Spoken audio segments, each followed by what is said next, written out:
The village spent 12 years turning a child into a weapon, then acted shocked when the weapon woke up.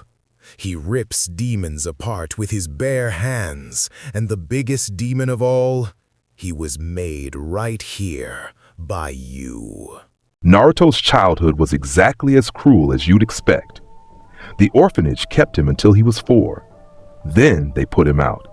The matron said the other children were uncomfortable. What she meant was that the other parents threatened to pull their kids if the demon brat stayed. So Naruto got a one-room apartment in the worst part of the village. He was 4 years old. The Hokage arranged a monthly stipend, enough to survive. Barely. The shopkeepers overcharged him. The restaurant owners told him to leave. The other kids threw rocks. The adults looked through him like he was a stain on a window they were trying to see past. And here's the thing that everyone gets wrong about this story. They think the hatred broke Naruto. They think it made him sad. They think it made him desperate. It did. For a while. When he was 5, a group of drunk villagers cornered him on his birthday. October 10th, the anniversary of the attack. They kicked him. They spat on him. One of them broke a bottle across his face. The wound healed in seconds because of the fox's chakra, and that made them angrier. They kicked harder. When he was 6, a shopkeeper sold him expired food on purpose. Naruto spent 3 days sick on his bathroom floor. Nobody came to check on him. When he was 7, he tried to make friends at the park. A mother grabbed her daughter and pulled her away so fast, the little girl's sandal came off. The mother didn't go back for it. That's how scared she was of a 7-year-old boy. For 3 years, Naruto cried. He begged. He smiled through it. Tried to win them over, tried to prove he was good. He screamed into his pillow at night and woke up every morning choosing to believe that today would be different. It never was. Then came the night everything changed. Naruto was 8 years old. October 10th again. A mob this time. Bigger than before, bolder. They'd been drinking since noon, stoking their courage with sake and shared hatred. They found him walking home from the academy. The one place he was still allowed to exist because the Hokage demanded it. There were 15 of them, civilians mostly, but 3 were off-duty chunin. One of them knew fire jutsu. They beat him in an alley behind a dango shop. Fists, feet, a metal pipe. One of the chunin used a kunai. The fire user burned his left arm down to the muscle. Naruto screamed until his throat bled. Then he stopped screaming. Then he stopped making sound at all, and something answered. Deep inside the seal, deeper than Kurama's cage, deeper than the sewer system of Naruto's mindscape, something stirred.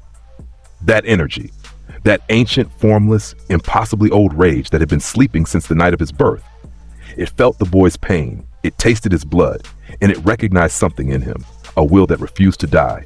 Not out of hope, not out of optimism, out of pure, spiteful, burning fury.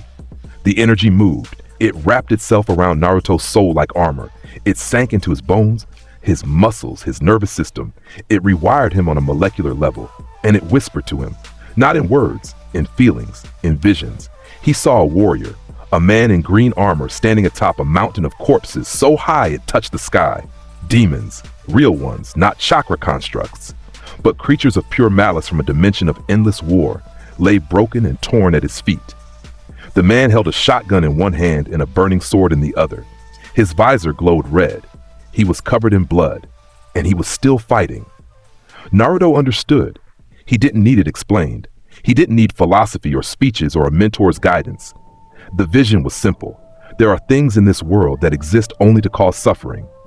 And there is one answer to suffering: violence. In the alley, the mob noticed the boy had gone quiet. They stepped back.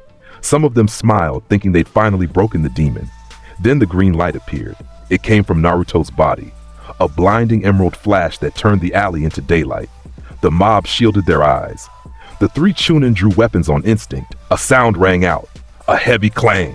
Then another, like armor being forged and assembled in real time. Metal plates materialized around Naruto's body, arms first, then chest, then legs, then the helmet. That helmet. A full-face visor with a narrow eye slit that burned red like coals, the Praetor suit. It was too big for an 8-year-old, and yet it fit perfectly. It adjusted to him, or he adjusted to it. The lines between boy and armor blurred until there was no distinction. The mob stared. One of the Chunin dropped his kunai. It hit the ground, and the metal on stone clink was the loudest sound in the world. Then Naruto moved. He crossed the alley in a single step. His fist connected with the closest man's chest. The man folded like wet paper and flew backward into the wall. The wall cracked. The man didn't get up. The fire user Chunin panicked. He formed hand signs. Fire style, fireball jutsu. The fireball engulfed Naruto completely. The other attackers cheered. The flames roared. Then an armored fist punched through the fireball and grabbed the Chunin by the face. Naruto lifted him off the ground with one hand. The fire jutsu hadn't left a mark on the suit. Not even soot. Naruto squeezed. The Chunin screamed. Then Naruto threw him straight up. The man went through a rooftop and kept going. He landed 3 streets away with multiple compound fractures. The remaining mob tried to run. Naruto let them. He stood in the alley, breathing heavily, the red visor cutting through the darkness like a lighthouse in a storm. The suit stayed on for 47 seconds. Then it dissolved, piece by piece, back into that green energy. It sank into Naruto's skin and disappeared. An ambush squad arrived 2 minutes later. They found the aftermath, the cracked wall, the blood, the unconscious bodies, and Naruto sitting in the middle of it, staring at his hands. The Anbu captain, a man in a cat mask, radioed the Hokage. "Sir, we have a situation." Hiruzen Sarutobi arrived within minutes. He looked at the damage. He looked at the boy. He'd seen the 4th Hokage-level mountains. He'd fought alongside the Sannin. He'd survived 2 wars. He had never seen anything like this. "Naruto," the old man said carefully. "What happened?" Naruto looked up at him. His blue eyes were different now. There was something behind them, something that hadn't been there before. "They won't touch me again," the boy said. It wasn't a request. It wasn't a plea. It was a statement of absolute fact. The 3rd Hokage, the god of shinobi, felt a chill run down his spine. He was right to. The next 4 years were complicated. Naruto still went to the academy. He had to. The Hokage insisted. But everything about him was different. He stopped shouting. He stopped pranking. He stopped begging for attention. He sat in the back of the class and said nothing. His eyes watched everything. Iruka Umino, his teacher, noticed first. The boy who used to be the loudest kid in every room was now the quietest. He answered questions with single words. He completed assignments. He never raised his hand, never goofed off, never once disrupted class. It should have been an improvement. Every teacher's dream. A problem student finally settling down. Iruka didn't sleep well anymore, because sometimes when the light hit Naruto's eyes at the wrong angle, they glowed red. Just for a second. Just enough to make Iruka question his own vision. The bullying stopped. Completely. The first week after the alley incident, a kid named Takeshi, a merchant's son who'd been tripping Naruto for years, shoved Naruto in the hallway. Naruto caught his wrist. He didn't squeeze. He didn't twist. He just held it. And he looked at Takeshi. Looked at him with those eyes. Takeshi wet his pants. In front of everybody. He transferred schools the next day. Nobody touched Naruto after that. Nobody spoke to him either. He was a void in the classroom, a human-shaped absence that everyone walked around without thinking about, except Hinata Hyuga. But that's a different part of this story. The village still hated him. They just hated him from a distance now.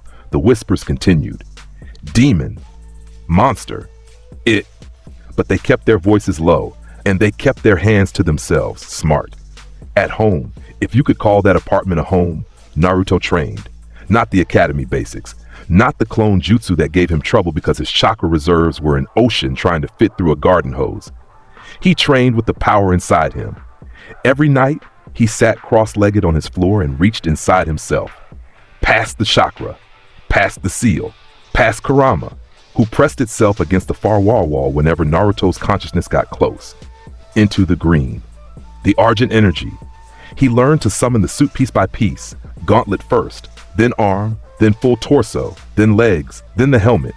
Within a year, he could manifest the complete Praetor suit in under a second.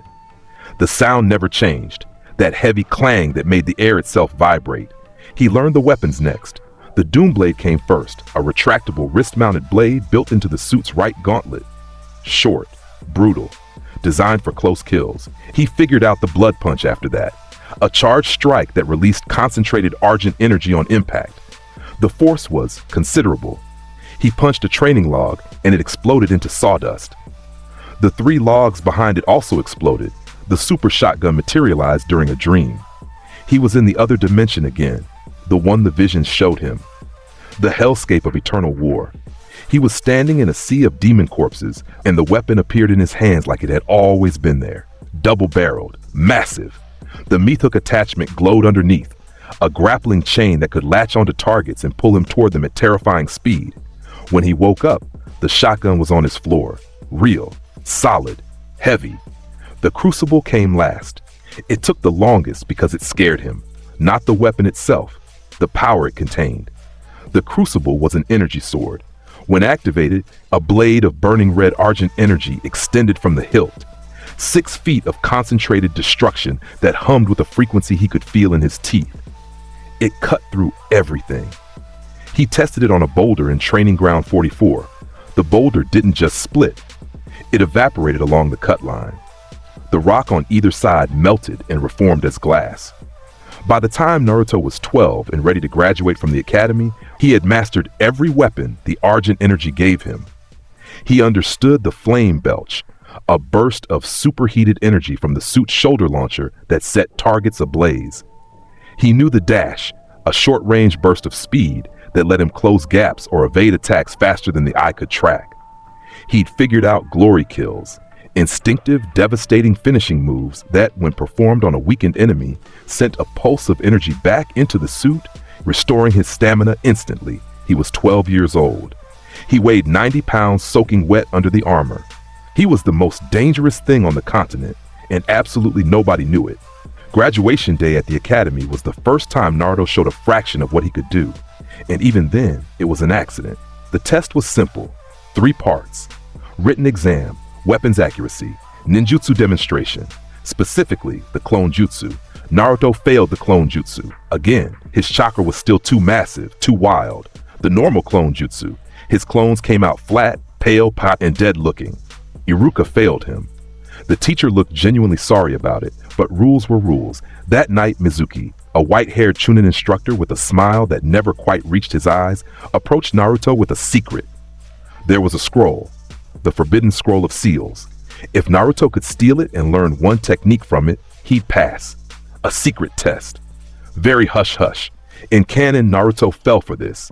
He stole the scroll, learned the Shadow Clone Jutsu, and Mizuki revealed his betrayal in the forest. In this story, Naruto stole the scroll and learned the Shadow Clone Jutsu in 20 minutes. A jutsu that created solid copies distributed his massive chakra reserves perfectly. It was like the technique was designed for him. He made 100 clones on his first try, then 1,000. Then he stopped counting. But he also knew Mizuki was lying. He'd known from the second the man opened his mouth. The Argent energy inside him had a function he'd never asked for but always appreciated. It could sense malice, hatred, killing intent, and Mizuki radiated it like a bonfire. So Naruto took the scroll, learned the jutsu, and waited. Mizuki showed up in the forest clearing with a giant shuriken on his back and venom on his tongue. "You know what you are, don't you?" Mizuki sneered. "The nine-tailed fox, the demon that killed the 4th Hokage. That's what's sealed inside you. You are the fox. Everyone knows, everyone hates you, and they always will." Naruto sat on the ground with the scroll beside him. He looked up at Mizuki. "I know," he said. Mizuki blinked. "You know? The fox, the seal, all of it."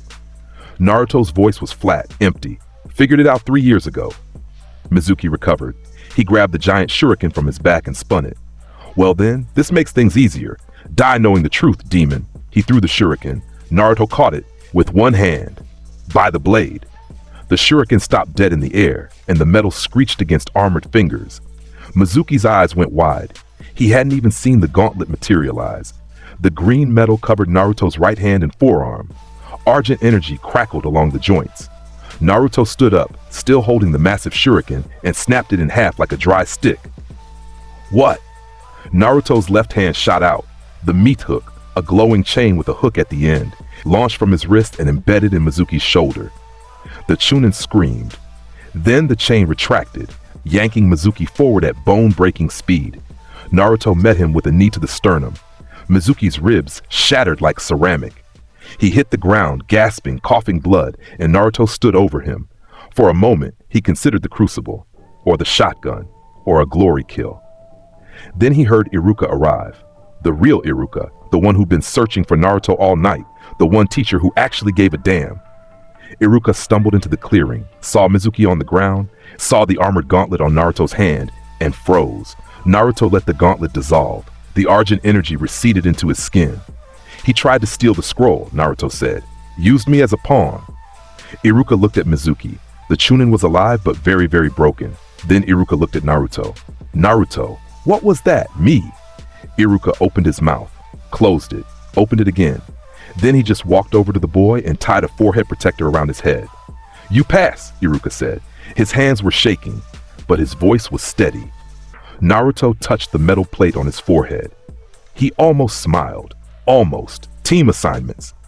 The day Naruto was placed on Team 7 with Sasuke Uchiha and Sakura Haruno under Jonin leader Kakashi Hatake, Sasuke was the last Uchiha, brooding, talented, obsessed with killing his brother Itachi, who had massacred their entire clan. He walked around the village like he was carrying the weight of a bloodline on his shoulders, and honestly, he was. Naruto could respect the drive. He couldn't respect the attitude. Sakura was. Sakura. Smart, book sharp, completely infatuated with Sasuke to the point of uselessness. She'd barely looked at Naruto in 4 years of academy classes. When she did, it was with the same vague disgust the rest of the village wore. Naruto didn't care. He wasn't here to make friends. Kakashi arrived 3 hours late to their first meeting, which was already a bad sign. He was a tall, lanky man with silver hair that defied gravity and a mask covering everything below his eyes. One of those eyes was hidden behind his forehead protector, the Sharingan eye he'd received from a dead friend. He read adult novels in public and spoke with the lazy drawl of someone who'd seen too much to care about anything. My first impression of you three, Kakashi said, eye smiling, is that I hate you. Sakura gasped. Sasuke scowled. Naruto stared. Kakashi's visible eye lingered on Naruto for a beat too long. Something about the boy unsettled him. He'd read the file. He knew about the 9 tails. But there was something else. A stillness that didn't belong on a 12-year-old. The bell test came the next morning. Kakashi explained the rules. 2 bells, 3 students. Get a bell or go back to the academy. The real test was teamwork, but none of them were supposed to figure that out yet. Sasuke attacked first. He was good textbook Uchiha Taijutsu mixed with shuriken work that would have impressed most Chunin. Kakashi handled him casually. A block here, a dodge there. He even read his book during the exchange. Sakura didn't attack at all. She hid in a bush and watched. Then Kakashi looked for Naruto. He found the boy standing in the middle of the training field, arms at his sides, watching. You're not going to come at me? Kakashi asked. Are you going to take this seriously? Naruto asked back. Kakashi tilted his head.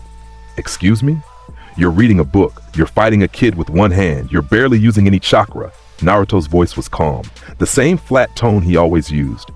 I'm asking if you're going to take this seriously, because if you're going to waste my time, I'll just take the bells. Kakashi actually closed his book. He slipped it into his vest pocket. That alone was significant. Sakura and Sasuke had never seen him put the book away. Okay, Kakashi said. Show me what you've got. Naruto moved. It was a simple step forward. 1 step. But he covered the 30-foot gap between them in that single step. One moment he was there, the next he was inside Kakashi's guard, and his hand was already reaching for the bells. Kakashi's instincts screamed. He'd been in Ambu. He'd fought in war. He'd watched friends die in front of him. Those instincts were the only reason he survived the next 2 seconds. He substituted. A log appeared where his body had been. Naruto's hand closed on nothing. Kakashi appeared 20 feet away, crouched on a tree branch. His heart was pounding. His Sharingan eye, still hidden, was throbbing behind the forehead protector. That speed, he'd barely seen it, and the kid wasn't even breathing hard. Interesting, Kakashi said. His voice was light, but his body language had changed completely. His stance was combat ready now, full Jonin mode.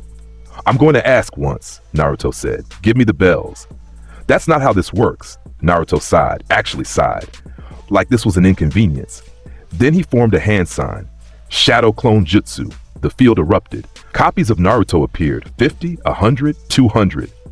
They filled the training ground like an army, each one solid, each one real, each one staring at Kakashi with those two still eyes. Kakashi's visible eye went wide. How many? The clones charged. Kakashi Take was a genius, an elite jonin, the copy ninja who'd replicated over 1,000 jutsu. He destroyed 40 clones in the first 10 seconds. His taijutsu was flawless, his speed incredible. He was also completely, if hilariously outnumbered. While Kakashi fought the army, the real Naruto walked up behind him and plucked both bells off his belt. Just walked up, took them, like grabbing fruit from a low branch. Kakashi spun around, the clones disappeared in a mass of smoke. The real Naruto stood there holding both bells between his fingers. Here. Naruto tossed one bell to Sasuke, then the other to Sakura, who fumbled it twice before catching it. Kakashi stared. His brain was doing math that didn't add up. That many shadow clones required chakra reserves that were absolutely insane. And the speed the kid had shown before the clones, that wasn't normal. That wasn't even advanced. That was something else entirely. You pass, Kakashi said slowly. All three of you. I know, Naruto said. He walked away.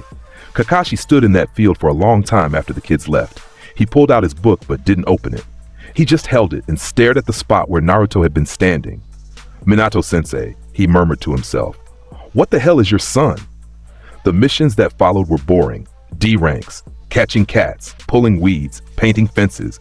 The mind-numbing busy work that every new genin team suffered through to build teamwork and learn discipline. Naruto did them. He didn't complain. He just did them. Efficiently and silently, which somehow made it worse for everyone else. A 12-year-old kid painting a fence with the energy of a man filing taxes was deeply unsettling. Sasuke was frustrated. He wanted real missions, real challenges. He said so, loudly, repeatedly. Sakura agreed with Sasuke because Sakura always agreed with Sasuke. Kakashi read his book and pretended he didn't hear them. Naruto said nothing. He was waiting. The Argent energy hummed under his skin constantly now. It could sense what was coming. There was something out there, something dark, something wounded, calling to him like a frequency only he could hear. Demons. The world was full of them. Naruto could feel them everywhere. In the corruption of power-hungry ninja, in the twisted experiments of madmen, in the cursed bloodlines and sealed beasts and forbidden jutsu that riddled the shinobi world like an infection. He just needed a reason to start. The Land of Waves gave him one. The bridge builder Tazuna walked into the Hokage's office smelling like cheap sake in desperation. He was an old man with a straw hat and sunburned skin, and he needed an escort back to the Land of Waves. C-rank mission. Simple protection detail. It was a lie, of course. Tazuna was being hunted by Gato, a shipping magnate and crime lord who had strangled the Land of Waves' economy into submission. Gato had hired ninja to kill Tazuna before he could complete the bridge that would free the country from Gato's grip. But Tazuna couldn't afford anything above a C rank, so he lied about the danger level. Team 7 took the mission. Kakashi, Sasuke, Sakura, Naruto, and the old drunk walked out of Konoha on a sunny morning. The demon brothers attacked within hours. 2 Chunin-level ninja from the hidden mist. They emerged from a puddle on the road. Yes, a puddle on a dry, sunny day, subtle as a brick through a window, and wrapped Kakashi in a bladed chain. They pulled, the chain tightened. Kakashi was shredded, except he wasn't. It was a substitution. A log fell apart where Kakashi had been. But the demon brothers didn't stop. They turned toward Tazuna. Sasuke moved to intercept, and he was good, pinning their chain to a tree with a well-thrown shuriken and kunai combo. Then one of the brothers broke free. He lunged at Tazuna with his clawed gauntlet raised. Naruto appeared in front of him. No blur, no flash, just there. He caught the demon brother's clawed hand. The metal gauntlet on Naruto's right fist materialized mid-grab, and the sound it made, that clang, echoed through the forest. The demon brother looked at the green armored hand holding his wrist. He looked up at Naruto's face. The boy's eyes were glowing, red, just barely, just enough. Naruto squeezed. The demon brother's gauntlet crumpled like tin foil. The bones inside crumpled with it. The man screamed. Naruto threw him, one-handed. The demon brother flew sideways, hit a tree trunk, and the tree cracked at the base and fell over. The man didn't move after that. The second brother saw this and made the smart choice. He tried to run. Naruto pointed his left arm. The meat hook launched, a glowing chain that crossed 20 feet in a heartbeat and embedded in the man's back. The brother screamed. The chain retracted. He flew backward into Naruto's waiting fist. Blood punch. The Argent energy detonated on contact. The shockwave cratered the road in a 10-foot radius. The demon brother hit the ground like a rag doll and slid 15 feet, leaving a trench in the dirt. He was alive. Total elapsed time, 4 seconds. Kakashi dropped from his hiding spot in the trees. He looked at the two unconscious, shattered Chunin. He looked at the cracked tree. He looked at the cratered road. Then he looked at Naruto. The gauntlet dissolved. The chain retracted. Naruto stood there with his hands in his pockets like nothing had happened. Sakura's mouth was hanging open. Sasuke's Sharingan, which he didn't even have yet, felt like it was trying to activate through sheer willpower. Tazuna was clutching his hat with both hands, his sake bottle forgotten on the ground. "Naruto," Kakashi said. His voice was careful. "We should talk about those abilities at some point." "Sure," Naruto said. He kept walking. They talked about Tazuna's lie instead. The bridge builder confessed everything. Gato, the assassins, the real danger of the mission. Kakashi gave the team the option to turn back. Sasuke refused. Pride, Sakura hesitated but followed Sasuke. Devotion. Naruto said nothing. He just kept walking toward the land of waves. He could feel it. Something ahead. Something strong. Something that reeked of blood and malice. His kind of target. Zabuza Momochi was waiting for them on the shores of the land of waves. He stood on a tree branch above the misty lake, massive sword on his shoulder, bandages covering the lower half of his face. He was a legend, a former member of the 7 Ninja Swordsmen of the Mist, an A-rank missing nin who'd once tried to assassinate the Mizukage. He was also called the Demon of the Hidden Mist. Naruto found that funny. Well, Zabuza said, his voice deep and gravelly. "Kakashi of the Sharingan, this is my lucky day." Kakashi stepped forward. He was different now, the lazy posture gone, replaced with the coiled readiness of a man who'd fought in Anbu. He pushed his forehead protector up, revealing the Sharingan. "Kids, protect Tazuna. Don't interfere," Kakashi said. "This one's out of your league." Zabuza laughed. "Smart man." The fight began. Hidden mist jutsu. The world vanished. A wall of white fog rolled in from the lake, so thick that Sakura lost sight of her own hand. Zabuza's voice echoed from every direction, listing the 8 vital points of the human body, his killing intent saturating the mist like poison. Sakura was shaking. Sasuke gripped his kunai so hard his knuckles went white. Even Tazuna was struggling to breathe under the pressure. Naruto just stood there. He could see. The Argent energy coursing through him read the world differently than eyes did. Heat signatures, energy patterns, killing intent as a visible glow. In his vision, Zabuza was a red smear moving through white fog. Clear as day, Kakashi found Zabuza. Blades clashed. They exchanged jutsu. Water against water, Kakashi Sharingan copying Zabuza's techniques in real time. For a few minutes, it was a genuine clash between elites. Then Zabuza got clever. Water style, water prison jutsu. A sphere of water engulfed Kakashi. It trapped him inside, a perfect prison that held him immobile as long as Zabuza kept one hand submerged in the sphere. Kakashi floated inside, unable to move, unable to use jutsu. "Run," Kakashi shouted. "Take Tazuna and get out of here. He can't chase you while maintaining this jutsu. The mission is to protect the client." "Shut up," Naruto said. Everyone went quiet. Even Zabuza, Naruto stepped forward. His eyes were glowing, red, bright, impossible to miss even through the mist. "Kid, are you stupid or brave?" Zabuza asked. He was amused. A genin against him? "Go home before I..." Clang, the sound hit like thunder. A flash of green Argent energy erupted from Naruto's body. It burned through the mist in a 10-foot radius, evaporating the fog around him instantly. The Praetor suit formed, boots first anchoring to the ground, leg armor plating locking into place, torso shell, chest plate slamming shut, arm gauntlets, fingers flexing, hydraulics hissing, and the helmet, that helmet, locking around his skull with a final definitive clang. The visor lit up, red, like a demon's eyes. The mist around Naruto was gone. It couldn't exist near him. The Argent energy was too hot, too angry. The water vapor simply ceased to exist within his radius. Zabuza stared. The amusement was gone. Something ancient and primal in his survival instincts was screaming at him. Every alarm in his body was firing at once. What the hell? Naruto stepped into the lake. The water didn't splash. It boiled. Every footstep sent steam erupting from the surface. The argent energy pouring off the suit superheated the water on contact. Where Naruto walked, the lake turned to mist, and then the mist turned to nothing. He wasn't running. He wasn't charging. He was walking, steady, deliberate, each step carrying the weight of something that could not be stopped by water or mist or a prison or a sword or a man. Zabuza's hand was in the water prison.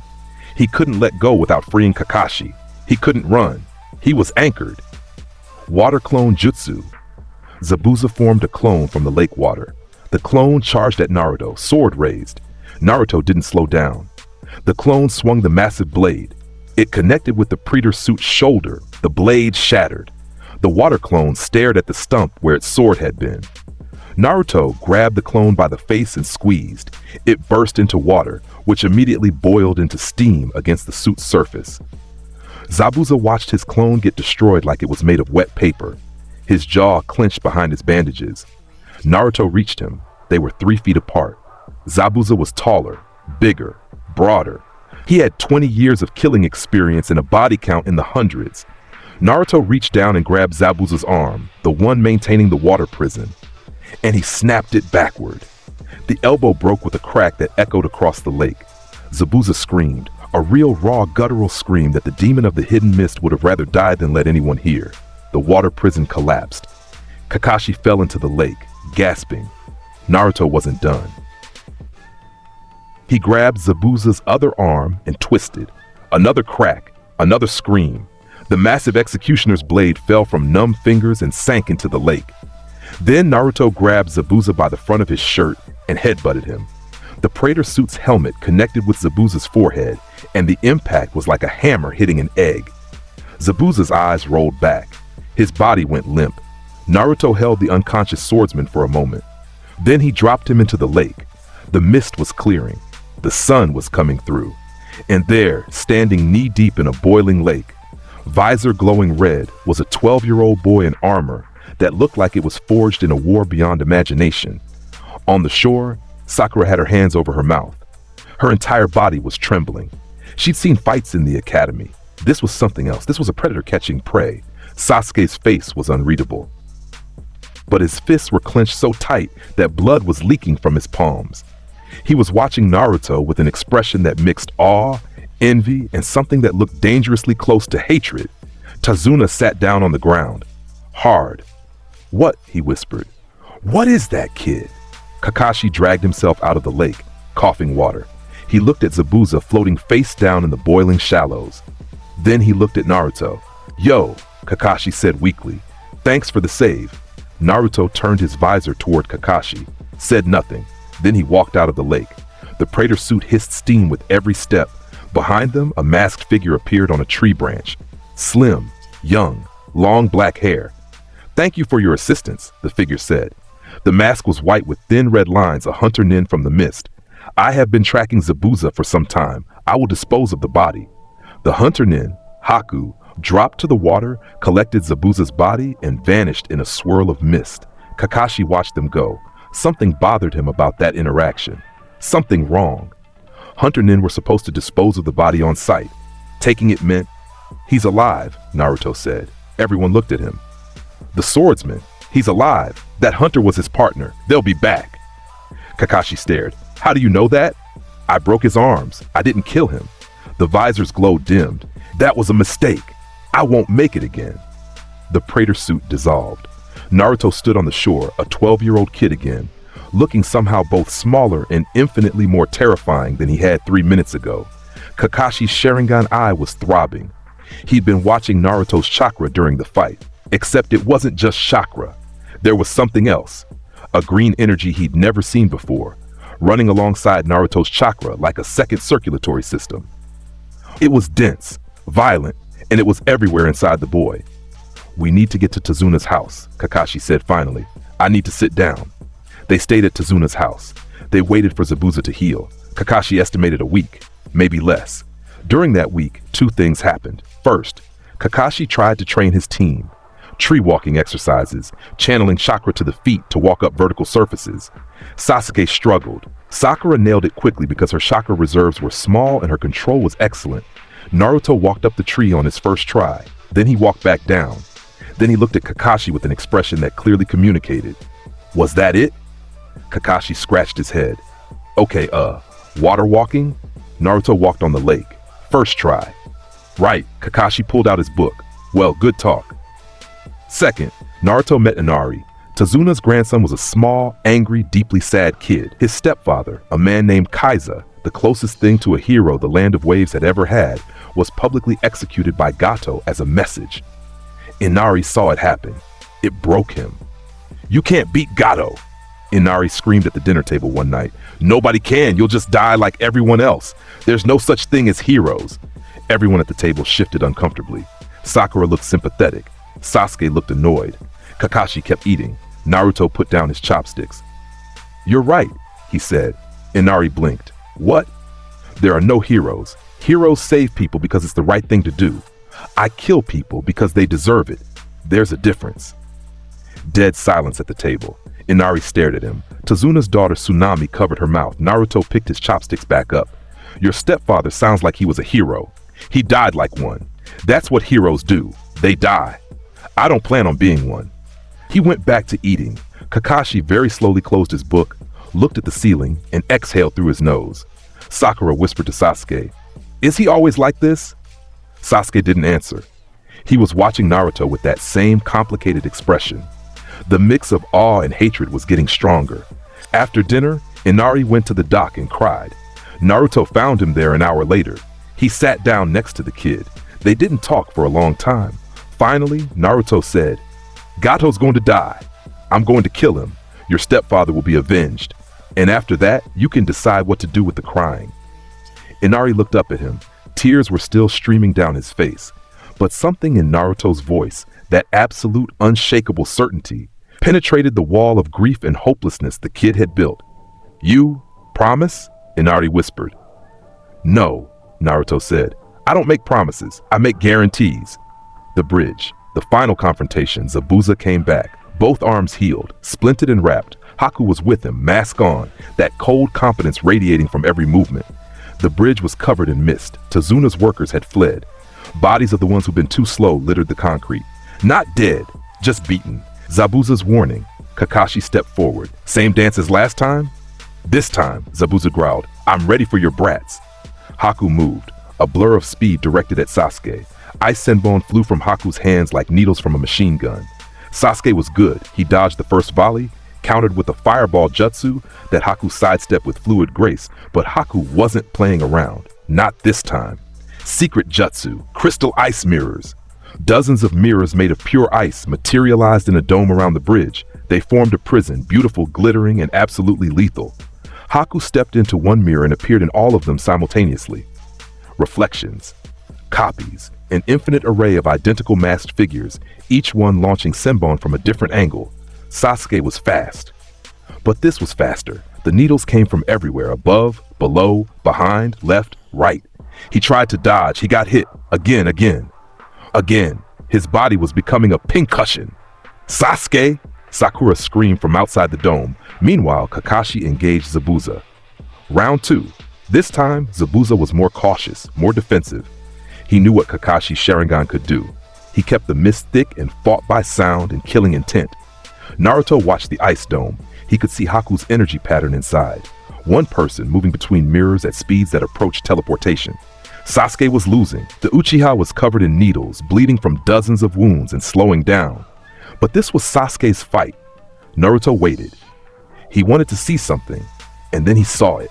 Sasuke's eyes changed, the black irises swirled, and 2 Tomoe appeared in each eye. The Sharingan. Awakened by desperation and pain. Suddenly, Sasuke could track Haku's movements. He started dodging. He started predicting. Haku noticed, and Haku made a decision. The next wave of Senbon targeted vital points, lethal strikes. Haku was done playing. Naruto moved. He appeared inside the ice dome. Just appeared between one heartbeat and the next.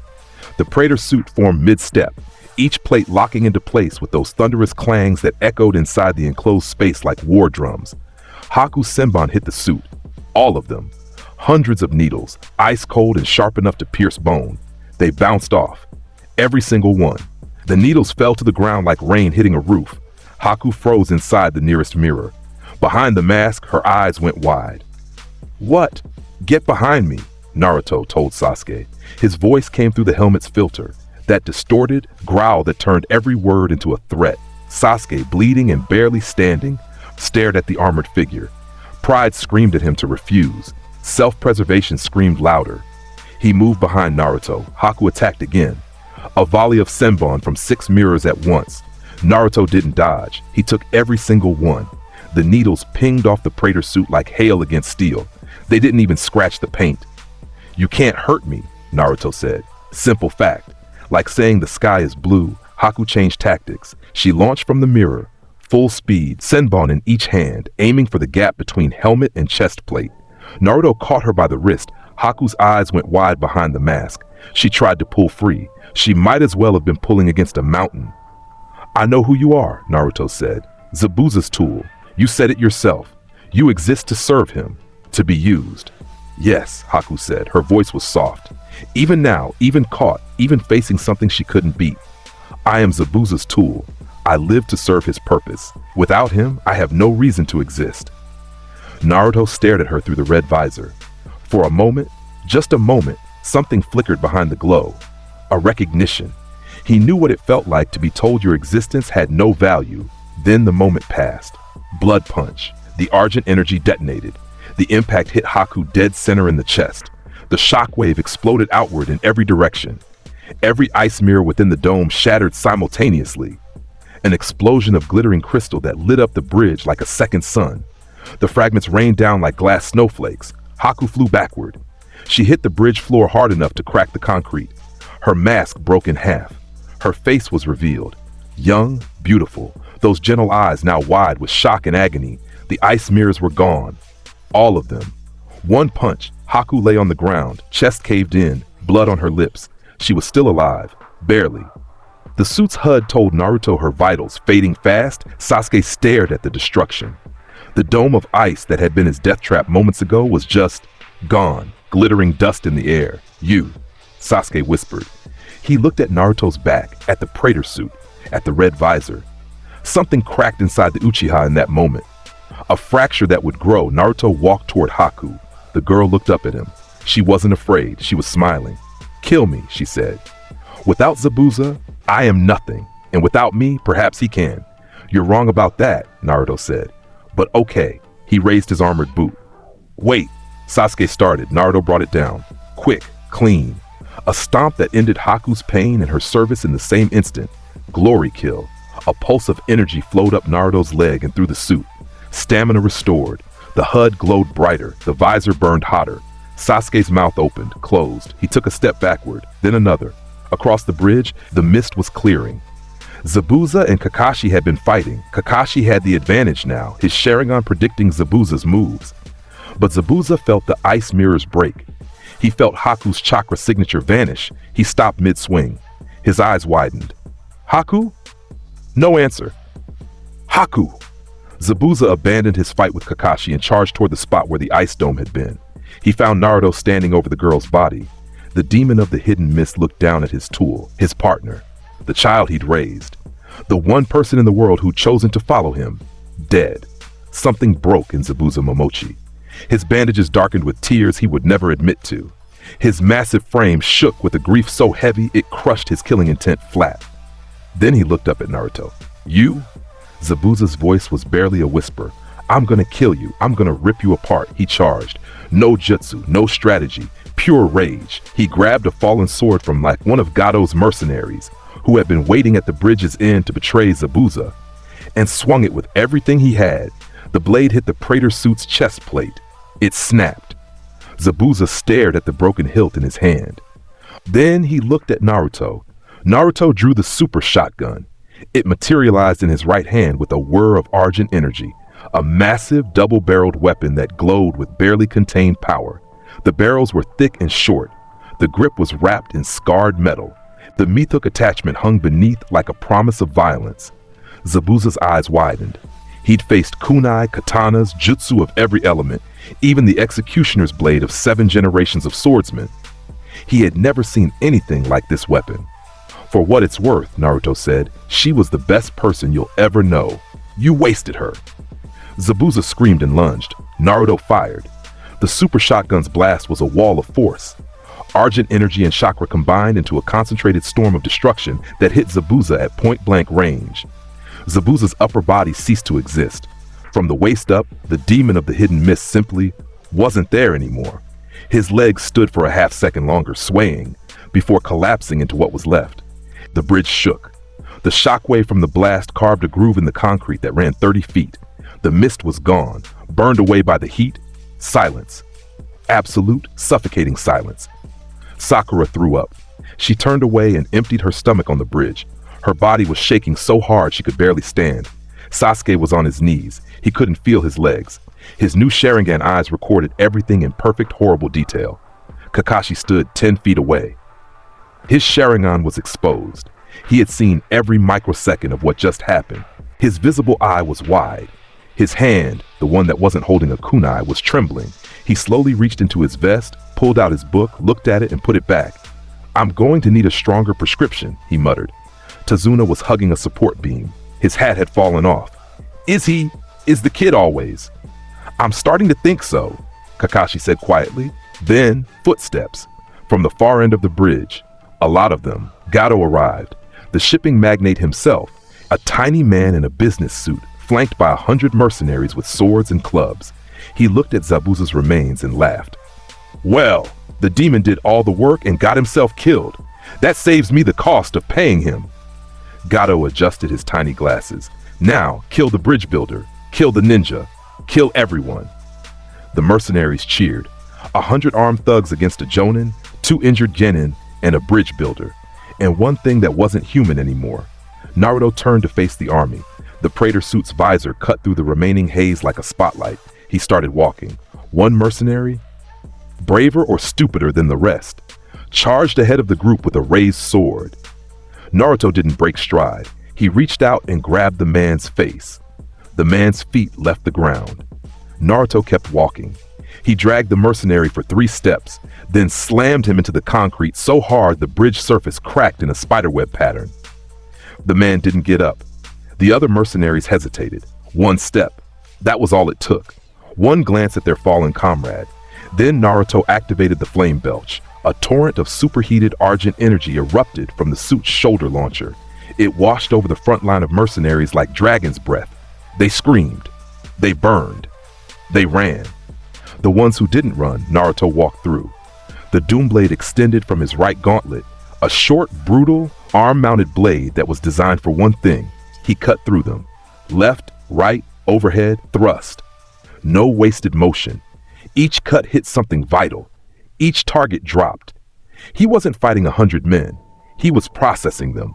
The Mithuk launched, snagging a mercenary who tried to run. The chain yanked the man back into Naruto's waiting doom blade.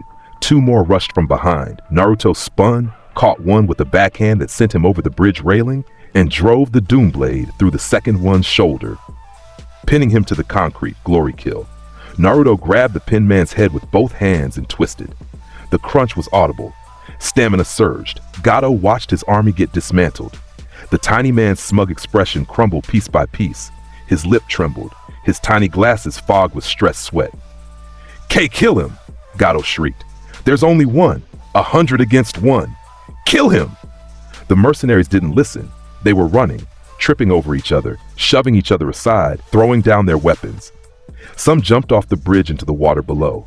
In 90 seconds, the army was gone, scattered, broken. The bridge was littered with unconscious bodies and dropped weapons. Gato stood alone at the end of the bridge. His legs were shaking. A dark stain was spreading down his expensive pants. Naruto walked toward him. Each step boomed against the concrete. "Wait!" Gato held up his hands. "I'll pay you. Whatever you want. Money, power, land. I own this entire country. I'll give you anything." Naruto reached him. He looked down at the tiny man through the red visor. Then he turned around and walked away. Gato's legs gave out. He collapsed, laughing with hysterical relief. "Thank God! Thank God!" Behind Naruto, the citizens of the Land of Waves were arriving at the bridge. Inari led them, the little boy who'd cried on the dock, now carrying a crossbow almost as big as he was. Behind him came the villagers, dozens of them, armed with pitchforks and kitchen knives and farming tools. They'd come to fight. to take their country back. Naruto stopped walking. He looked at Inari. The boy looked back. "He's yours," Naruto said, tilting his head toward Gato. Inari's eyes widened. Then they narrowed. The boy turned to face the crowd. "He killed Kaiser!" Inari shouted. "He starved our families. He took everything from us." The crowd surged forward. Naruto didn't watch what happened next. He didn't need to. Kakashi appeared beside him, limping slightly from his fight with Zabuza. "You left Gato for them on purpose," Kakashi said. "They needed it more than I did." Kakashi stared at him for a long time. Then, for the first time, the copy ninja actually smiled at Naruto. A real smile, visible even through the mask. "Your father would have done the same thing," Kakashi said. Then he froze, realizing what he'd said. Naruto's visor turned toward him. "I know who my father was." Kakashi blinked. "You. I have his face, his name, and his hair. I'm a Jinchuriki who showed up the night the fourth Hokage died sealing the fox. It's not a mystery, it's a cover-up." Kakashi closed his mouth, opened it, closed it again. He pulled out his book, stared at it, and whispered, "I need a vacation." The bridge was named the Great Naruto Bridge. Naruto didn't care. He was already thinking about what came next. The Chunin exams were in 3 weeks, and something in the dark was stirring. Konoha during exam season was chaos. Genin teams from every major village poured through the gates, sand, sound, mist, cloud, stone. The streets were packed with young ninjas showing off, measuring each other, establishing dominance through posturing and petty confrontations. Team 7 was nominated by Kakashi. The Jonin had spent every night since the wave mission in the Hokage's office, trying to explain what he'd seen without sounding insane. He materialized armor from nowhere, Kakashi told the third Hokage. Green energy, some kind of suit. It repelled everything. Zabuza's sword, Senbon, water jutsu, physical attacks. He also has a weapon I can't identify. Double-barreled, fires compressed energy. It removed Zabuza's upper half. Hiruzen puffed his pipe. "You're describing a weapon that doesn't exist in our records. I'm describing what I saw. And the energy? The green energy? It's not chakra. It runs parallel to it, but it's different, denser, more aggressive. I couldn't copy it with the Sharingan." The third Hokage set down his pipe. The seal was supposed to contain only the Nine Tails. "Something else got in," Kakashi said. "Something that makes the Nine Tails look like a house cat." The old man sighed. "Keep watching him. Report everything." "Yes, sir. For the record, I'm terrified." "Noted. Dismissed." The first stage of the Chunin exams was Ibiki Morino's written test. A room full of genin, a brutal proctor, and a test designed to break spirits through psychological pressure. Naruto sat in the back. He didn't answer a single question.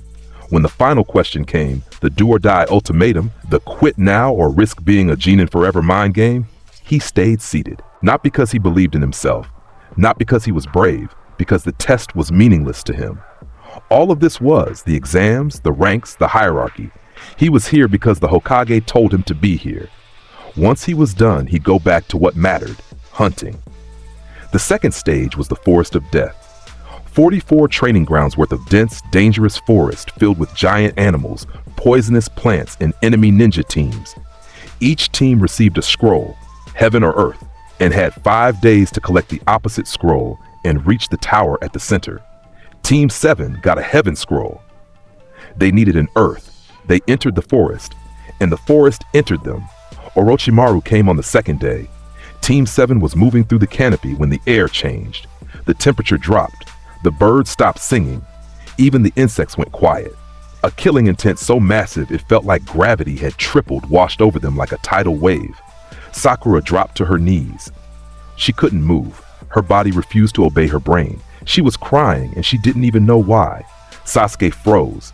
His hands went to his kunai, but his fingers wouldn't close. His Sharingan activated on instinct, and what he saw through it made his blood turn to ice. The chakra approaching them was enormous, ocean deep, corrupt, twisted in ways that his eyes could see but his mind couldn't process. Naruto stood on a tree branch, his eyes narrowed. The Argent energy inside him surged, a heat that rose from his core and spread to his extremities. He could feel it, the thing approaching, a demon, a real one, the biggest he'd felt since Kurama. Orochimaru appeared. He descended from the canopy above with a serpentine grace. His pale face split by a smile that showed too many teeth. His eyes were yellow, Snake eyes, vertical pupils, the eyes of something that had stopped being human a long time ago. Well, well, Orochimaru said. His voice slithered through the air. The last Uchiha? What a treat! His killing intent doubled. Sasuke and Sakura were pinned. They couldn't run. They could barely breathe. Then Orochimaru noticed the third member of Team 7. The blonde boy was standing upright, perfectly balanced, not shaking, not sweating, looking directly at Orochimaru with those two still eyes. Interesting, Orochimaru murmured. The Jinchuriki, I've heard about you. He extended his neck, a grotesque, impossible movement that stretched his head forward on a snake-like appendage of flesh, crossing the gap between branches. His mouth opened wide, revealing the curse mark on his tongue. He struck, aimed at Sasuke's neck, the bite that would plant the curse mark and begin the Uchiha's corruption. Naruto didn't make it in time. The fangs sank into Sasuke's shoulder. The Uchiha screamed, a raw, agonized howl as the cursed chakra flooded his system. Black marks spread across his skin like cracks in glass. His eyes rolled back. He collapsed. Orochimaru retracted his neck and smiled. Now then, the seed is planted. Naruto looked at Sasuke's unconscious body. At the spreading curse marks, he recognized them for what they were: demonic corruption, an infection, a parasite. He turned his gaze to Orochimaru. The Snake Sanin, one of the 3 legendary ninja, a man who defected from Konoha, performed experiments on hundreds of human subjects, achieved a form of immortality through body switching, and terrorized the ninja world for decades, met Naruto's stare. And for the first time in a very long time, something cold moved through Orochimaru's belly. Not fear. Orochimaru didn't feel fear. He was beyond fear. This was recognition. The kind a predator feels when it meets something higher on the food chain. What are you? Orochimaru whispered. The smile was still there, but it was thinner now. Clang! The Praetor suit erupted. The flash of Argent energy lit up the forest canopy in searing green. Birds for a mile in every direction took flight. Animals fled. 3 separate teams of Genin in the surrounding forest changed direction immediately, running away from the source of that energy. Naruto stood in the full Praetor suit. The visor burned red. The Argent energy radiating from the armor was so intense that the tree branch under his feet began to smoke. Orochimaru's yellow eyes went wide. His scientific mind was racing, cataloging, analyzing, trying to categorize what he was seeing. The armor, the energy, the killing intent, none of it matched any known variable. Fascinating, Orochimaru breathed. I must study. Naruto jumped. He crossed the gap between branches in a single leap and drove his knee into Orochimaru's chest. The impact launched the Sannin backward through 3 trees. The trunks exploded on impact, sending splinters flying like shrapnel. Orochimaru crashed through the forest and landed on the ground below. He rose immediately, his body twisted, bones reforming, flesh knitting. He'd replaced himself with a snake clone at the last second, but the impact had still transferred. His chest ached. Summoning jutsu! Orochimaru slammed his palm on the ground. The earth shook. The trees parted. Something enormous burst from the ground. Manda, the boss summon of the snake contract. A purple serpent of incredible size. Its body was thick enough to crush buildings. Its head large enough to swallow houses. Its yellow eyes swept the forest with ancient, hateful intelligence. Orochimaru, Manda hissed. You dare summon me? This had better be. Manda stopped. Its head swiveled. Its forked tongue flicked out, tasting the air. Then Manda looked down at the armored figure on the forest floor. The great snake's eyes went wide. Its pupils dilated. For the first time in its immortal existence, Manda felt its muscles lock up. What, Manda said slowly, is that? Naruto drew the crucible. The hilt materialized in his left hand, a cylindrical grip of dark metal and argent circuits. He squeezed. The blade ignited. 6 feet of burning red energy erupted from the hilt with a sound like a furnace roaring to life. The heat distorted the air. The light painted the forest in crimson. Manda reared back. Orochimaru, what have you? Naruto jumped. Not at Orochimaru. At Manda. He shot upward, 50 feet, 100 feet, clearing the canopy in a single bound fueled by argent energy. At the peak of his arc, directly above the giant snake, he inverted. The crucible pointed downward. He fell like a meteor. Crucible strike! The burning blade hit Manda's skull and kept going. It carved through scale, bone, and muscle like they were made of wet cloth. Naruto rode the blade down, from the snake's head along its spine all the way to the tail. The crucible cut through the boss summon's entire body in a single devastating stroke. Manda split in half. The two halves fell in opposite directions. Trees shattered under the weight. The ground shook with an earthquake that was felt in the exam tower at the center of the forest. The snake's body thrashed in death spasms, each twitch demolishing another section of forest. Blood everywhere, a river of it. The forest floor turned red. Orochimaru stood among the falling trees and stared. His mouth was open. His yellow eyes were stretched to their limits. Manda, his greatest summon, the snake that had survived wars, battle-tailed beasts, terrorized the shinobi world for centuries, bisected by a child in one swing. Impossible, Orochimaru whispered. Naruto landed on Manda's remains.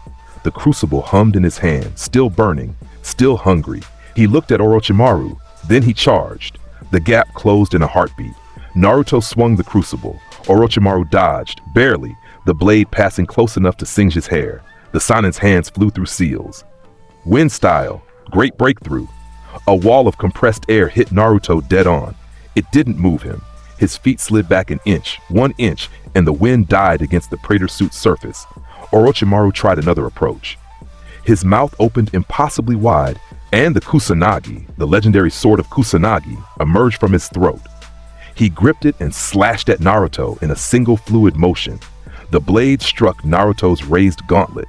The Kusanagi, the grass longsword, a weapon of legend that could cut through almost anything, met the Praetor suit's armored glove. The sword shattered. The blade broke into 4 pieces. The fragments spun away, embedding in trees and dirt.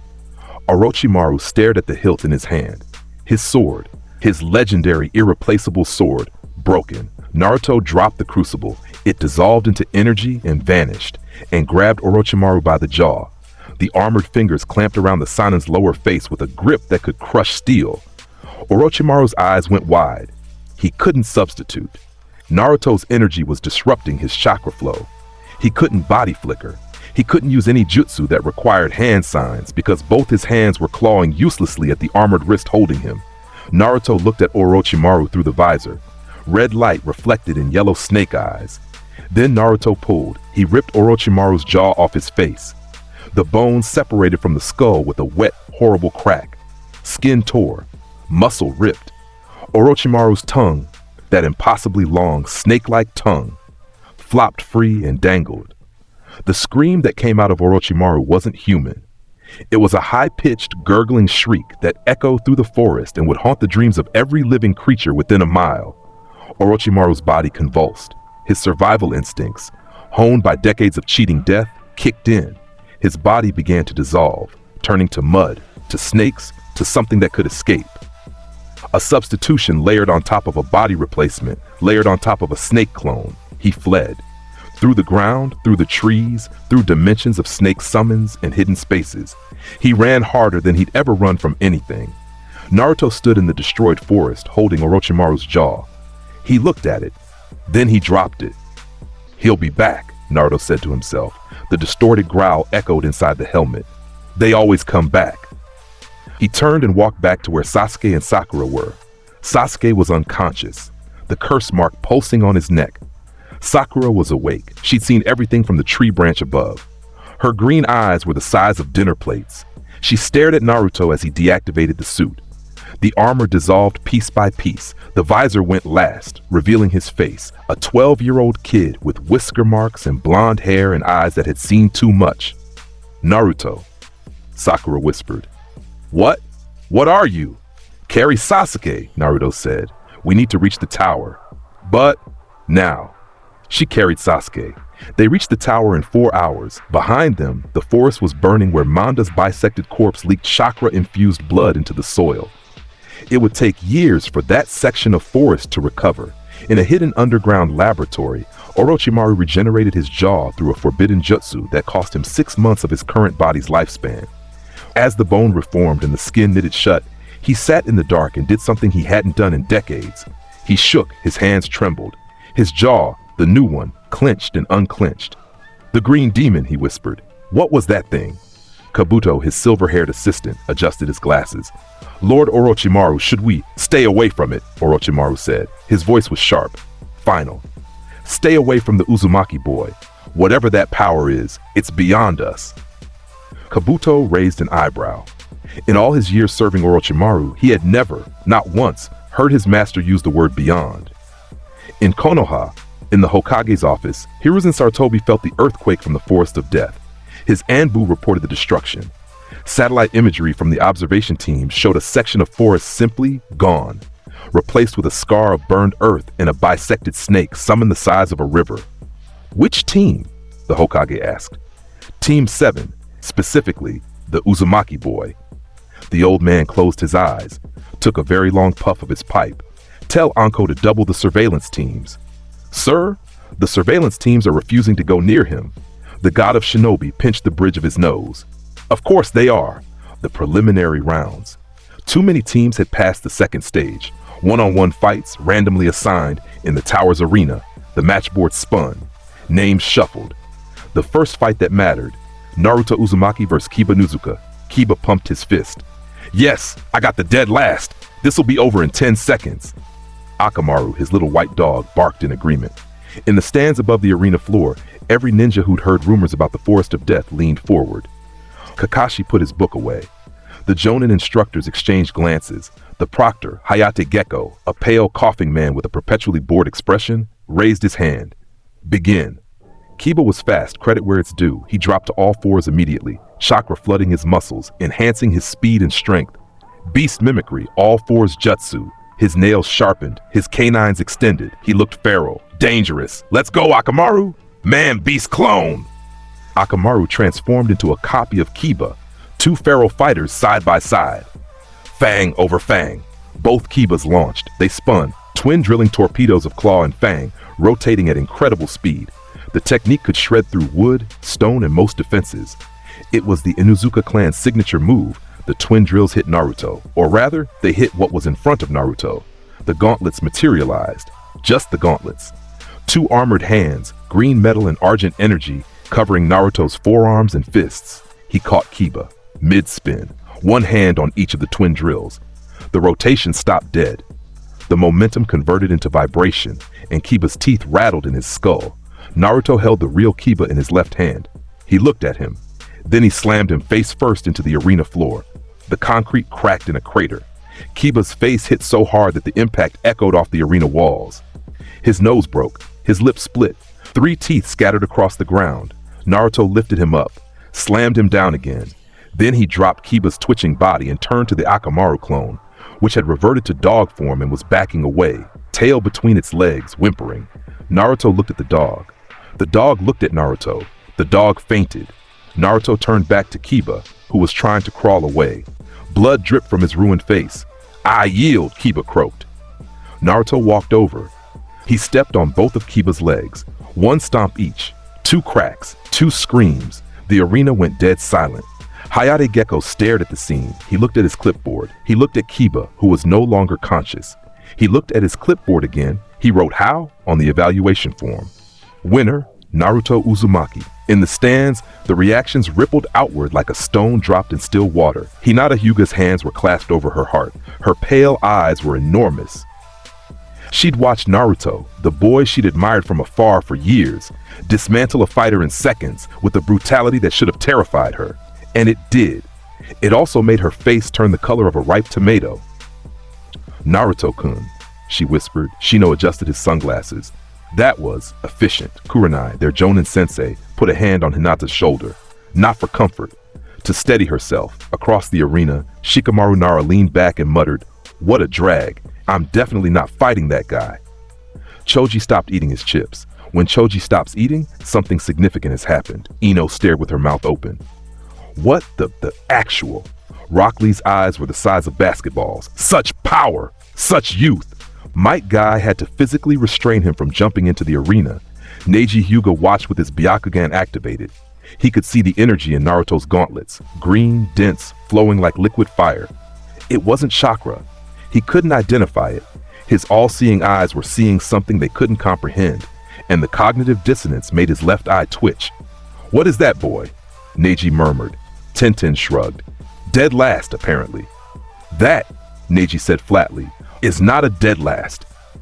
Gaara of the Sand stood in the far corner of the balcony, arms crossed, dark circles under his eyes, the gourd of sand on his back. He'd been watching Naruto since the moment they'd entered the tower. The sand in his gourd was vibrating. It had been doing that since Naruto entered the room. Shukaku, the one-tailed beast sealed inside Gaara, was restless, not excited, afraid. Gaara had never felt Shukaku afraid before. The demon that screamed for blood every waking moment, that demanded murder and destruction and pain. That demon was cowering. Gaara looked at Naruto. The blonde boy stood in the arena, gauntlets dissolving, face completely blank. "Mother," Gaara whispered to Shukaku. "Why are you hiding?" No answer. Just a whimper. Gaara's eyes narrowed. For the first time in his life, he wanted to fight someone out of curiosity rather than bloodlust. The month between the preliminaries and the finals was supposed to be training time. Naruto didn't need training. He was already beyond anything the exams could throw at him. But Jiraiya found him. The Toad Sage, one of the 3 legendary Sannin, Naruto's godfather, not that anyone had told the boy that, was in Konoha ostensibly for research, but actually because his spy network had picked up chatter about Orochimaru's appearance at the exams.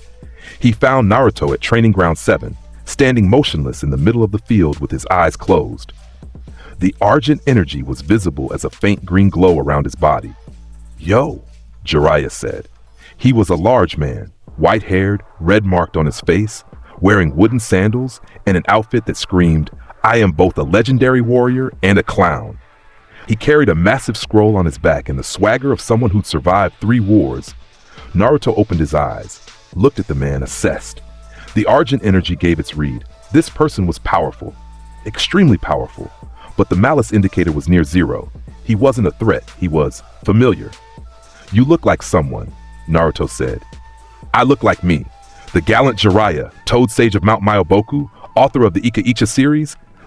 You're my godfather." Jiraiya stopped mid-pose. His left foot was still raised. His arms were still spread. He held the ridiculous position for 3 seconds before slowly lowering everything. "How'd you figure that out?" "You're one of the Sannin. You were trained by the third. The third was my father's teacher. My father was your student, and you've been watching me for the last 20 minutes from behind that tree. Godparents tend to keep tabs." Jiraiya scratched the back of his head. "You're way too smart for a 12-year-old, and you're way too late for a godfather." That hit. Jiraiya's expression shifted. The clownish mask cracked, and underneath it was something raw. Guilt, the kind that had been festering for 12 years. "Yeah," Jiraiya said quietly. "I am." They stood in silence. Then Jiraiya straightened up. "I can't fix what's done, but I can tell you that the snake bastard's coming back for the finals. He's planning something big, invasion-level big." Naruto's eyes glowed. Just a flicker. "Good." Jiraiya blinked. "Good?" More demons to kill. The Toad Sage stared at his godson. He'd expected anger, resentment, maybe even tears. He'd prepared speeches and apologies and explanations about spy networks and the greater good. He had not prepared for the flat-voiced acknowledgement that a village-scale invasion was a positive development. "Kid," Jiraiya said slowly, "what exactly happened to you?" Naruto met his gaze. "Everything." They trained together for 2 weeks. Jiraiya tried to teach Naruto the summoning jutsu. Naruto signed the Toad contract, performed the jutsu, and summoned Gamabunta on his first attempt. The Chief Toad took one look at the boy, felt the energy inside him, and said, "Jiraiya, what have you brought to my mountain?" "My godson." "That is not a child. That is a weapon wearing a child's face." "Yeah, I know. Can you work with him?" Gamabunta puffed his pipe. "Can I work with the most terrifying thing I've sensed since the Sage of Six Paths? Sure, why not? What's the worst that could happen?" The Toads liked Naruto, or rather, they respected him, which, in the Toad world, meant the same thing. The Chunin exam finals. The arena was packed. The Kazekage sat beside the Hokage in the VIP box. Though the Kazekage was already dead, replaced by Orochimaru in disguise, his jaw still aching phantom pain from its recent forced removal. Every major clan head in Konoha was present. Foreign dignitaries, feudal lords, the works, first match, Naruto Uzumaki versus Neji Hyuga. The crowd buzzed. The Hyuga prodigy versus the Demon Kid. Most of the audience expected a quick, gentle fist dismantling. The Hyuga clan's techniques were designed to shut down chakra networks, 64 palms, close the tenketsu, end the fight. Neji descended to the arena floor. He was composed. His Byakugan was already active, veins bulging around his pale eyes. He could see Naruto's chakra network, or what should have been his chakra network. What he actually saw made him pause. The normal blue pathways of chakra were there, but layered on top of them, running through them, around them, and deeper than them, was a second system, green, burning, pulsing with an energy that Neji's eyes could not fully comprehend. It was like trying to look at the sun through a telescope. The Byakugan could see it, but the brain couldn't process what it was seeing. "You have an unusual chakra system," Neji said. Understatement of the century. Naruto walked to his position. He stood with his arms at his sides, relaxed, waiting. "Before we begin," Neji said, "I want you to know that this outcome is predetermined. Fate has already decided the winner. A failure will always be a failure. A genius will always be a genius. That is the way of the world." He was talking about himself, about the branch family and the main family, about the caged bird seal on his forehead that bound him to servitude. His pain was real. His philosophy was his armor. Naruto stared at him. "Are you done?" he asked. Neji's jaw tightened. "You cannot change what you are." "Begin," the proctor shouted. Neji launched immediately. He was fast, genuinely fast, faster than most chunin. His gentle fist style was perfect. Every strike aimed at a tenketsu. His palm hit Naruto's right arm. 8 trigrams, 2 palms, then 4, then 8, then 16. Neji's hands blurred. 8 trigrams, 32 palms. Each strike was precise, hitting tenketsu with chakra-infused fingertips meant to close the chakra points and paralyze the opponent. 8 trigrams, 64 palms. The barrage ended. Neji stepped back, breathing hard. 64 strikes. Every major tenketsu in Naruto's body should have been sealed. His chakra network should have been completely shut down. He should be on the ground, unable to move. Naruto was standing in the exact same position. He hadn't moved. Not 1 inch. His arms were still at his sides. His expression was still blank. The crowd went silent. Neji stared. His Byakugan showed him something impossible. The tenketsu were closing, yes, but the green energy was forcing them back open. Immediately. In real time. Faster than Neji could close them. It was like trying to dam a river with tissue paper. "How?" Neji breathed. The clang split the air. The praetor suit formed, not all of it. Just the gauntlets, the chest plate, and the helmet. Partial deployment, enough. The crowd gasped. 10,000 people, all making the same sound at the same time. In the VIP box, the Kazekage, Orochimaru in disguise, went rigid. His jaw throbbed with phantom pain. Naruto reached out and grabbed Neji by the throat. One hand, one movement. Neji, the Hyuga prodigy, the genius, the boy who believed in fate, was lifted off the ground by his neck. His feet dangled. His hands struck at Naruto's armored wrist, gentle fist palms hammering against the praetor suit surface. Each strike pinged off the metal with zero effect. The chakra injections couldn't penetrate the armor. The tenketsu strikes couldn't reach the body beneath. Naruto pulled Neji close, visor to face. Red light reflected in pale, terrified eyes. Fate is a lie. The growl of those 4 words carried across the arena. Every microphone in the stadium picked it up. Every ear heard it. The words hung in the air like a physical force. Then Naruto punched Neji in the chest. Not a blood punch. He didn't need it. Just a straight right, powered by the praetor suit's enhanced strength and a flex of argent energy. Neji's ribs broke. Multiple fractures across the sternum and left side rib cage. The impact launched him backward, across the arena, past the center, past the far wall, through the stadium wall itself. Concrete and rebar exploded outward. Neji's body disappeared through the hole and landed somewhere in the stadium's maintenance corridor. The arena was silent for 5 full seconds. Then it erupted. Half the crowd screamed in shock. The other half just stared, mouths open, brains unable to process. The Hyuga clan section went white. Hiyashi Hyuga, Neji's uncle, head of the clan, rose from his seat with an expression of pure undiluted astonishment. His Byakugan was active. He'd seen everything. "That's impossible," Hiyashi whispered. Beside him, Hanabi, his younger daughter, a child, tugged his sleeve. "Father, is the blonde boy a monster?" Hiyashi didn't answer. He was still calculating what he'd seen. The 64 palms, countered. Not dodged, not absorbed, countered. Every closed tenketsu forced open by an energy that shouldn't exist. In the stands, Hinata Hyuga fainted. Clean out. Kiba, arms still in cast from his own match, caught her before she hit the ground. She does this a lot around him, Shino noted. Can you blame her? Kiba muttered, staring at the hole in the wall where Neji had disappeared. Rock Lee was on his feet, tears streaming down his face. He defeated Neji. The power of youth has triumphed.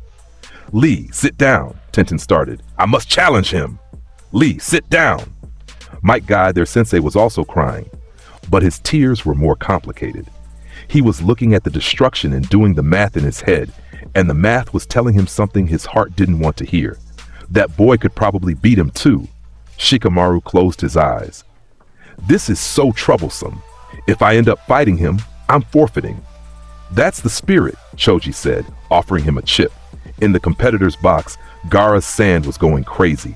It swirled around him in agitated waves, forming and collapsing defensive shapes. Shukaku was screaming inside him, not for blood, for distance. Tamari, his sister, backed away from him. Gaara, your sand? It's afraid, Gaara said. His voice was flat, but his eyes were wide. The demon inside me is afraid. Kankuro, his brother, swallowed hard. Of the blonde kid? Gaara didn't answer. He watched Naruto stand alone in the arena, surrounded by destruction, and felt something he'd never experienced before, doubt. Medical Ninja rushed to the wall to extract Neji. He was alive, broken, unconscious, and would spend weeks in the hospital, but alive. Naruto hadn't aimed to kill. He'd aimed to prove a point. Fate is a lie. The proctor announced the winner. Naruto walked out of the arena. The crowd parted for him like water around a stone. The remaining matches happened. They were background noise. Shikamaru fought and won through strategy. Tamari fought. Others fought. None of it mattered. The entire arena was still buzzing about the first match. Then came the invasion. It started with feathers. Genjutsu, a massive sleep-inducing illusion cast over the entire stadium. Civilians slumped in their seats. Weaker ninja collapsed. The stronger ones recognized it and dispelled it with a pulse of chakra. Then the explosion started. Sound Ninja flooded the stadium from hidden positions. Sand Ninja attacked from the perimeter. The barrier around the VIP box went up, a purple four-cornered prison erected by the Sound Four, trapping the Kazekage and the Hokage inside. Orochimaru revealed himself. The Kazekage's face peeled away, revealing the snake's true visage beneath. He smiled at Hiruzen. Hello, Sensei. The village was under attack. Anbu mobilized. Jonin scrambled. It was chaos. A full-scale military assault on the Hidden Leaf during its most vulnerable moment. In the arena, Sound and Sand Ninja poured in from every entrance. Dozens. Hundreds. They came armed and screaming, targeting everyone. Konoha Ninja, civilians, anything that moved. Naruto stood in the center of the arena floor. He hadn't moved since his match. He was still there, arms at his sides, when the first wave of enemy ninja charged through the gates. The Praetor suit activated. Full deployment. Every plate, every system, every weapon. Clang, clang, clang, clang. The sound was so loud it cut through the explosions, the screaming, the jutsu blasts. It echoed off the arena walls, and for a single second, every fight in the stadium paused. Every head turned. Naruto stood in full armor, visor burning red, super shotgun in his right hand. Doomblade extended from his left gauntlet. 20 Sound Ninja were charging directly at him. He walked forward. The first ninja reached him, swinging a kunai. Naruto grabbed the man's arm, broke it at the elbow, and drove the Doomblade through his chest in a single motion.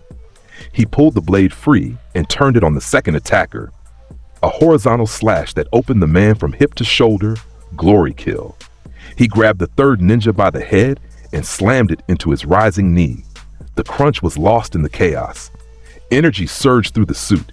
The super shotgun came up. 2 Sound Ninja were charging side by side. Naruto fired. The blast hit them both. The force sent what was left of them backward into the wall, and the wall cracked under the impact. Meat hook. The chain launched from beneath the shotgun's barrel. It crossed 40 feet and embedded in a Sand Ninja's chest armor. The chain retracted. The ninja flew toward Naruto at terrifying speed. Naruto met him with an armored fist to the face. The man's head snapped back at an angle that heads don't snap back to. He was dead before he hit the ground. Flame belch. A wave of superheated argent energy washed over a cluster of 6 Sound Ninja who'd been forming hand signs for a coordinated jutsu. The fire hit them mid-seal. They screamed. Their jutsu backfired. The resulting explosion took out another 2 enemy ninja who'd been standing too close. Naruto waded through the invasion force. He moved through the arena like a storm through a wheat field. Every step left broken bodies. Every swing of the Doom Blade ended a fight. Every shotgun blast cleared a section. He wasn't fighting. He was purging. Kakashi appeared on a balcony above. He was fighting his own battle. 3 sound jonin at once. His Sharingan was spinning. His lightning blade crackling. But between blocks and counters, he looked down at the arena floor. He saw Naruto. He saw the trail of destruction. He saw a 12-year-old boy walking through an army like it was a field of wheat, and the army was losing. "I should have been a carpenter," Kakashi muttered, dodging a Winjutsu and putting a kunai through a sound ninja's throat. Gaara lost control. The invasion plan had always included him. Gaara was supposed to transform into Shukaku, the one-tailed beast, and unleash it on Konoha, a weapon of mass destruction aimed at the village's heart. But Gaara didn't transform on schedule. He was supposed to wait for the signal. Instead, the fear inside him, Shukaku's fear, bleeding through the seal, triggered an early unstable transformation. Sand erupted from his gourd. It engulfed his body.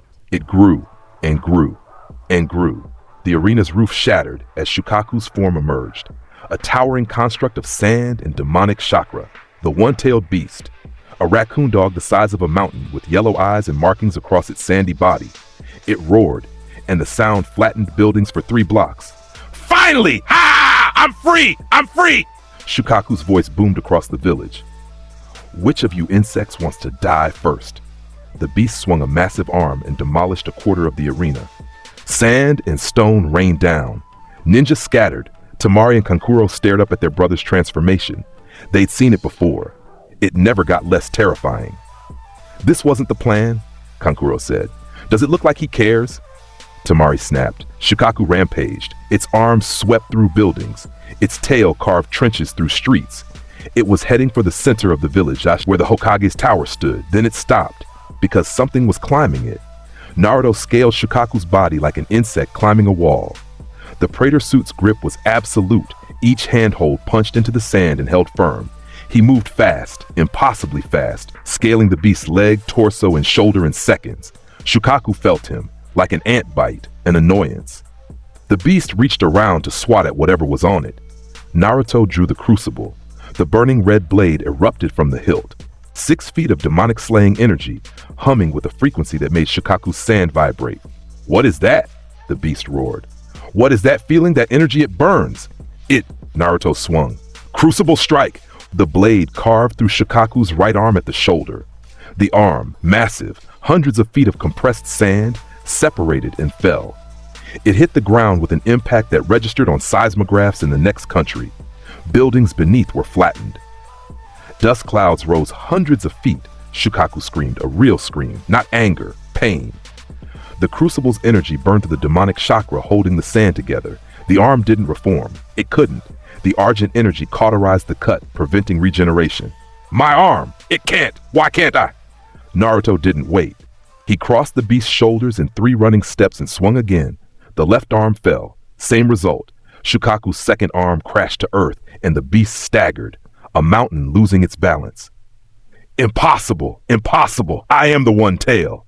I am!" Naruto stood on Shukaku's head. He looked down. Through the sand, through the demonic chakra, he could see Gaara. The boy was unconscious, his body half merged with the sand construct, his eyes closed, his face twisted in a nightmare. Naruto raised the crucible above his head. The blade burned brighter, hotter. The air around it ignited.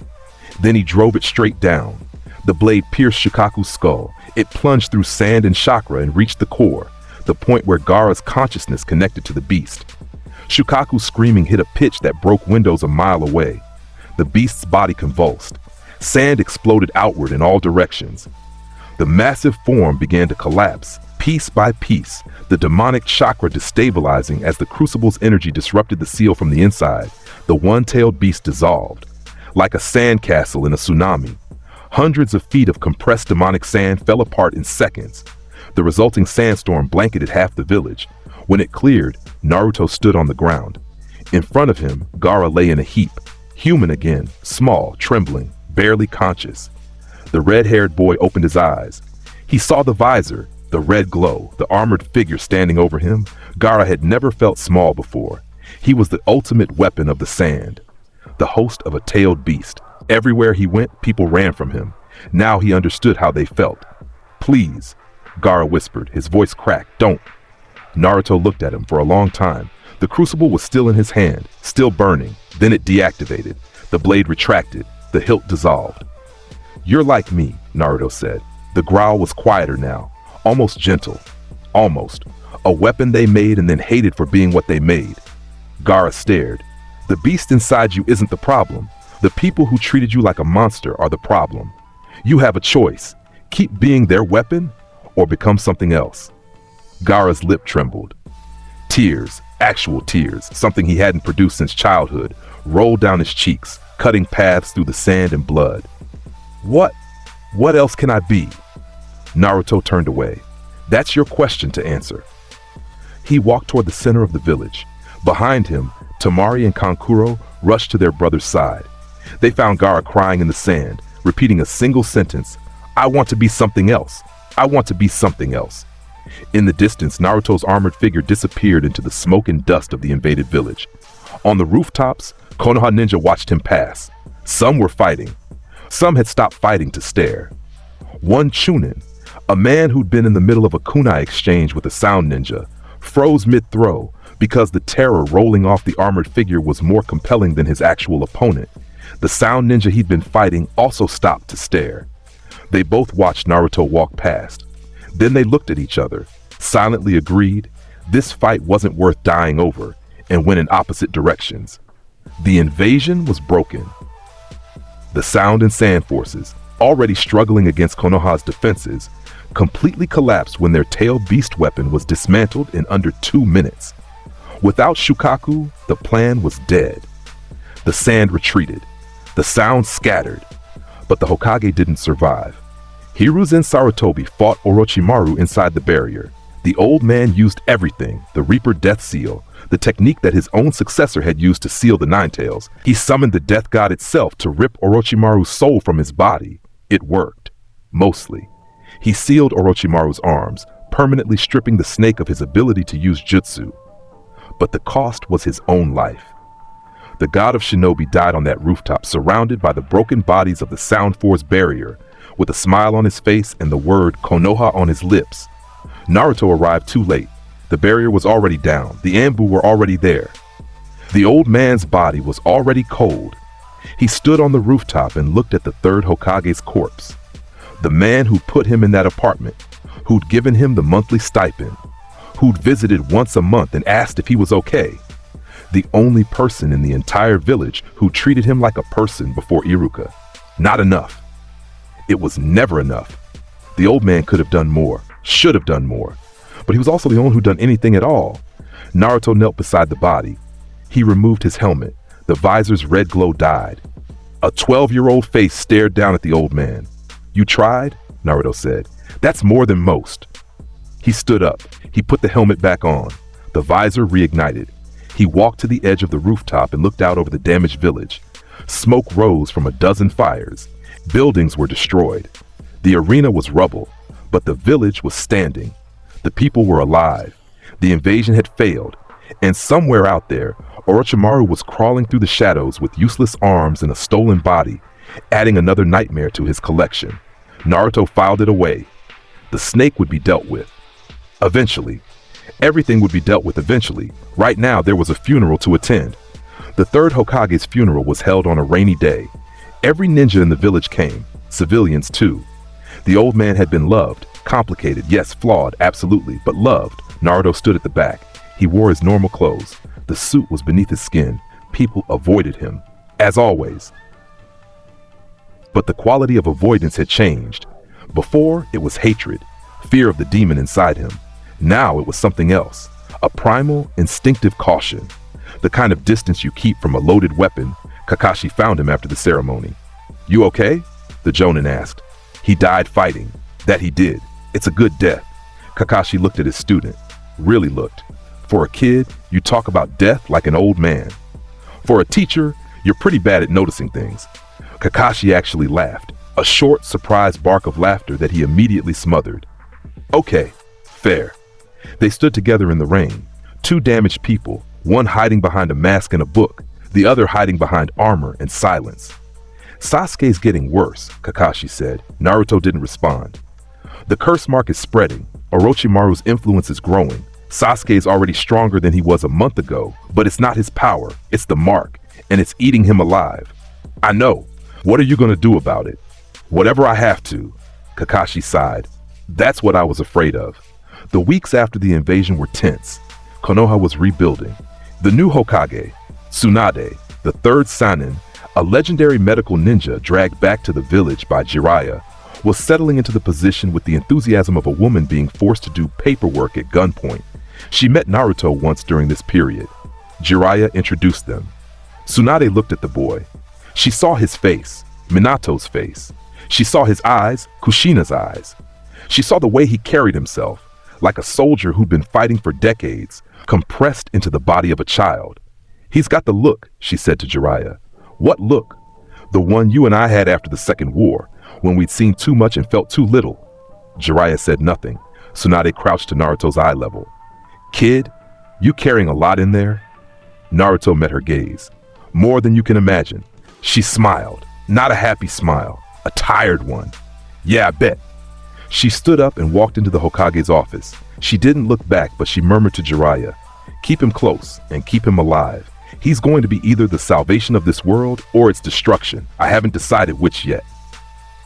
Sasuke left the Sound Four. Orochimaru's elite bodyguards infiltrated the village and offered Sasuke what he wanted most. Power. The power to kill Itachi. The power to avenge his clan. All he had to do was come to Orochimaru. Sasuke said yes. He left in the middle of the night. He walked out of the village gates, past the sleeping guards, past the empty streets, past the bench where Sakura found him and begged him to stay. Please, she cried. Please don't go. We can get stronger together. Team 7 can. Team 7 is dead, Sasuke said. His voice was cold. The curse mark was pulsing on his neck. His eyes were red, Sharingan, two Tomoe, spinning with an obsession that had consumed everything else inside him. He left her on that bench, crying, alone. By morning, the village knew. The retrieval mission was organized. Shikamaru led a team. Neji, recovered barely, Kiba, and Naruto. 5 Genin to chase down the Sound Four and retrieve the Uchiha. The team split up as they encountered the Sound Four one by one. Choji took on Jirobo. Neji took on Kidomaru. Kiba took on Sakon and Ukon. Shikamaru took on Tayuya. Each fight was brutal. Each Konoha ninja pushed past their limits. Naruto went ahead, alone, towards Sasuke. He didn't stop. He didn't slow down. The Argent energy propelled him through the forest at speeds that turned the trees into a blur. He could feel Sasuke's energy ahead, corrupted, twisted, reeking of the same demonic taint that he'd sensed on Orochimaru. The Valley of the End. 2 massive statues faced each other across a waterfall. Madara Uchiha and Hashirama Senju, the founders. The 2 men whose rivalry had shaped the shinobi world. They stood with hands raised, frozen in eternal conflict, as water thundered between them. Sasuke was waiting on Madara's head. He stood with the wind in his dark hair, the curse mark spreading across half his face. His Sharingan blazed. 3 Tomoe in each eye now, fully matured. Naruto landed on Hashirama's head. They faced each other across the waterfall. You came, Sasuke said. His voice was different, deeper, rougher. The curse mark was changing him physically. His skin was graying, his eyes were darkening. Naruto said nothing. The Praetor suit formed around him. Full deployment, each plate locked with a clang that echoed off the valley walls and mixed with the roar of the waterfall. Sasuke watched the transformation. He'd seen it before, in the forest of death, in the arena. Each time it had terrified him. That terror had become the seed of his obsession. He needed to be stronger than this, stronger than the armor, stronger than whatever Naruto was. I'm leaving, Sasuke said. I'm going to Orochimaru. He'll give me the power I need to kill Itachi. The visor glowed red. And you can't stop me. Naruto stared at him through the visor. The rain was starting, heavy drops that hissed and steamed against the Praetor suit surface. I'm not here to stop you, Naruto said. The growl carried over the water. I'm here to put down a demon. Sasuke's eyes widened. Then they narrowed. The curse mark flared. Curse mark, level 2. The transformation was immediate and horrible. Dark chakra erupted from the mark on Sasuke's neck. His skin turned gray. His hair grew long and turned blue-white. His eyes changed, the sclera turning black, the Sharingan burning red within it. And from his back, two massive hand-shaped wings tore through his shirt and spread wide. He looked like a demon, because he was one. In Naruto's eyes, the corruption was complete. The curse mark had consumed Sasuke Uchiha and replaced him with something else. Something that wore his face but ran on Orochimaru's poison. Sasuke's power was enormous. The curse mark multiplied his already prodigious abilities several times over. His speed, his strength, his chakra reserves, all amplified to levels that rivaled a Jonin. He launched from Madara's head, crossing the gap in an instant, wings beating, one hand wreathed in black lightning. Chidori! The black Chidori, a corrupted version of Kakashi's signature technique, screamed through the rain. The lightning was dark, infused with the curse mark's demonic energy. It hit Naruto's chest plate dead center. The impact sent shockwaves rippling across the valley. The waterfall split. The stone beneath them cracked.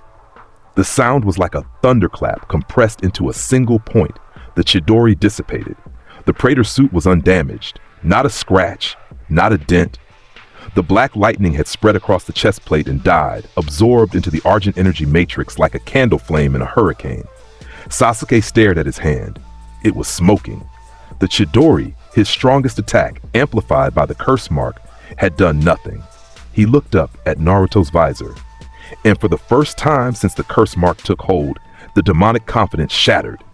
Behind the gray skin and the black eyes and the monster's wings, Sasuke Uchiha was a 13-year-old boy who just realized he was facing something beyond his comprehension. That's impossible, Sasuke whispered. Naruto grabbed Sasuke's extended arm. The armored hand closed around the forearm, just below the elbow, and twisted. The snap was louder than the waterfall. Sasuke's arm broke at the joint, a clean compound fracture that sent the bone piercing through gray skin. Sasuke screamed, a raw animal howl of pain that echoed off the valley walls. Naruto didn't let go. He pulled Sasuke forward into a headbutt. The visor connected with Sasuke's forehead and the Uchiha's vision went white. Sasuke stumbled backward. His wings flared, trying to compensate. Blood poured from his forehead and his broken arm.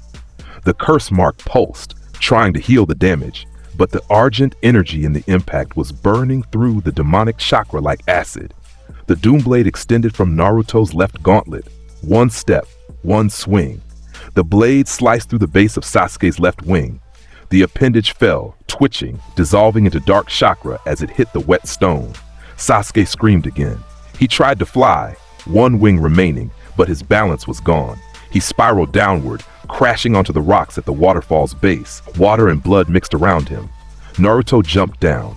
He landed on the rocks with a boom that cracked the stone. Sasuke was on the ground in front of him, one arm broken, one wing severed, blood pouring from multiple wounds. The remaining wing, Naruto grabbed it. Sasuke thrashed, trying to get free, his one good hand scrabbling at the armored grip. The Doom Blade came around and cut. The second wing fell. Sasuke collapsed, face down on the wet stone. The rain hammered his back. His curse mark was flickering now, the demonic energy trying to sustain the transformation, failing, receding. His skin was shifting between gray and normal. His hair was flickering between white and black. He was changing back. The demon was losing. Sasuke rolled over. He looked up at Naruto through blood-streaked eyes. The Sharingan was still active, recording every detail with perfect clarity. The rain hit his face and mixed with tears he didn't know he was shedding. Naruto. Sasuke's voice was barely a whisper. The arrogance was gone. The hatred was gone. The obsession, the superiority, the Uchiha pride, all of it stripped away by pain and fear, leaving nothing but a boy who'd lost everything and was about to lose more. Naruto, wait, please. Naruto stood over him. The visor burned red. The rain hissed against the suit. The waterfall roared behind them. The statues of Madara and Hashirama watched in silent stone judgment. Naruto reached down and grabbed Sasuke by the skull. One hand, armored fingers wrapping around the Uchiha's head like a vice. He lifted Sasuke off the ground. Sasuke's feet dangled over the river. His one good hand gripped Naruto's wrist. His Sharingan eyes, three tomoe spinning in terror, stared into the visor. Rip and tear until it is done. Naruto squeezed. The sound was sickening, a crunch that started wet and ended dry. The Sharingan eyes went wide, then went still. Sasuke's body spasmed once, twice. Then it hung limp. Glory kill. Energy surged through the suit, more than any previous kill.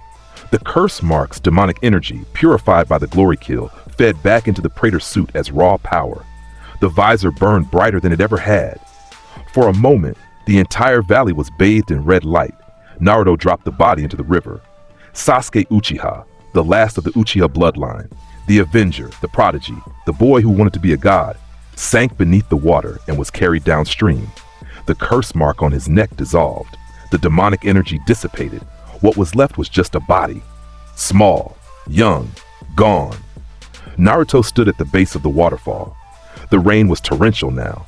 It ran off his armor in sheets. The visor's red glut through the downpour like a beacon. He looked up at the statues, Madara and Hashirama, two men who'd founded a village and then torn a valley apart, trying to prove who was stronger. Their rivalry had birthed the shinobi system.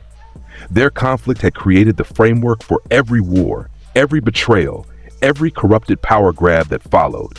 Naruto saw them for what they were, the beginning of the infection. The ninja world was sick. It had always been sick. The villages were built on top of conquered land, watered with blood, governed by men and women who played with lives like pieces on a board. The tailed beasts were weapons. The Jinchuriki were disposable. The children were soldiers. The cycle of hatred and violence spun endlessly, generating more pain, more demons, more corruption. He couldn't fix it from inside a village that had spent 12 years trying to destroy him. He couldn't fix it by following orders, climbing ranks, playing their game. The only way to fix a house this rotten was to tear it down to the foundation and start over. Naruto turned his back on the Valley of the End. He started walking.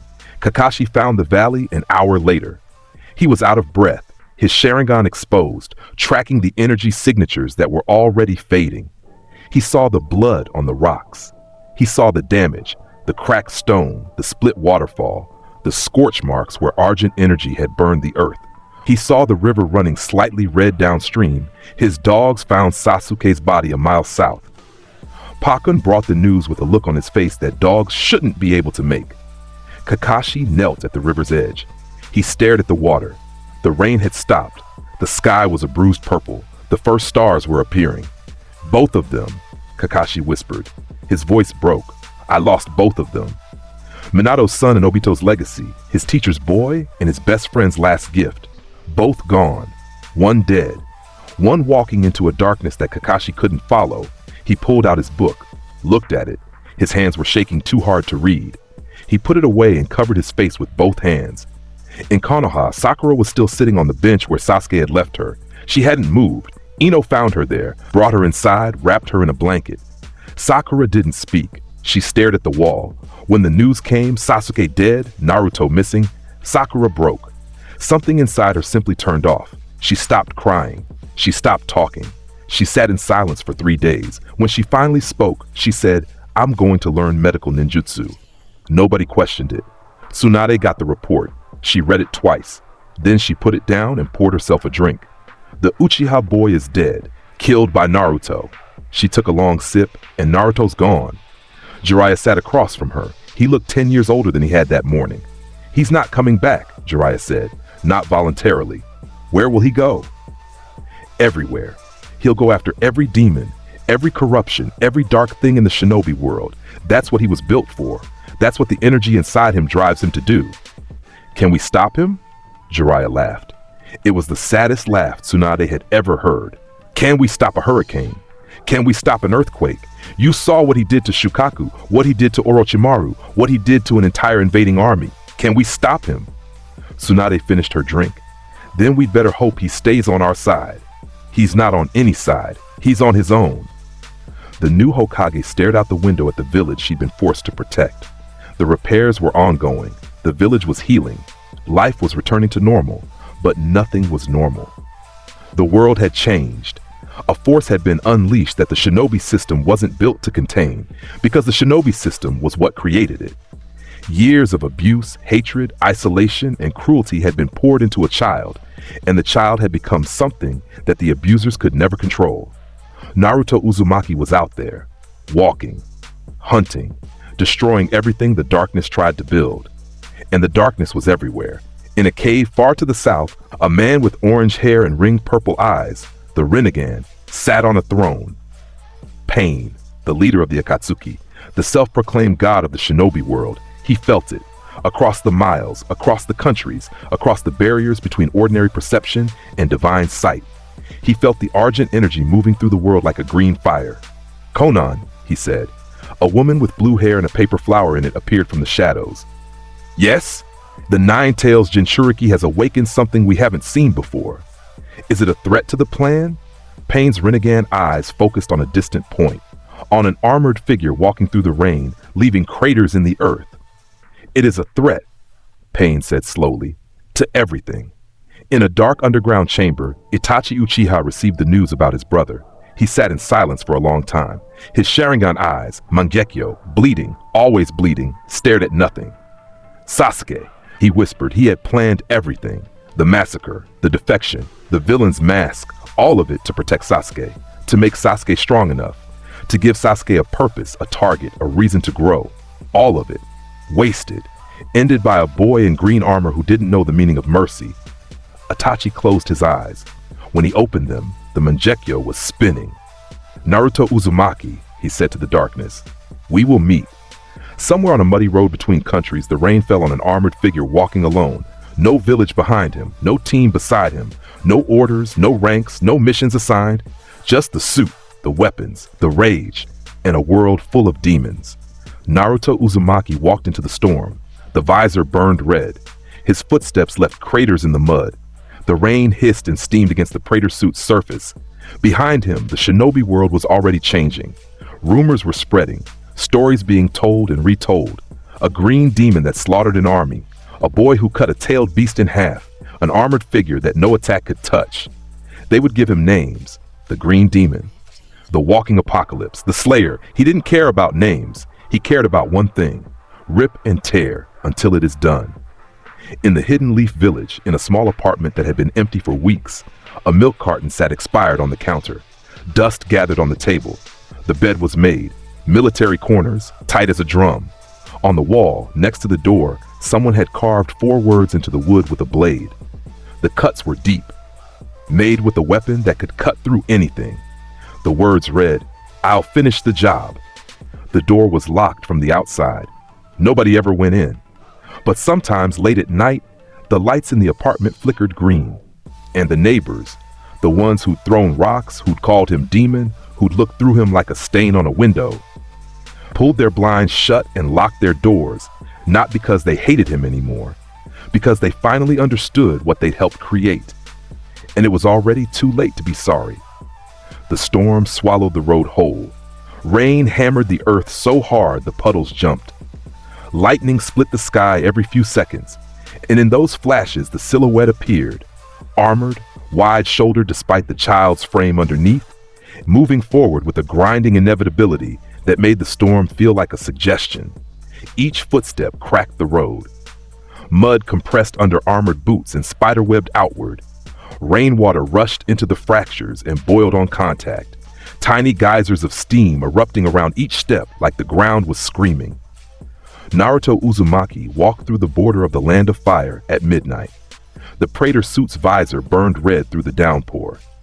Argent energy bled off his frame in faint green waves, vaporizing raindrops before they reached the armor's surface. A 10-foot bubble of dry heat surrounded him at all times. The rain fell everywhere except where he was, behind him. Konoha, the village that raised him on hatred and silence and expired food. The village that beat him on his birthday and looked through him like a smudge on glass. The village that now understood too late what it had built. Ahead of him, everything else. The shinobi world stretched in every direction. 5 great nations, dozens of smaller ones, hundreds of hidden villages and criminal networks and dark laboratories and sealed horrors. All of it sick, all of it infected with the same rot that had produced a village willing to torture a child for something sealed inside him. Naruto walked forward. He always walked forward. There was only one direction that mattered. Deep inside the seal, pressed against the farthest wall of its cage, The nine-tailed fox watched through eyes the size of houses. Kurama had been silent for days. The great beast, ancient, powerful, the most feared creature on the continent, was curled in the corner of its mindscape prison like a cat hiding from thunder. He killed the Uchiha boy, Kurama whispered to itself. He bisected Shukaku. He ripped the jaw off a Sannin. The fox's tail's wrapped tighter around its body. And he's getting stronger. Outside the seal, in the physical world, Naruto's boots left craters in the mud. The road stretched through dense forest, tall pines, dark canopy, the kind of terrain where bandits like to set ambushes. Speaking of which, 12 missing nin were camped in the trees ahead. A mixed group, 3 from mist, 4 from stone, 5 from minor villages scattered across the continent. They'd formed a bandit crew, preyed on merchants, travelers, anyone who looked like they carried something worth stealing. They saw the red glow through the rain. They saw the armored figure. And because they were stupid, the specific, lethal kind of stupid that comes from years of successful violence making you believe you're invincible, they dropped from the trees. The leader was a big man, former stone Chunin, scar across his nose. He held a massive war hammer and grinned through the rain. Well, nice armor, kid. Hand it over, and maybe we'll let you keep your legs. Naruto stopped walking. The visor turned toward the speaker. Last chance, the missing nin said. I'm being generous. Naruto said 2 words. The growl carried through the rain like a funeral bell. The big man's grin vanished. Something in those words, in the absolute flatness of the delivery, the total absence of emotion or hesitation, tripped a wire in his survival instincts. But he'd been a bandit too long. Pride overruled fear. He swung the warhammer. Naruto caught it. One hand. The hammer stopped dead. The impact shockwave sent raindrops flying sideways. He ripped the hammer from the man's grip, spun it once, and drove the head through the man's chest. The body flew backward and hit a tree trunk. The trunk snapped. The body kept going. The remaining 11 charged. The doom blade extended from the right gauntlet. 2 steps forward, a horizontal sweep that caught 3 of them across the midsection. They folded and flew. A 4th came from behind. Naruto spun and caught the man's kunai-wielding hand at the wrist, crushed it, and threw the man straight up through the canopy. He went through 3 branches and kept going. The meat hook launched. It embedded in a missing nin who was trying to form water jutsu hand signs. The chain retracted. The man flew forward. Naruto met him with a knee to the sternum.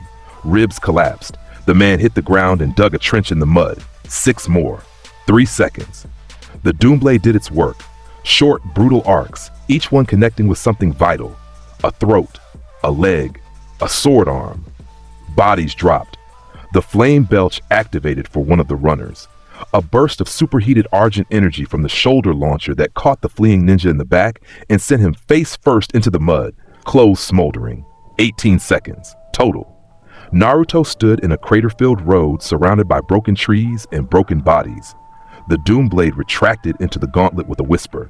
The rain washed blood off the armor in thin red streams. He kept walking. Behind him, one of the missing 9, the youngest, barely a teenager, was still conscious. She lay in the mud with a shattered collarbone and watched the red visor disappear into the darkness.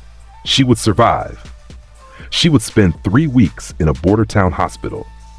She would tell every person who listened about the green armor and the red eyes and the thing that walked through 12 fighters like they were made of straw. Within a month, the story would spread across 3 countries. The green demon was real, and it was moving. In Konoha, the news traveled in pieces. First came the tracker reports. Anbu teams assigned to monitor Naruto's movements returned with observations that read less like intelligence briefings and more like horror stories. Subject destroyed a bandit encampment of 30-plus combatants near the eastern border. Engagement lasted approximately 40 seconds. 0 survivors among combatants. Civilian captives freed. Subject continued east. Subject encountered a rogue Jonin from the hidden mist operating a smuggling ring through wave country. The Jonin used water dragon jutsu. Subject walked through the water dragon. It evaporated on contact with the armor. Subject eliminated the Jonin with a single strike. The impact crater was 17 feet across. Subject appears to be moving toward the border of the land of wind. Speed of travel is inconsistent. sometimes walking, sometimes covering miles in seconds through a short-range burst technique our sensors struggle to track. Tsunade read the reports at her desk. She read them one at a time, each one worse than the last. Worse was the wrong word. More terrifying, more impossible, more confirming of the things she already knew. Shikamaru was in the room because Tsunade had started pulling him into strategic briefings. The boy was 14 and already the smartest tactical mind in the village. He sat in a chair with his feet on the desk and his eyes closed, listening. "He's hunting," Shikamaru said. "Hunting what?" "Everything that's wrong." Shikamaru opened one eye. "He's moving toward Wind Country. The Akatsuki has operations in that region. He can feel them, or whatever that energy does, it lets him find corrupt targets." Tsunade set down the report. "Can we bring him back?" "You'd have better luck bringing back a typhoon." Shikamaru closed his eye again. "The real question is what happens when the Akatsuki finds him before he finds them. And then I feel very sorry for the Akatsuki." Kakashi was already on the road. He'd left Konoha 2 days after the Valley of the End. He told Tsunade he was tracking Naruto. What he was really doing was following a trail of craters and unconscious criminals across 3 countries, trying to reach a boy who kept getting further away. His tracking dogs gave him updates. Pakon's reports were brief and deeply unsettling. "The trail's fresh, 6 hours old. He fought something here, multiple targets. The ground's still warm." "How warm?" "My paws are burning, Kakashi." The copy ninja pushed harder. He covered ground at Jonin's speed, which was impressive by any normal standard. He was still falling behind. Naruto moved with the tireless endurance of something that ran on rage instead of stamina. Sleep was irrelevant to him. Stopping was a concept he'd abandoned. He just walked and killed everything dark that crossed his path. In the hidden sand village, Gaara stood on the Kazekage Tower's roof and felt the distant tremors, faint, barely perceptible. But there, like the heartbeat of something enormous approaching from very far away. "He's coming this way," Gaara said to the wind. Tamari appeared behind him. "Who?" Gaara said nothing. His sand shifted in its gourd. Shukaku's voice, usually a constant, screeching demand for blood, was silent, had been silent for days. The one tail was hiding so deep in the seal that Gaara could barely feel it. "The one who broke me," Gaara said quietly. Tamari's hand went to her fan. "Should we prepare defenses?" Gaara almost smiled. Almost. Against him? Everything we have would be a speed bump. He kept watching the horizon. The Akatsuki held a meeting. In a dark cave, holographic projections flickered. 9 figures, some standing, some sitting, all wearing black cloaks with red clouds. The organization that hunted tailed beasts. The shadow government of the shinobi underworld. The most dangerous collection of S-rank missing 9 ever assembled. Pain's projection stood at the center. The Renegade's concentric rings glowed purple in the darkness. "The 9 Tails Jinchuriki has left Konoha," Pain said. His voice was flat, like a man describing the weather while a tsunami approached. "He is moving through the eastern territories. He has destroyed every hostile force he has encountered." "Good," Kasame said. The shark man grinned, showing teeth that would make actual sharks uncomfortable. He was massive, blue-skinned, gilled, built like something that had evolved specifically to kill other things in deep water.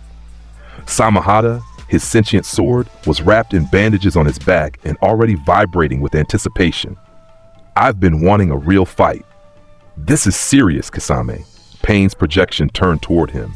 The intelligence suggests the boy possesses an unknown energy source that operates independently of chakra. Standard capture protocols may be insufficient. "Then I'll improvise."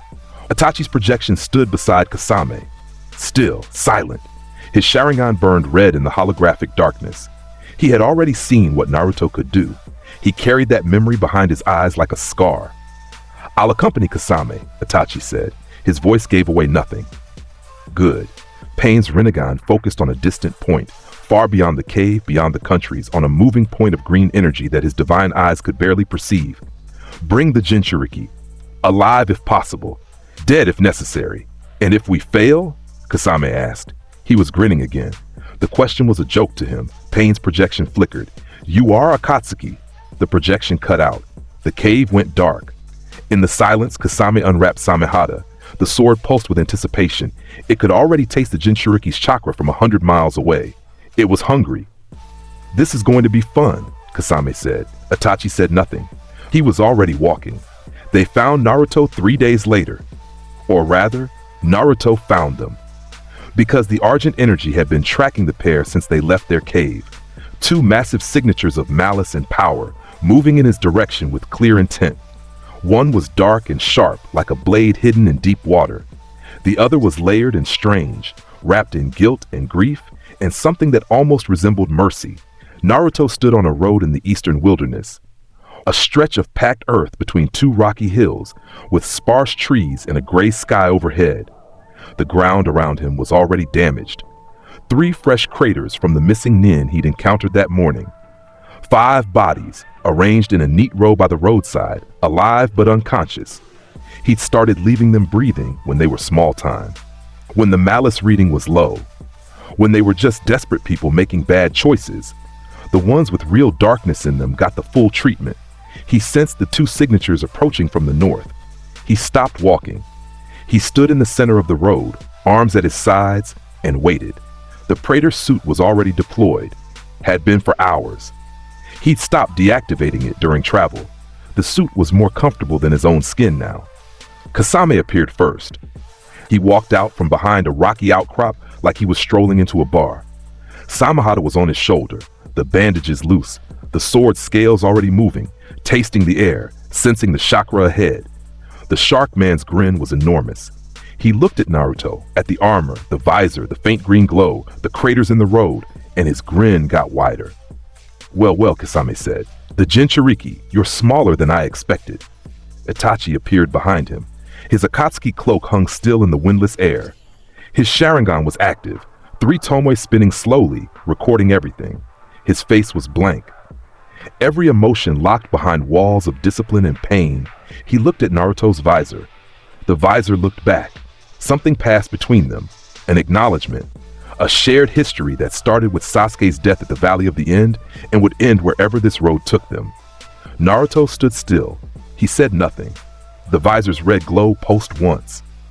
"Orders are orders," Kasame said. He swung Samahata off his shoulder and planted it on the ground. The impact cracked the earth. "You're coming with us, kid. Easy way or fun way. Personally, I'm hoping for the fun way." Silence. Kasame's grin sharpened. "Fun way it is." He flew through hand signs, fast, faster than most jonin could track. Water release, exploding water shockwave. His chest expanded, his mouth opened. And an ocean came out, a wall of water, 50 feet high, stretching across the entire road and both hills, erupted from Kasame's body. It was a tidal wave compressed into a single jutsu, carrying enough force to flatten a village.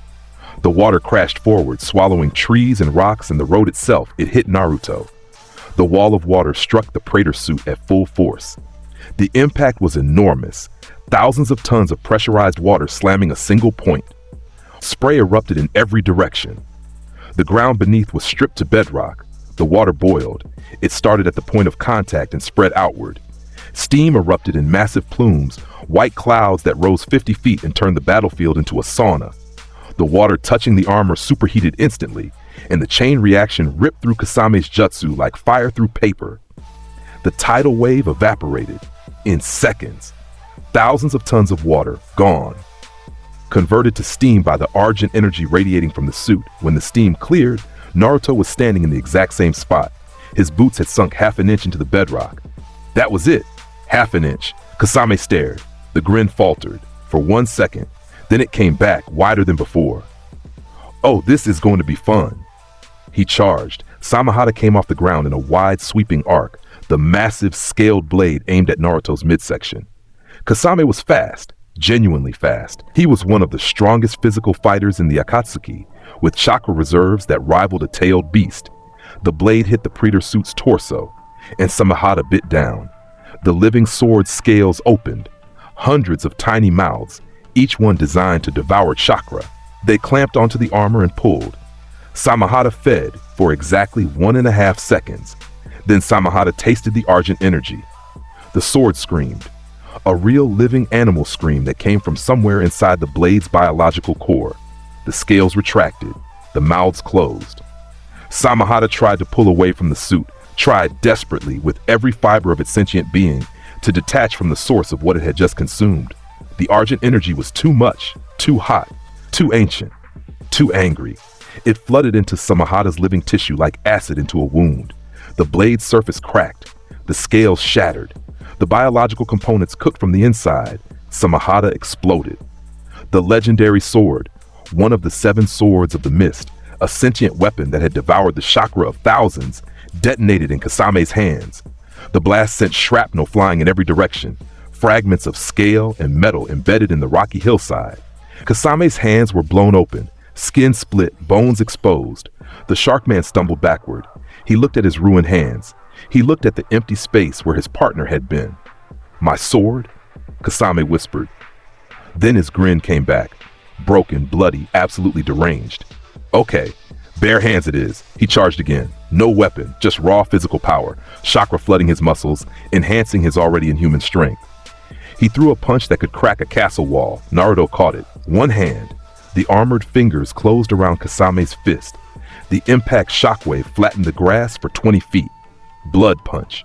The argent energy concentrated in Naruto's right gauntlet and detonated on contact. The blast hit Kasame's center mass. The Sharkman's torso compressed, ribs folding inward, organs relocating, spine bending in directions spines were designed to prevent. He flew backward, through a hill. The entire rocky outcrop exploded outward as Kasame's body punched through it. Stone and dirt rained across the landscape. A dust cloud rose 100 feet. Silence. 5 seconds. 10. Then Kasame came back. He walked out of the rubble with half his ribs visible through the torn cloak. His shark physiology was working overtime, gills flaring, muscles regenerating, bones resetting with audible cracks. He was bleeding from everywhere. His left arm hung at the wrong angle. He was still grinning. "That," Kasame said, spitting blood, "was a good hit." Deep inside the seal, Kurama flinched. This shark man is insane. He's smiling. He's literally falling apart, and he's smiling. Naruto walked toward Kasame, steady, deliberate. The same walk from the bridge and wave, the same walk from the arena, each step a promise. Kasame met him head on. They traded blows. Kasame's fists against the Praetor suit's gauntlets. Each impact sent shockwaves through the ground. Kasame landed hits. He was fast enough and strong enough to connect. His fists bounced off the armor. Every single time, the shark man threw a haymaker. Naruto stepped inside it and drove a knee into Kasame's gut. The impact folded the larger man in half. Then Naruto grabbed him by the back of the head and brought it down into his rising knee again. Kasame's face crumpled. Teeth flew. The shark man staggered, and for the first time, the grin disappeared. Pain replaced it. Real, overwhelming pain that even Kasame's battle madness could only mask for so long. He tried one more jutsu. Water release. Water shark bomb. The meat hook launched. The glowing chain crossed the gap in a heartbeat and embedded in Kasame's shoulder armor. The chain retracted. Kasame flew forward. Naruto caught him by the throat. "You're tough," Naruto said. The growl was almost respectful. Almost. He slammed Kasame into the ground. The earth cratered. He lifted him and slammed him again. Again. Each impact deepened the crater until Kasame was at the bottom of a 10-foot hole. The shark man was still breathing. Barely. His regeneration was trying. Muscles knitting, bones resetting. But the damage was accumulating faster than the repair could manage. Kasame coughed blood. "Just kill me." Standing up. Naruto paused. He looked at the broken man in the crater, at the blue skin and the ruined face and the gills still flaring with stubborn, relentless life. He reached down and pulled Kasame to his feet. The shark man swayed. One leg was shattered. His jaw was dislocated. He could barely see through the blood in his eyes, but he was standing. Glory kill. Naruto drove the doom blade through Kasame's heart. Clean. Fast. The blade punched through the chest and out the back. Kasame's eyes went wide. Then they went still. Naruto held him there for a moment. Then he pulled the blade free and let the body fall. Energy surged through the suit. Stamina restored. The visor burned brighter. Kasame Hoshigaki, the monster of the hidden mist, one of the 7 swordsmen, an S-rank nightmare who'd killed more people than most villages had citizens, lay in the mud with a hole through his heart and something that almost looked like a smile frozen on his ruined face. He died standing up. He'd gotten his wish. And now there was Itachi. The Uchiha stood 20 feet away. He had watched the entire fight without moving. His Sharingan had recorded every frame. The water evaporating, Samehada exploding, Kasame being demolished piece by piece. His face was blank, his hands were at his sides, but his eyes were bleeding. The Mangekyo Sharingan had activated during the fight, triggered by stress, by grief, by the recognition that his partner of years had just been killed in under 3 minutes. "Tsukuyomi," Itachi said. The world changed. One moment, Naruto was standing on a muddy road. The next, he was somewhere else entirely. A dimension of pure genjutsu, Itachi's mental world, the most powerful illusion in the Uchiha bloodline. The sky was red. The ground was black. Everything was inverted, wrong, designed to unravel the target's mind over 72 hours subjective time, compressed into a single second of reality. Itachi stood in the center of this world. He was in control here, absolute control. He could reshape reality, inflict pain, shatter minds. He had used this technique to torture enemy combatants into catatonia. It was the weapon that made Itachi Uchiha the most feared genjutsu user alive. Naruto stood in the red world. The Praetor suit was still on. The visor still glowed. Itachi raised his hand. The world twisted. Blades appeared, thousands of them, suspended in the air, aimed at Naruto from every direction. In this world, they were real. In this world, they would cause real pain, amplified 1,000-fold by the genjutsu's architecture. 72 hours, Itachi said quietly. In this world, I am God. The blades flew, all of them.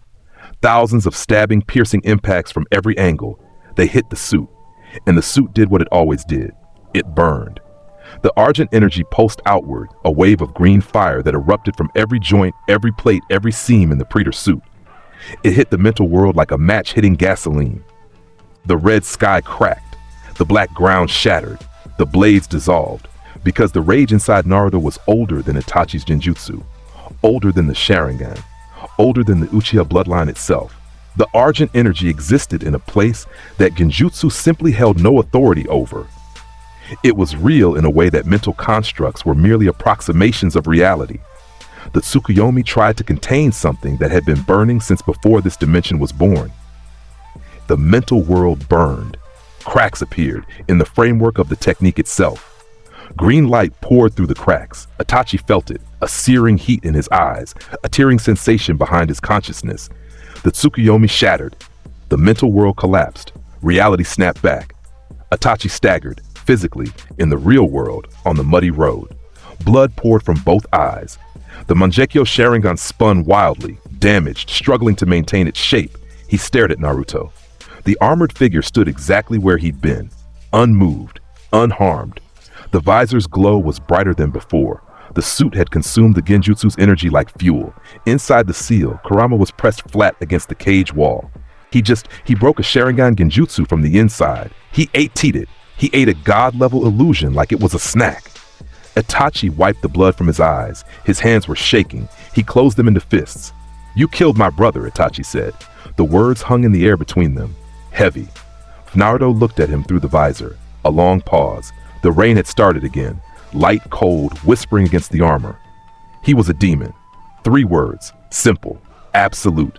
And Itachi, the man who had killed his entire clan, who had worn the mask of a villain for over a decade, who had orchestrated everything to push Sasuke towards strength, felt each word land like a blow, because he knew. He had always known. The curse mark had consumed Sasuke long before Naruto ended him. Orochimaru's poison had eaten the boy alive, hollowed him out, filled the empty space with something dark and hungry. Itachi had seen it coming. He had hoped, stupidly, desperately, that hatred alone would be enough to keep Sasuke anchored to humanity. It was a gamble, and it failed. Itachi's Mangekyo Sharingan shifted. The pattern changed. Amaterasu. Black flames erupted from Itachi's left eye. They materialized on Naruto's chest plate. The black fire of the sun goddess. The inextinguishable flames that burned anything and everything until the target was ash. The most destructive fire technique in the shinobi world. The Amaterasu hit the Praetor suit. It burned. For 2 seconds, the black fire spread across the chest plate, licking at the joints, seeking gaps in the armor. Then the Argent energy pulsed. A single, massive surge of green power erupted outward from the suit. It hit the Amaterasu like a tsunami hitting a campfire. The black flames sputtered. They dimmed. They were pushed back, inch by inch, then foot by foot, then all at once. The Argent energy overwhelmed the Amaterasu and snuffed it out. Black flames that burned everything, defeated by something that burned hotter. Itachi watched his strongest offensive jutsu die on the surface of the armor. Both his eyes were bleeding freely now. His vision was blurring, the Mangekyo's toll, combined with the disease that was already eating him from the inside. He had months left, maybe weeks. He looked at Naruto, at the visor, at the armored figure that had just tanked every technique Itachi Uchiha possessed and walked through them like they were morning fog. And Itachi made a decision. He deactivated the Mangekyo.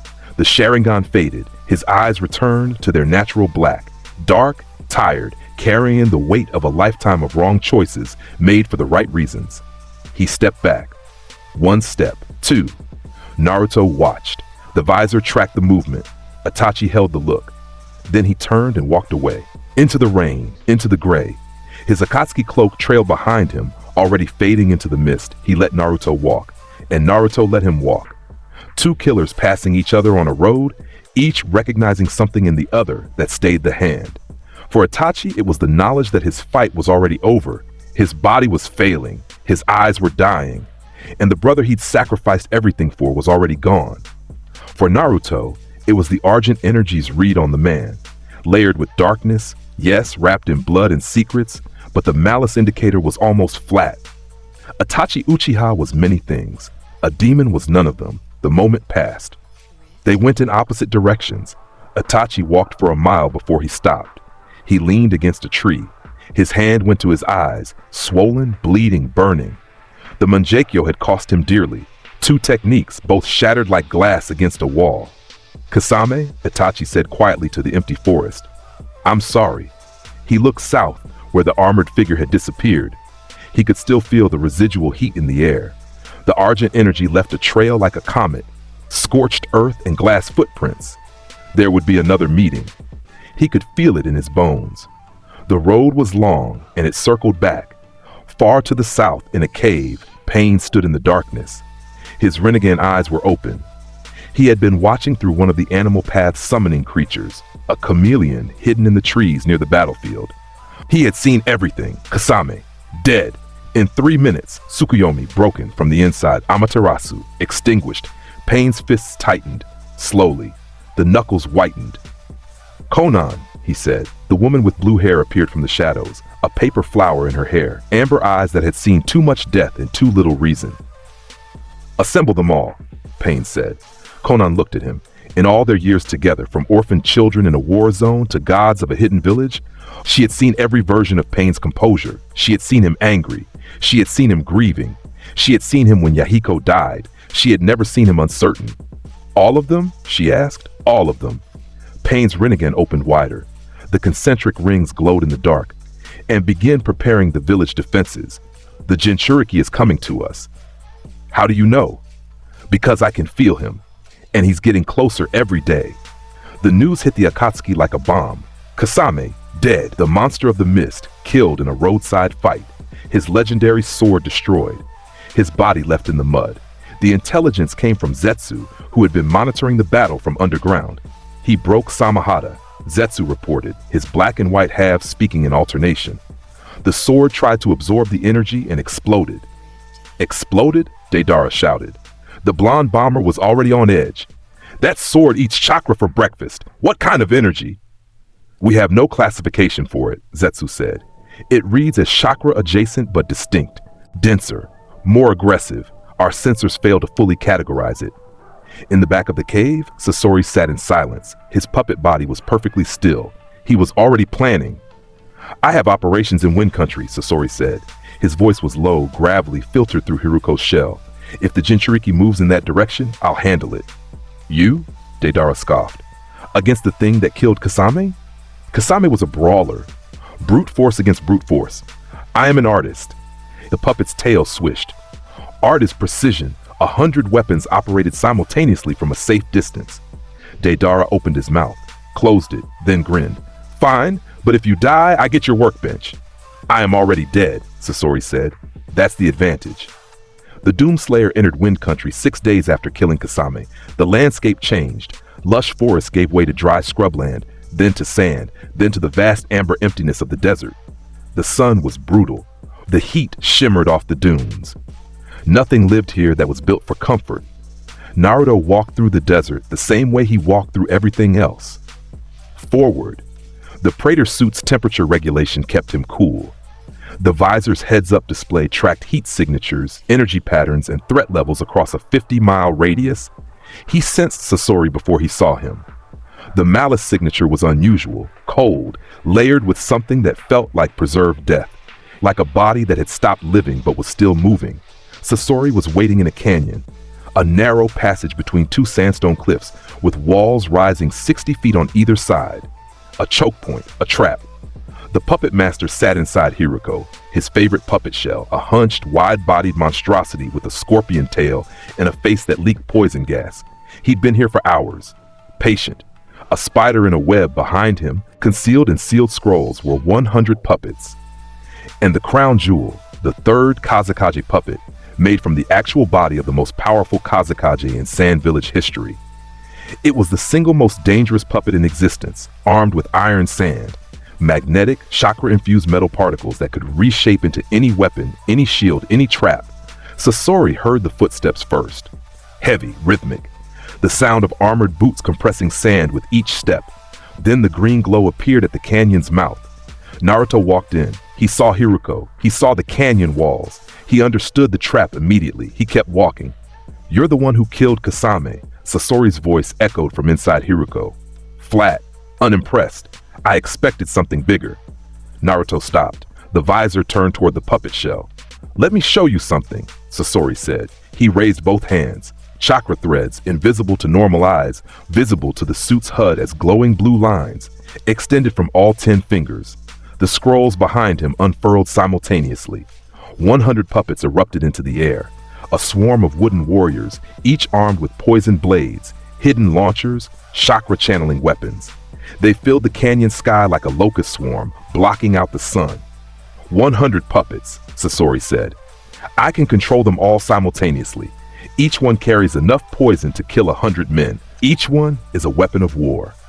The puppets descended. They came from every direction, above, left, right, behind. A cage of wood and steel and poison closing fast. Blades swung. Launchers fired. Senbon needles filled the air in a rain of toxin-coated metal. The needles hit the Praetor suit and bounced off. Every single one. The poison evaporated on contact with the Argent energy. The heat broke down the chemical compounds before they could reach the armor's surface. The puppet blades struck next. Swords, axes, spears, all hitting the suit from multiple angles at once. They shattered. Wood splintered. Metal snapped. The puppets that made physical contact with the armor began to smoke where they touched it.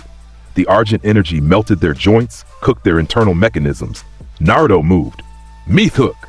The glowing chain launched from his left wrist and embedded in the nearest puppet. He yanked himself forward, closing the gap in a heartbeat, and drove the doom blade through the puppet's chest on arrival. It exploded into splinters. He pivoted, launched the Meath hook again, this time at a puppet 30 feet above. The chain pulled him skyward. He tore through the swarm midair. The doom blade extended and retracted in rapid, devastating arcs. Each swing destroyed a puppet. Each destroyed puppet rained fragments of wood and metal onto the canyon floor. He used the Meath hook to grapple from target to target, swinging through the swarm like a wrecking ball on a chain, smashing everything he touched. 15 puppets in 10 seconds, then 25, then 40. Sasori's fingers moved faster. He reorganized the formation, pulling the remaining puppets into coordinated strike patterns, sending groups of 5 and 6 to attack simultaneously. A classic overwhelming strategy. Death by 1,000 cuts. Every cut bounced off the suit. Naruto landed on a canyon wall, boots sticking to the stone. He launched again, straight into a cluster of 10 puppets, forming a defensive ring around a central launcher unit. The doom blade went through 3 of them in a single swing.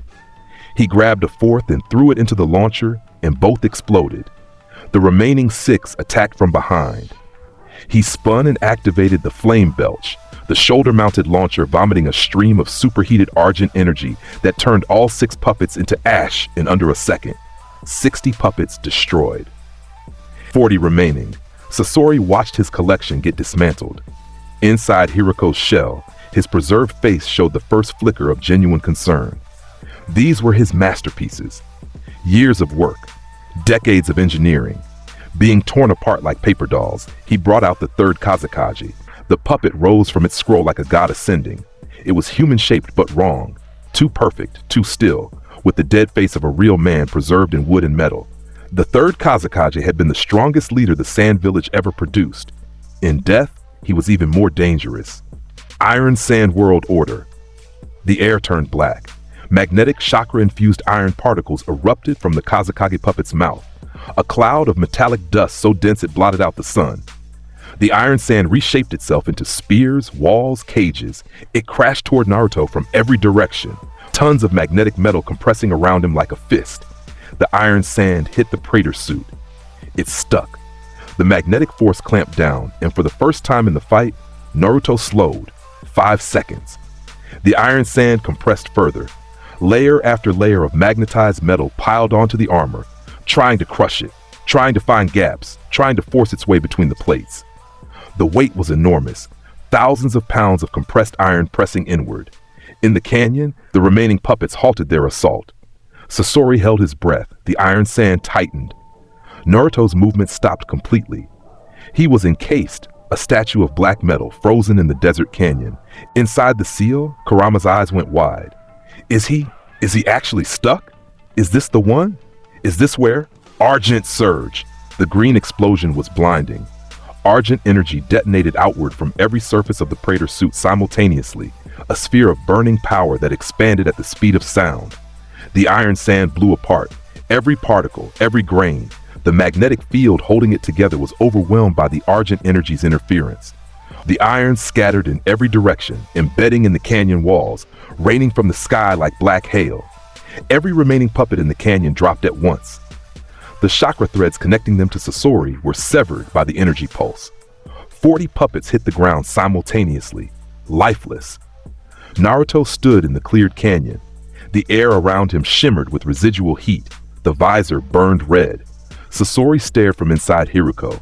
The third Kazakage puppet hung in the air, drained of iron sand, suddenly just a hollow shell.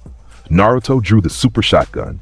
The massive, double-barreled weapon materialized in his right hand with a whir of Argent energy. He aimed it at Hiruko and fired.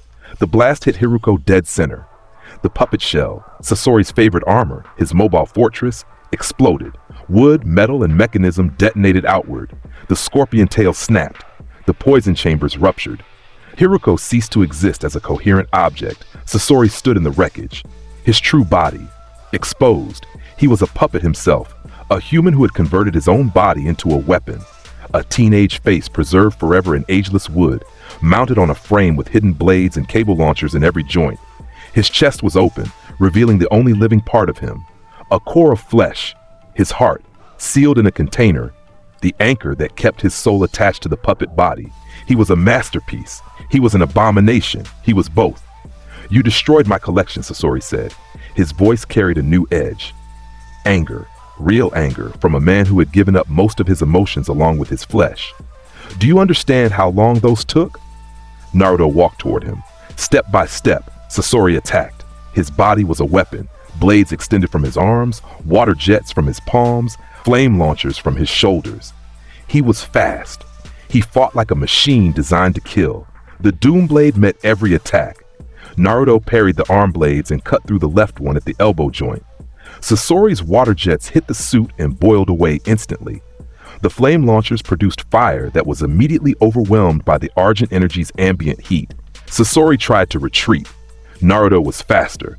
The meat hook launched and embedded in Sasori's shoulder. The chain retracted. Sasori flew forward. Naruto's free hand caught the puppet master by the face. He held Sasori at arm's length, the body dangling, blades still whirring, trying to find purchase on the green armor. Naruto looked at the exposed core in Sasori's chest. The one living piece, the heart. Glory kill. The Doom Blade went through the core container, through the heart inside, through the back of the puppet body. Sasori's eyes went wide. His mouth opened. For a split second, the last second of his existence, the eternal teenager's face showed something human. Surprise, maybe relief, Art. Sasori whispered, "Is." He stopped. The puppet body went limp. The blades retracted. The mechanisms wound down.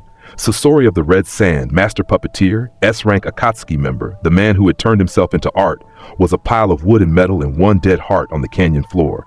Energy surged through the suit. Stamina restored, Naruto withdrew the Doom Blade and let the body drop. He stood in the canyon surrounded by the wreckage of 101 puppets. Splinters and metal fragments covered the sand like fallen leaves. He kept walking. At the canyon's exit, a traveler was sitting on a rock, eating dried meat. He'd been waiting for the path to clear. He'd heard the sounds of battle and wisely decided to wait it out. He watched the green armored figure walk past. Steam rising from the suit. The visor cutting through the desert sun like a red star. The traveler put down his meat. He looked at the canyon behind Naruto. At the smoke, the debris, the destruction visible through the narrow passage. He picked up his meat again, took a bite, and said to absolutely nobody, "I'm taking the long way around." In the hidden sand village, a seismic sensor operator was having the worst shift of his life. "Sir, there's been another series of high-energy impacts in the Eastern Canyon system." The senior operator walked over. "Earthquake?" "The pattern is wrong for tectonic activity. These impacts are localized, sequential, and they stopped suddenly." Stopped? One massive energy release, then silence. They looked at each other. They both knew what was out there. The whole village knew. The Green Demon was in their country. Kankuro was in his workshop when the seismic report came through. He read it twice. Then he opened his journal, a battered leather book he'd started keeping after the Chunin exams, and wrote, "The Green Demon fought something in the Eastern Canyons. Seismic readings suggest he destroyed an army. Again, I am seriously reconsidering my career choices. Perhaps pottery. Pottery seems safe." He closed the journal. Then he opened it again and added, "Puppet jutsu is definitely the wrong profession right now." Gaara found Naruto 2 days later. The Kazakaji's son, or the closest thing to a Kazakaji's son, since his father was dead and the village council was still arguing about succession, walked out of the sand village's gates at dawn, alone. Tamari and Kankuro followed at a distance, close enough to see, far enough to run. Naruto was on a road south of the village. He'd circled wide around the sand. His path took him through the desert without approaching the gates. He was heading south toward rain country, toward the heart of the Akatsuki. Gaara intercepted him on a dune crest. He stood in the sand with his arms crossed, the gourd on his back, the dark circles under his eyes deeper than ever. The wind pushed his red hair across his face. Naruto stopped. The visor turned toward Gaara. They stood 50 feet apart. 2 Jinchuriki, 2 weapons built by villages that hated them. One in green armor that burned with the fire of another dimension. One carrying a demon's sand that whispered murder in his sleep. Deep inside Gaara, Shukaku was absolutely losing its mind. "No, go the other way. Turn around. I am begging you." Gaara ignored the voice. He'd been practicing that. "You came through my country," Gaara said. His voice was quiet, steady, profoundly different from the psychotic monotone of the Chunin exams. Something had shifted inside him, a gear turning, a path changing. "You destroyed something in the canyons." Naruto stood still. "Was it one of them? The ones in the black cloaks?" A pause. Then the growl, "Yes." Gaara processed this. His sand shifted in the gourd, restless, agitated by the proximity of the argent energy. But it stayed contained. "You walked past my village. You could have come through. You would have been." He paused. The word was difficult. "Welcome." Naruto's visor pulsed. The argent energy read Gaara constantly. The signature was dark, layered with the beast's presence, but the malice was almost gone. What remained was sadness, confusion, and the cautious, fragile hope of someone learning to be human for the first time. "You had me beaten at the Chunin exams," Gaara said. "You broke Shukaku, you cut him apart. You could have killed me." He paused. "Why?" The visor's glow dimmed slightly. Inside the suit, behind the armor and the energy and the rage, a 13-year-old boy looked at another child who'd been tortured by the same world for the same reasons. "You were a kid." 5 words, spoken through a filter that turned every sound into a growl. But Gaara heard them clearly. He heard what was underneath. Recognition, kinship. The only understanding that mattered, the kind that came from shared suffering. Behind Gaara, Tamari's breath caught. She was close enough to hear. She'd watched her brother almost die at the Chunin exams. She'd watched the armored figure dismantle Shikaku in 2 minutes. And now she was watching that same figure call her brother human. Her jaw was tight. Her eyes were wet. She blamed the sand and the wind. Gaara stood in silence for a long time. The desert wind howled between them. Sand drifted across the road in thin amber streams. Then I want to become something worth keeping alive, Gaara said. The visor burned red. The armor hissed with steam. Naruto looked at Gaara. Really looked. The way you look at something you recognize in a mirror. Then he nodded. Once. A single dip of the helmet that carried more weight than a speech. He walked past Gaara. Their shoulders nearly touched. The heat from the Praetor suit made Gaara's sand crackle and harden into tiny glass beads where it drifted too close. Gaara turned and watched him go. The armored figure descended the dune and continued south, leaving a trail of glass footprints in the sand. Please tell me he's leaving, Shikaku whimpered from inside the seal. Please! Gaara almost smiled. The expression was unfamiliar on his face, like a muscle being used for the first time. Temari walked up beside him. She looked at the retreating figure. She looked at her brother. Are you okay? She asked. For the first time, Gaara said, I think I am. They stood together on the dune and watched the green demon disappear into the desert heat. In Konoha, the reports kept coming. Tsunade read them at her desk with a bottle of sake that was emptying faster than she could justify. Akatsuki operative Kasame Hoshigaki confirmed killed. Akatsuki operative Sasori confirmed killed. Shikamaru was doing math on a whiteboard. The board was covered in trajectory calculations, timeline estimates, and threat assessments. His handwriting was getting shakier the further into the analysis he went. He's heading south, Shikamaru said. Straight line from his last confirmed position, adjusted for terrain. He's aiming for rain country. Rain country, Tsunade repeated. That's Pain's territory. The leader of the Akatsuki. 6 bodies, 1 consciousness, god-level powers. Shikamaru put down the marker. He turned to face the Hokage. Lady Tsunade, I've run every simulation I can think of. Force multipliers, terrain advantages, jutsu matchups, tactical scenarios.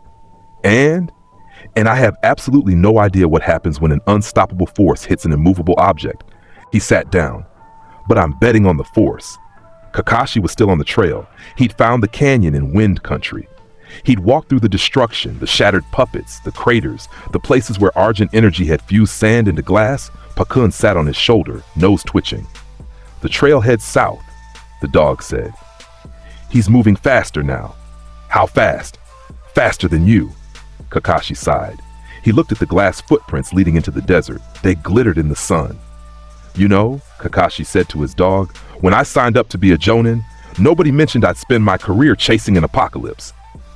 Should have read the fine print, Pakun said, rain country. The border announced itself with the weather. Clear sky became overcast in a mile. Overcast became drizzle in another. Drizzle became a steady, unrelenting downpour that felt less like weather and more like a statement. Every drop was infused with trace amounts of chakra, Pain's chakra, distributed through the clouds, creating a surveillance network that covered the entire country. Every person who entered rain country was felt. Every movement was tracked. The rain was Pain's eye, and it saw everything. It saw the green armored figure cross the border. In the highest tower of the hidden rain village, Pain sat on his throne. Wires and chakra receivers connected his wasted body to the tower's infrastructure. Nagato, the real body, the true Pain, was a skeletal wreck of a man. His legs were useless. His body was emaciated. His red hair hung in thin, lifeless strands. Only his eyes were alive. The Rinnegan, those concentric purple rings that had been called the eyes of God. He felt Naruto enter his domain the way a spider feels a vibration in its web. He's here, Nagato said. Konan stood beside him, the paper flower in her hair, her amber eyes watching the rain through the tower window. The 6 paths are ready, she said. All 6. Nagato's Rinnegan glowed. Against 1 child. You saw the intelligence reports. That child killed Kasame, destroyed Sasori, broke Itachi's Tsukiyomi. I know what he's done. Nagato's voice was quiet, but his fingers, thin, skeletal, gripped the armrests of his throne so hard the wood cracked. I also know what he represents. What does he represent? Nagato stared at the rain. The answer to whether God can be killed. He closed his eyes. He reached outward. his consciousness splitting 6 ways, flowing through chakra receivers and into the 6 bodies that waited in the village below. 6 corpses, reanimated by his will, each one wielding a different aspect of the Renegade's power. The 6 paths of pain opened their eyes simultaneously. In 6 different locations across the Hidden Rain village, the Renegade blazed to life. Naruto approached the village gates. The rain hammered his armor. Steam rolled off the praetor suit in continuous plumes, creating a cloud of mist that surrounded him as he walked. The gates were massive, industrial steel, 50 feet high, designed to withstand siege warfare. He walked up to them. He punched them. The gates flew inward. Both of them, multi-ton steel doors, ripped from their hinges and tumbled across the entry plaza like discarded playing cards. The impact shockwave shattered windows for 2 blocks. Citizens of the Hidden Rain looked out from their homes. They saw the armored figure walk through the ruined gates. The visor, the steam, the green glow through the rain. One woman looked at her husband. Her husband looked at the ceiling. "I'm going to make tea," she said. "Good idea," he said. They closed the shutters. The 6 paths of pain were waiting in the central plaza, a massive open space surrounded by industrial towers and rain-slicked metal. The plaza was empty. Every civilian had been evacuated. Every building was sealed. This was a kill zone. They stood in a line, 6 bodies, 6 sets of renegade eyes, each one different, different builds, different faces, different genders. All of them dead, all of them alive. All of them watching the armored figure enter the far end of the plaza.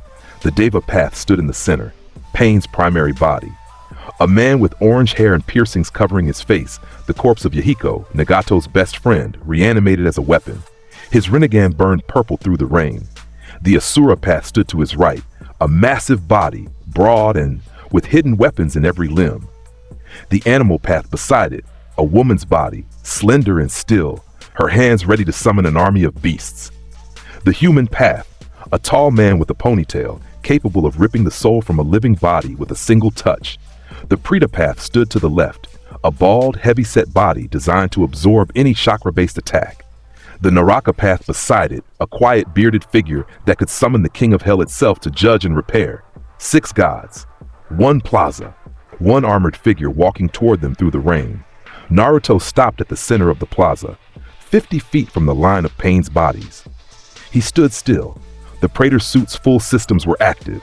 Every weapon loaded, every sensor running, every ounce of Argent energy primed and burning beneath the surface. The visor swept across the 6 bodies. The suit's HUD identified each one, threat level, energy signature, capability assessment. Each body registered as an S-rank threat. Combined, they registered as something the HUD displayed in a single word: catastrophic. Deep inside the seal, Kurama was pressed into the corner of the cage with all 9 tails wrapped around itself like a blanket. 6 of them, the fox whispered. 6 Rinnegan users.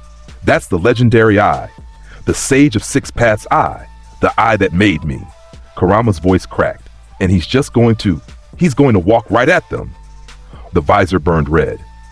Of course he is, Kurama moaned. Of course he is, Naruto spoke. The growl echoed across the empty plaza, bouncing off metal walls and rain-slick concrete. Hell's army stand before me. The words hit the 6 paths like a physical force. The Deva Path's expression shifted. You presume to compare us to demons, the Deva Path said. Pain's voice was deep, resonant, carrying across the plaza through the rain. We are gods. We bring peace through pain. Naruto started walking. That shut them up. The sheer audacity of it. The armored figure advancing on 6 S-rank threats with a walk.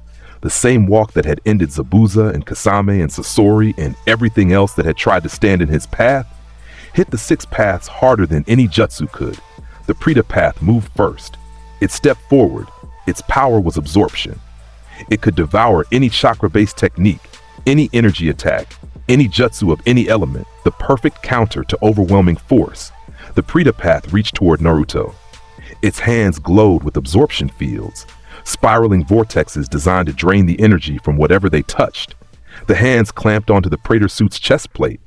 The absorption began. For 1 second, the Preta path pulled. Argent energy flowed into it, a river of green fire pouring through the absorption channels, filling the body, overloading every capacity. The Preta path's eyes went wide.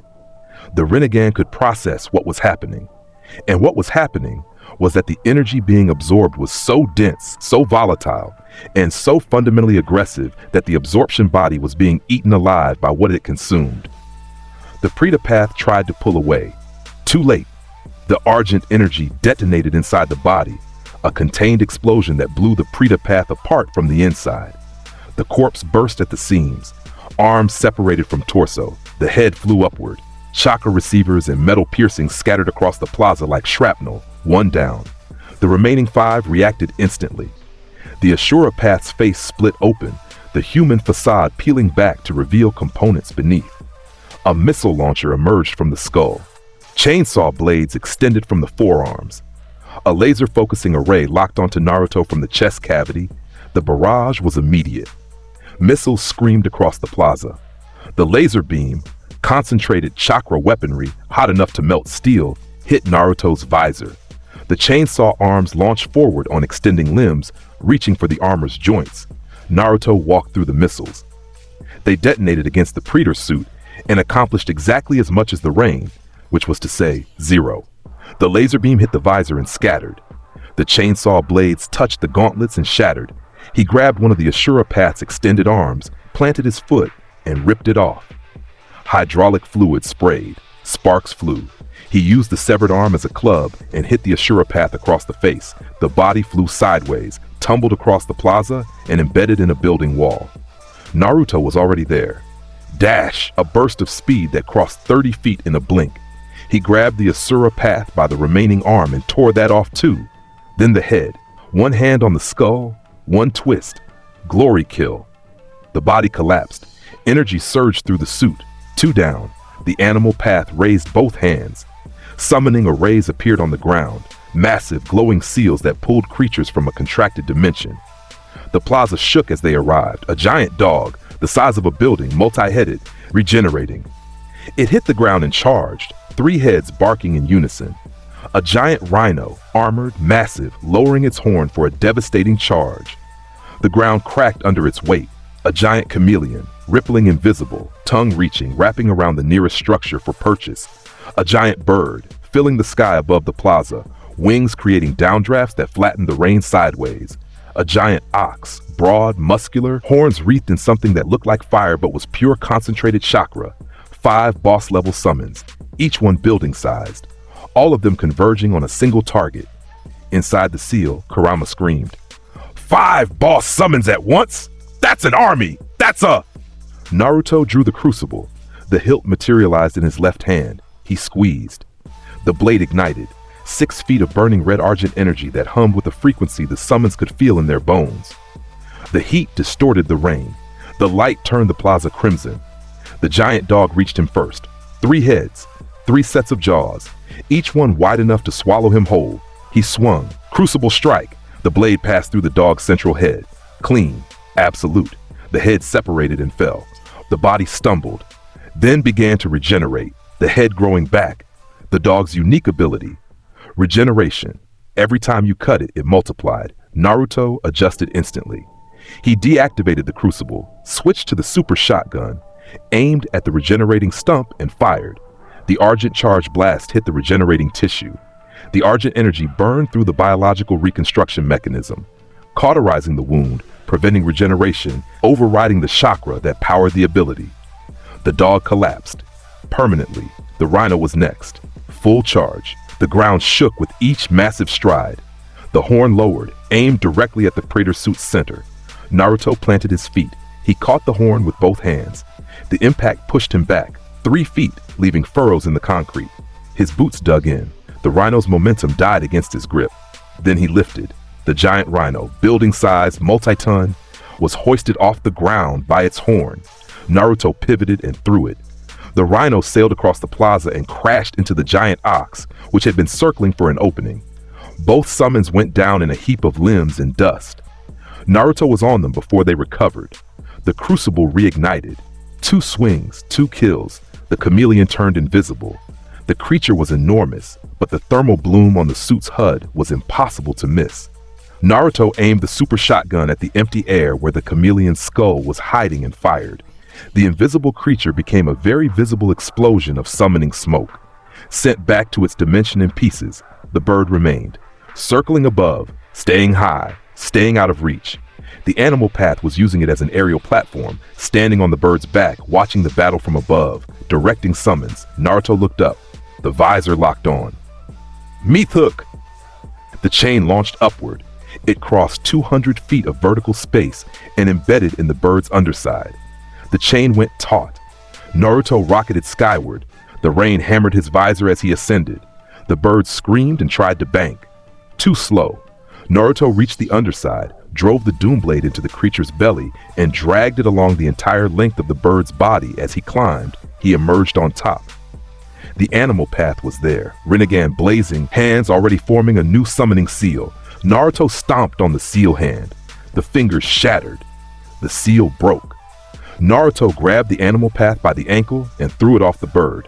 The body fell 200 feet and hit the plaza with an impact that cracked the concrete in a starburst pattern. The bird, eviscerated, dissolved into summoning smoke. Naruto fell through the cloud and landed in the plaza in a three-point crouch. The impact cratered the ground beneath him, 3 down. The human path came from behind, fast, silent. Its hand was outstretched, aimed at the back of Naruto's helmet. The human path's ability was soul extraction. One touch, and it would rip Naruto's consciousness from his body. A one-hit kill. The most terrifying ability in Pain's arsenal. The hand reached for the visor. 1 inch from contact, the Argent energy pulsed. A sphere of green light erupted from the suit. The human path's hand entered the field and immediately began to disintegrate. The flesh blackened, the bones crumbled. The Rinnegan in the skull cracked from the feedback. The human path screamed, and Pain, channeling through it, felt that scream. The Argent energy burned through the connection, sending a spike of agony back through the chakra network that linked all 6 bodies. In his tower, Nagato gasped. His hands gripped the armrests. Blood ran from his nose. The energy, Nagato whispered, it burns through the connection. The human path collapsed, destroyed from the hand up. The disintegration spread like fire through dry wood, arm, shoulder, chest. By the time it hit the ground, half the body was ash. 4 down. The Naraka path had been hanging back. Its role was support, summoning the King of Hell to repair damaged paths and judge the living. It raised both hands. The ground beneath the plaza cracked open. Something rose from below. Massive, purple, crowned with horns. The King of Hell. A monstrous spiritual entity the size of a building, with a gaping mouth and hands that reached for the sky. It was judge and executioner from the Pure Lands, a being that existed between life and death. It opened its mouth. The suction began. A gravitational pull aimed at Naruto's soul, trying to rip his consciousness from his body through spiritual force alone. Naruto felt the pull, like a hand reaching into his chest and tugging. The Argent energy flared in response. He drew the crucible. The blade ignited. He jumped, straight at the King of Hell's face. The burning red blade led the way, leaving a trail of vaporized rain and superheated air. Crucible strike! The blade entered the King of Hell's skull and exited through the back. The spiritual entity froze mid-suction. Its eyes, those massive, ancient, judging eyes, went wide. The Argent energy burned through its spiritual architecture like acid through tissue. The King of Hell split in half, vertically. Both halves fell in opposite directions, each one dissolving into spiritual particles before they hit the ground. The Naraka path stood exposed beneath, defenseless without its summon. Naruto landed on the Naraka path's shoulders. He drove the crucible down through the top of its skull. The blade went through the body and embedded in the concrete below. 5 down. 1 remained. The Deva path stood alone in the center of the destroyed plaza. Craters everywhere, rubble from collapsed buildings. The remains of 5 destroyed bodies scattered across the concrete. Rain falling on devastation. The Deva path, Yahiko's body, Pain's primary vessel, looked at Naruto with those purple ringed eyes. The Rinnegan was blazing. The gravity powers were fully charged. "You are extraordinary," the Deva path said. Pain's voice carried genuine acknowledgement. "In all my years, I have never witnessed such power concentrated in a single being." Naruto stood 40 feet away. The crucible hummed in his hand. The visor burned red. Argent energy rolled off the suit in visible waves, turning the rain to steam in a 5-foot radius. "But you are still one man," the Deva path continued, "and God's judgment is absolute." The Deva Path raised both hands. Shinra Tensei. The repulsion hit, gravitational force, pure, overwhelming, the power that had flattened a village in another lifetime, erupted from the Deva Path's body. It expanded outward at the speed of sound. Everything in its path was destroyed. The ground was peeled away layer by layer. Buildings were stripped to their frames, metal bent, concrete powdered. The air itself was pushed aside. The wave hit Naruto. He slid backward. 3 steps. His boots carved trenches in the concrete. Sparks erupted from the armor's soles. For 3 steps, for 3 horrible, beautiful, impossible steps, Naruto Uzumaki was pushed back. In Konoha, Shikamaru's seismic sensors detected the Shinra Tensei from 400 miles away. He watched the reading spike and then spike again. Impossible, he whispered, and went pale. In the sand village, Gaara felt the tremor and stood up. His sand swirled without his command. Inside the seal, Kurama was screaming. He moved him. The gravity god actually moved him. Is this it? Is this the end? Naruto stopped sliding. He planted his feet. The Praetor suit's boots dug into the bedrock, through the concrete, through the substrate, into raw stone. The argent energy surged from his core outward, creating a shell of burning green light around the entire suit. He took a step forward. Into the Shinra Tensei. Against the repulsion wave. Against the full force of a technique that could flatten cities, 1 step. The ground beneath him exploded. The concrete for 30 feet in every direction shattered under the competing forces. Pain's gravity pushing out, Naruto's will pushing in. The air between them turned to plasma. 2 steps. The Deva Path's eyes widened. For the first time, the Rinnegan, the eyes of God, watched a human being walk through divine gravity by sheer, brute, unrelenting force. 3 steps. 4. 5. Each step was harder than the last. Each step destroyed more of the ground beneath. Naruto was wading through gravitational force like a man walking upstream in a river of pure destruction. His armor crackled with energy. The visor's red glow was almost white. 10 steps. 20. The Deva Path pushed harder. Nagato, in his tower, was screaming, pouring every ounce of his Rinnegan's power into the technique. Blood ran from his eyes, his nose, his ears. Konan stood beside him, hands on his shoulders, watching him destroy himself trying to stop something that refused to be stopped. Naruto reached the Deva Path. He was standing directly in front of it. The Shinra Tensei was at maximum output, hitting him at point-blank range, and he was standing in it like it was a strong breeze. He grabbed the Deva Path's face. The Shinra Tensei cut off. The repulsion stopped. The silence that followed was like a vacuum.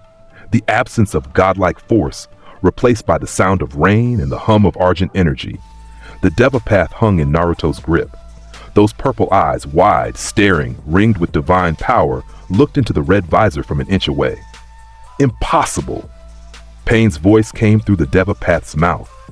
Quiet now, almost reverent. Then the Deva Path's remaining hand rose, its fingers curled toward the sky. Chibaku Tensei.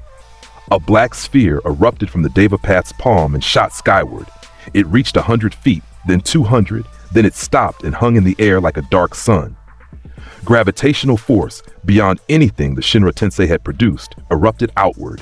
Everything was pulled upward. Rocks ripped from the ground, buildings tore apart. Chunks of the village flew skyward, drawn by the gravity, slamming into the growing sphere.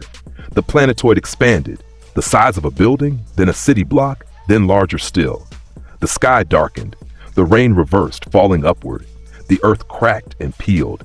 Naruto was yanked off his feet. The gravity seized the Praetor's suit and pulled him skyward. He was dragged into the mass, buried under tons of rock and concrete and metal, swallowed by the growing planetoid, compressed inside a sphere of debris that grew larger every second. From below, the Deva Path stood in the empty crater where the plaza used to be. It looked up at the Chibaku Tensei, the jutsu that created moons, the technique that the Sage of Six Paths himself had used to seal the Ten Tails. In his tower, Nagato exhaled. Blood dripped from his chin. It's over. Inside the Chibaku Tensei, buried under millions of tons of compressed earth, Naruto was still conscious. The rocks pressed in from every direction. The weight was immense. The darkness was total. He reached to his back. A new weapon materialized. Massive, angular, glowing with concentrated argent energy so bright it turned the rocks around him green. The BFG, the big freaking gun. A weapon beyond classification, beyond anything the shinobi world had ever imagined. Its barrel was wider than a man's torso. The energy core hummed with a sound that made the entire planetoid vibrate. He aimed it outward, at the center of the sphere, at everything. BFG detonation. He fired a sphere of concentrated argent energy, green, burning, the size of a horse, erupted from the barrel. It hit the inner wall of the Chibaku Tensei and kept going. Through the rock, through the metal, through every layer of debris, the Chibaku Tensei detonated from the inside. The explosion was visible from space.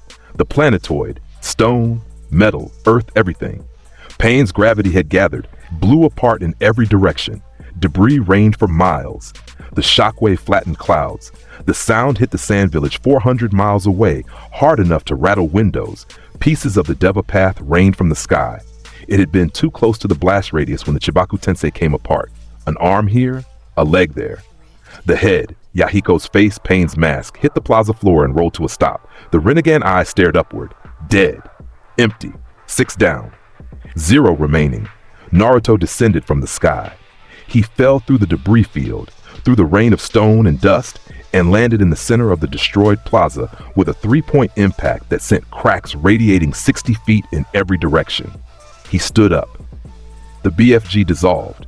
The visor's glow dimmed to its normal burn. Inside the seal, Kurama was pressed flat against the cage floor with all 9 tails covering its head. He killed a god, the fox whispered. He killed 6 gods at once, and then he shot the moon out of the sky. A pause. I live inside this person. I live inside this person. In the tower above the village, Nagato screamed.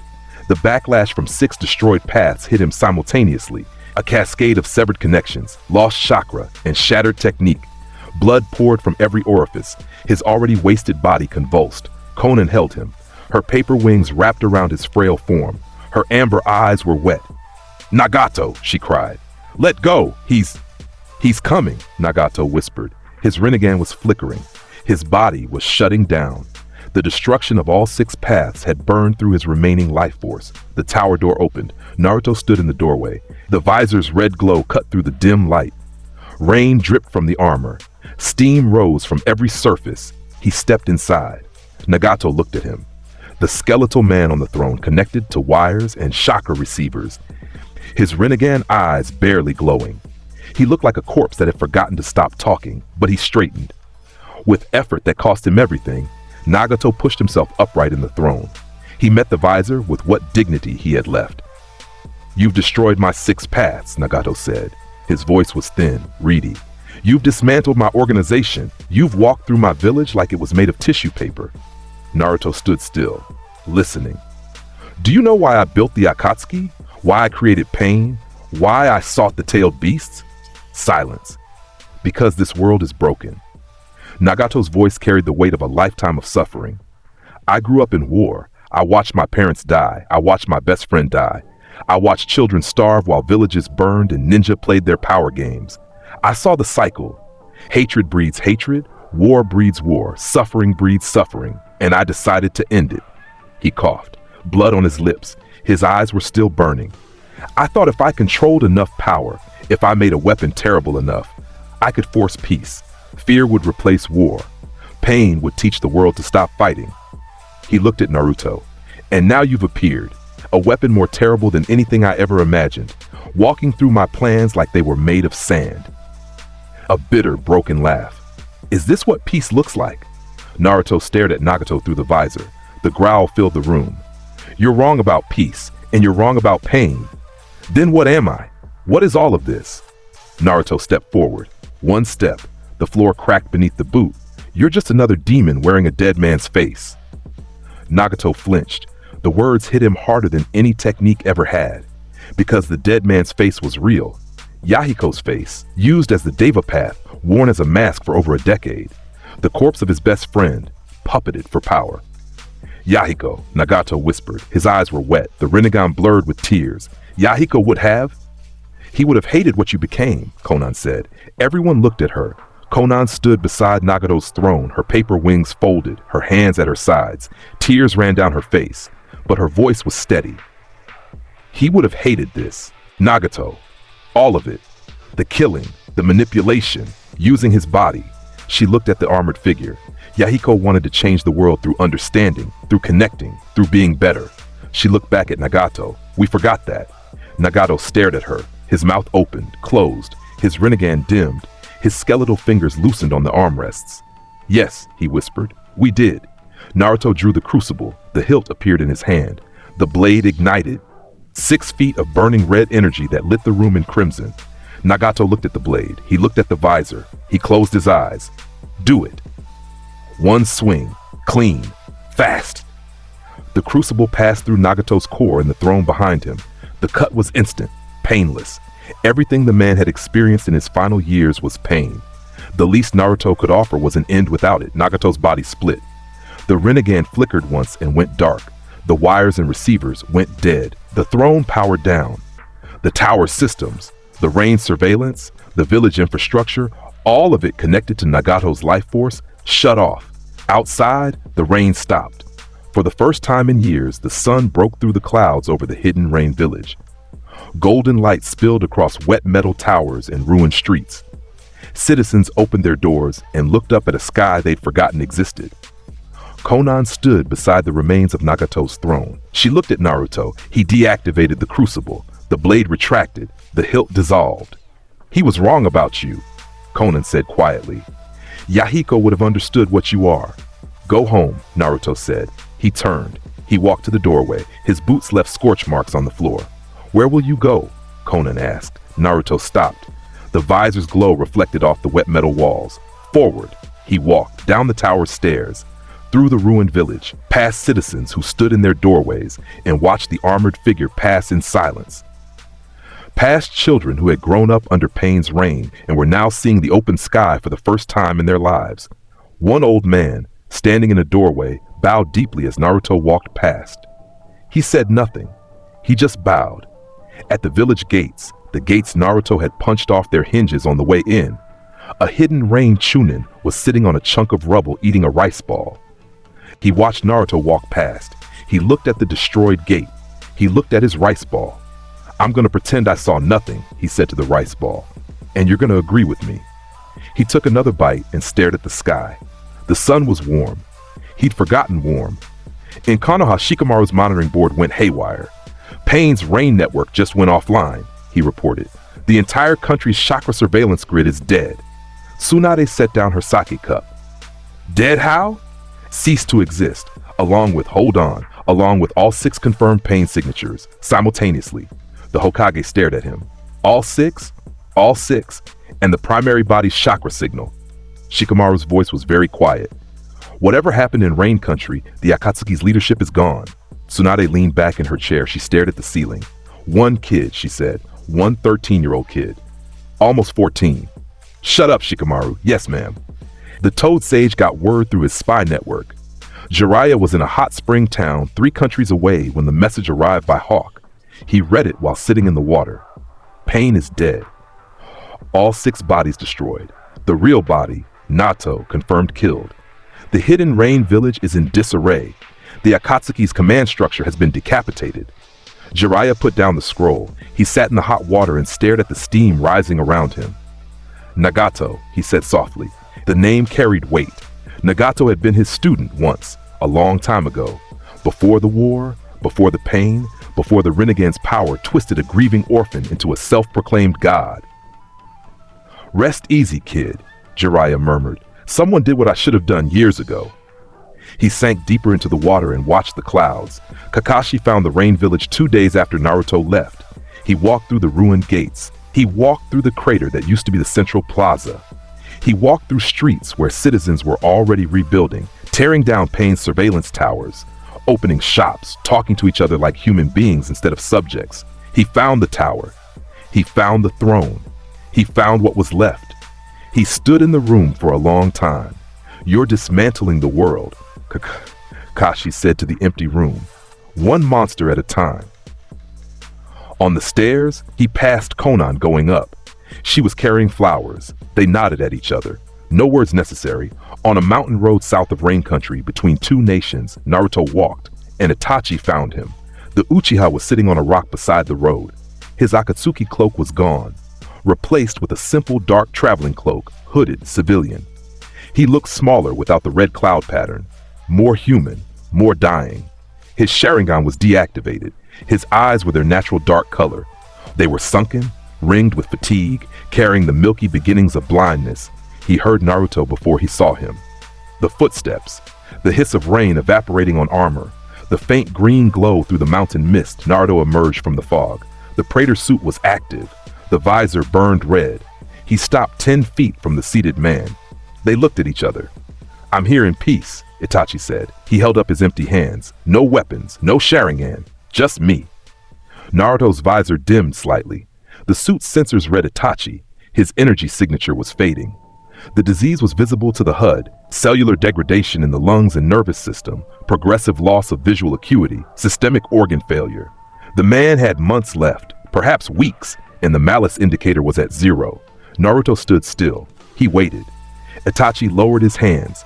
He looked at the ground. Then he spoke. His voice was quiet and raw and stripped of everything except truth. "The Uchiha massacre was ordered by the leadership of Konoha, Danzo, the village elders. My clan was planning a coup. They wanted the council to acknowledge the Uchiha's power, to give them a seat at the highest level of governance. When diplomacy failed, they chose rebellion." He paused. His breath was shallow. "The council decided on extermination. All of them. Every Uchiha. Man, woman, child. I was given the mission because I was the only one who could do it quietly." The mountain wind blew between them. Cold, indifferent. "I killed them all. My parents, my cousins, my neighbors. Everyone I'd grown up with. Everyone who'd ever smiled at me." His voice cracked. Just slightly. Just once. Everyone except Sasuke. He looked up at the visor. "I left him alive because I loved him.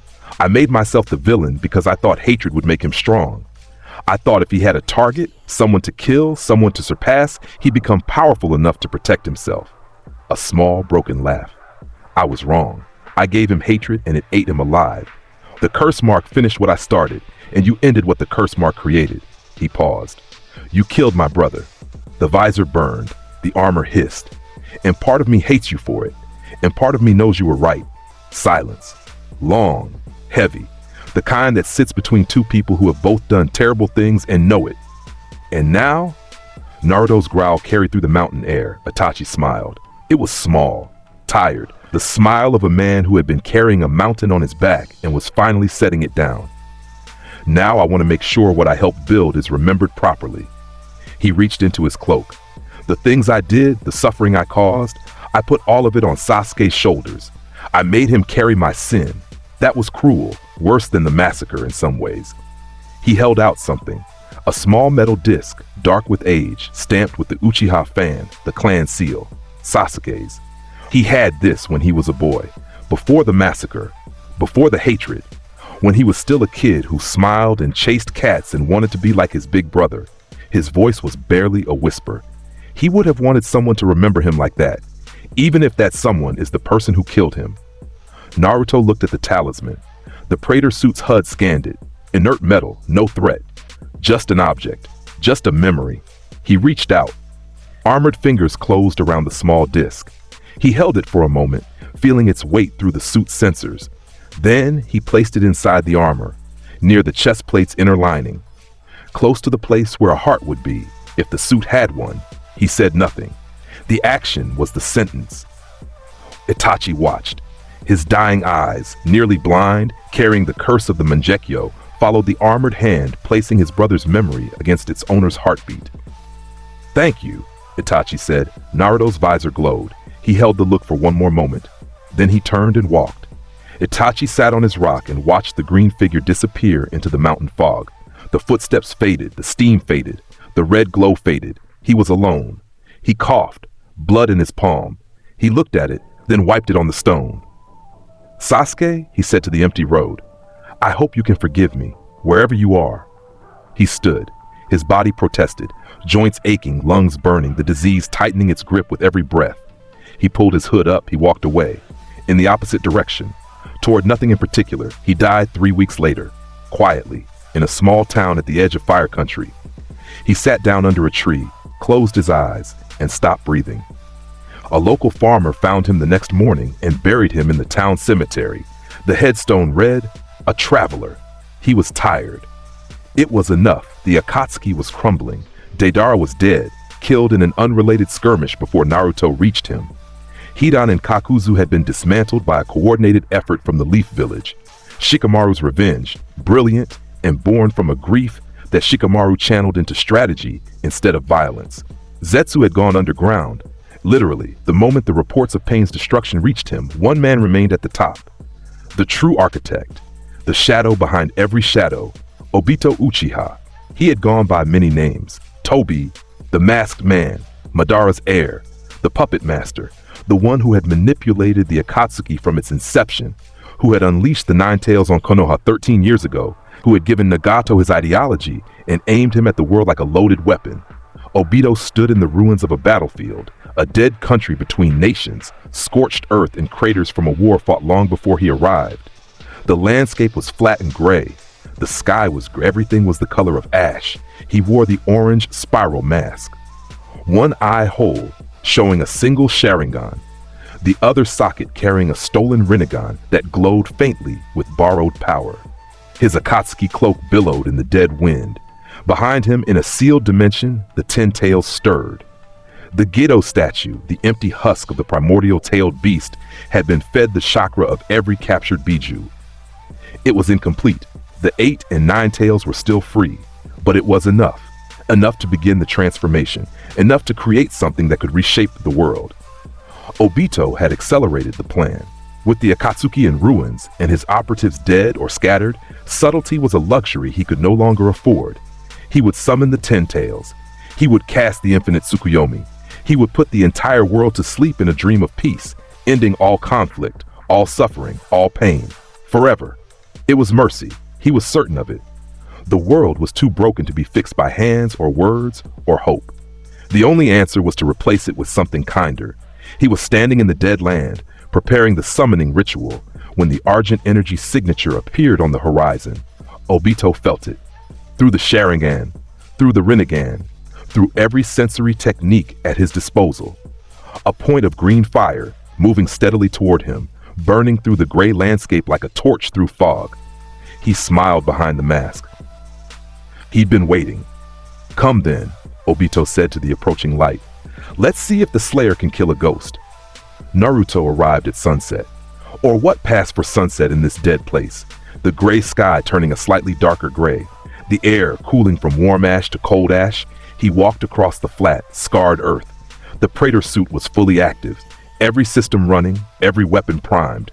The visor burned red through the growing darkness. He could see Obito, a single figure standing in the wasteland 100 yards ahead. The malice signature was the strongest Naruto had ever felt. Stronger than Orochimaru, stronger than Pain, stronger than the night in the alley when 15 villagers tried to kill him.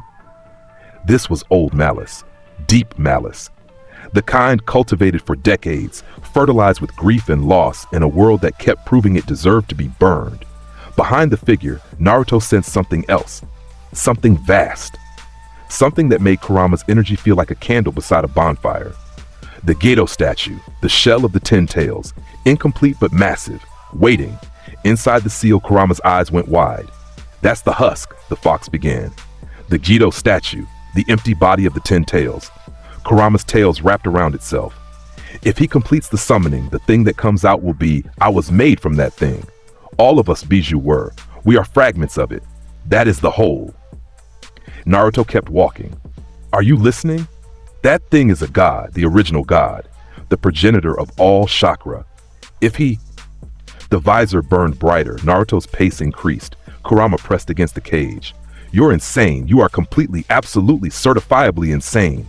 I am sealed inside a lunatic wearing armor from another dimension who is about to fight the primordial source of all creation, and he's speeding up." Obito watched the armored figure approach. The Sharingan and Rinnegan focused, analyzed, cataloged. He saw the energy, green, burning, layered on top of standard chakra, running through the boy's body like a second bloodstream. He saw the suit, material composition unknown, energy matrix unprecedented, defensive capability apparently limitless. He saw the weapon that had killed Kasame, the weapon that had broken Pain, the weapon that had walked through every defense the shinobi world could muster. "You killed my tools," Obito said. His voice came through the mask, distorted, mocking, but underneath the mockery tight with something that might have been unease. Pain, Kasame, Sasori, even Itachi abandoned the cause. Naruto stopped, 30 feet away. The visor faced the mask. And you killed Sasuke, Obito continued. The last Uchiha, the boy I was going to use to. He was a demon. Obito paused. Behind the mask his jaw tightened. Maybe. But this world made him one. This world made all of us. Every missing 9. Every criminal, every weapon. They're all products of a system designed to chew up children and spit out soldiers. You know this. You lived it. The visor's glow was steady, unblinking. I'm going to fix it, Obito said. The infinite Tsukuyomi will put everyone to sleep.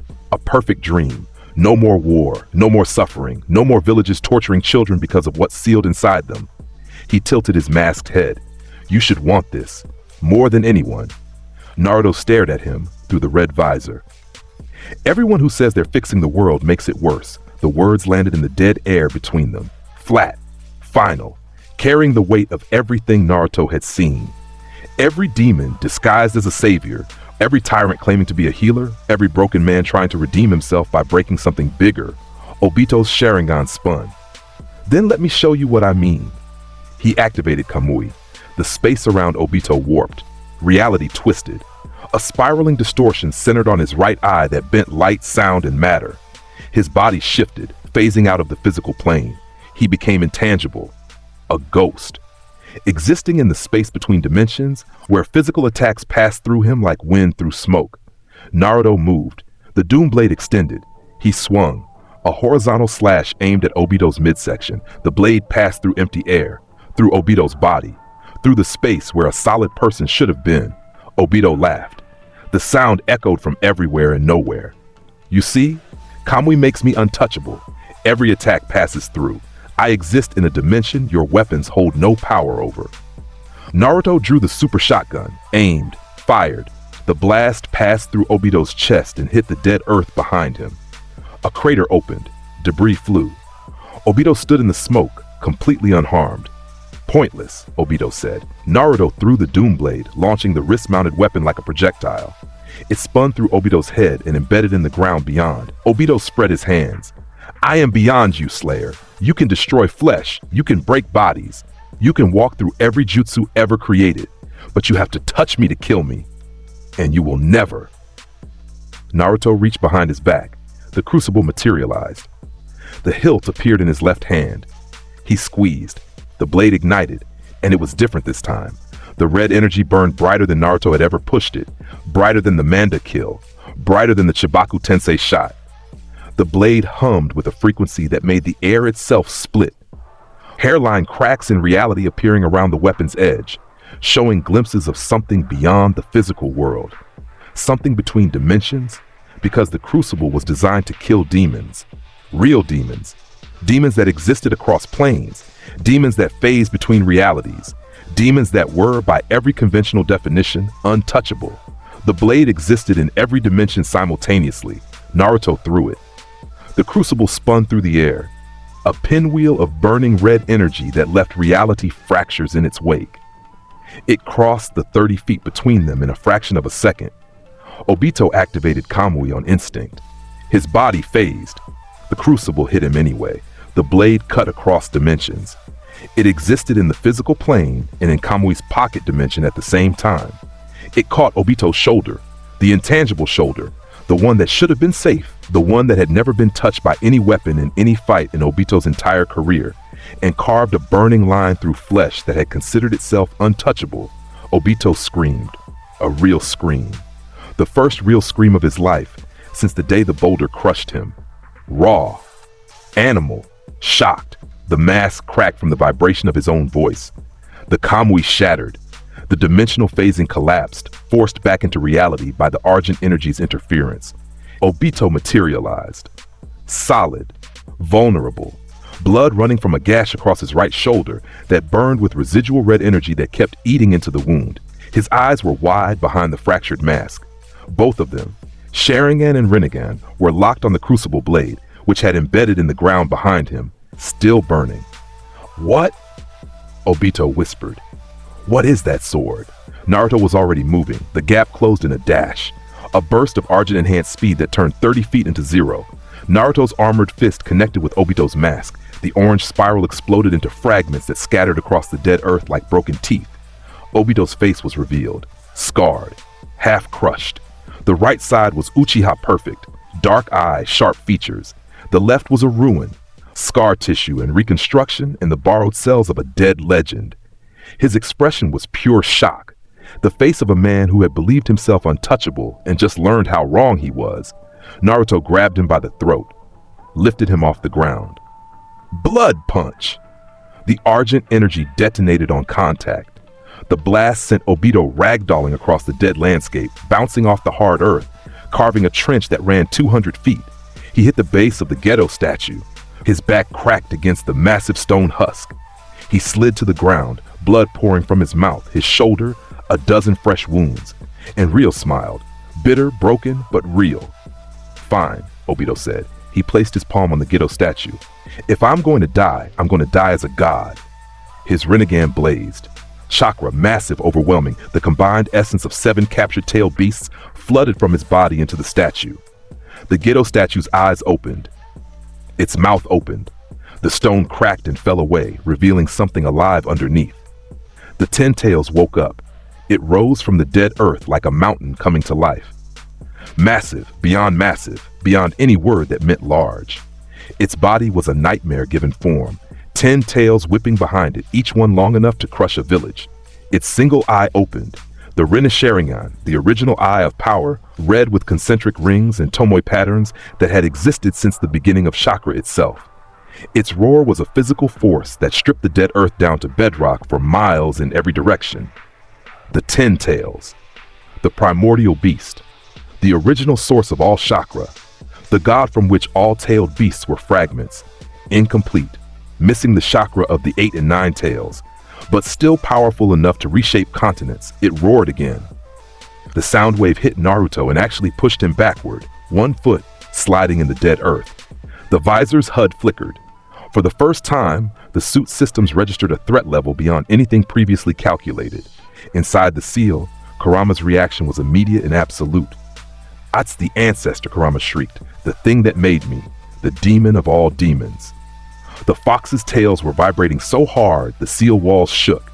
"You will die. We will die. There is no version of this that ends with..." Kurama stopped.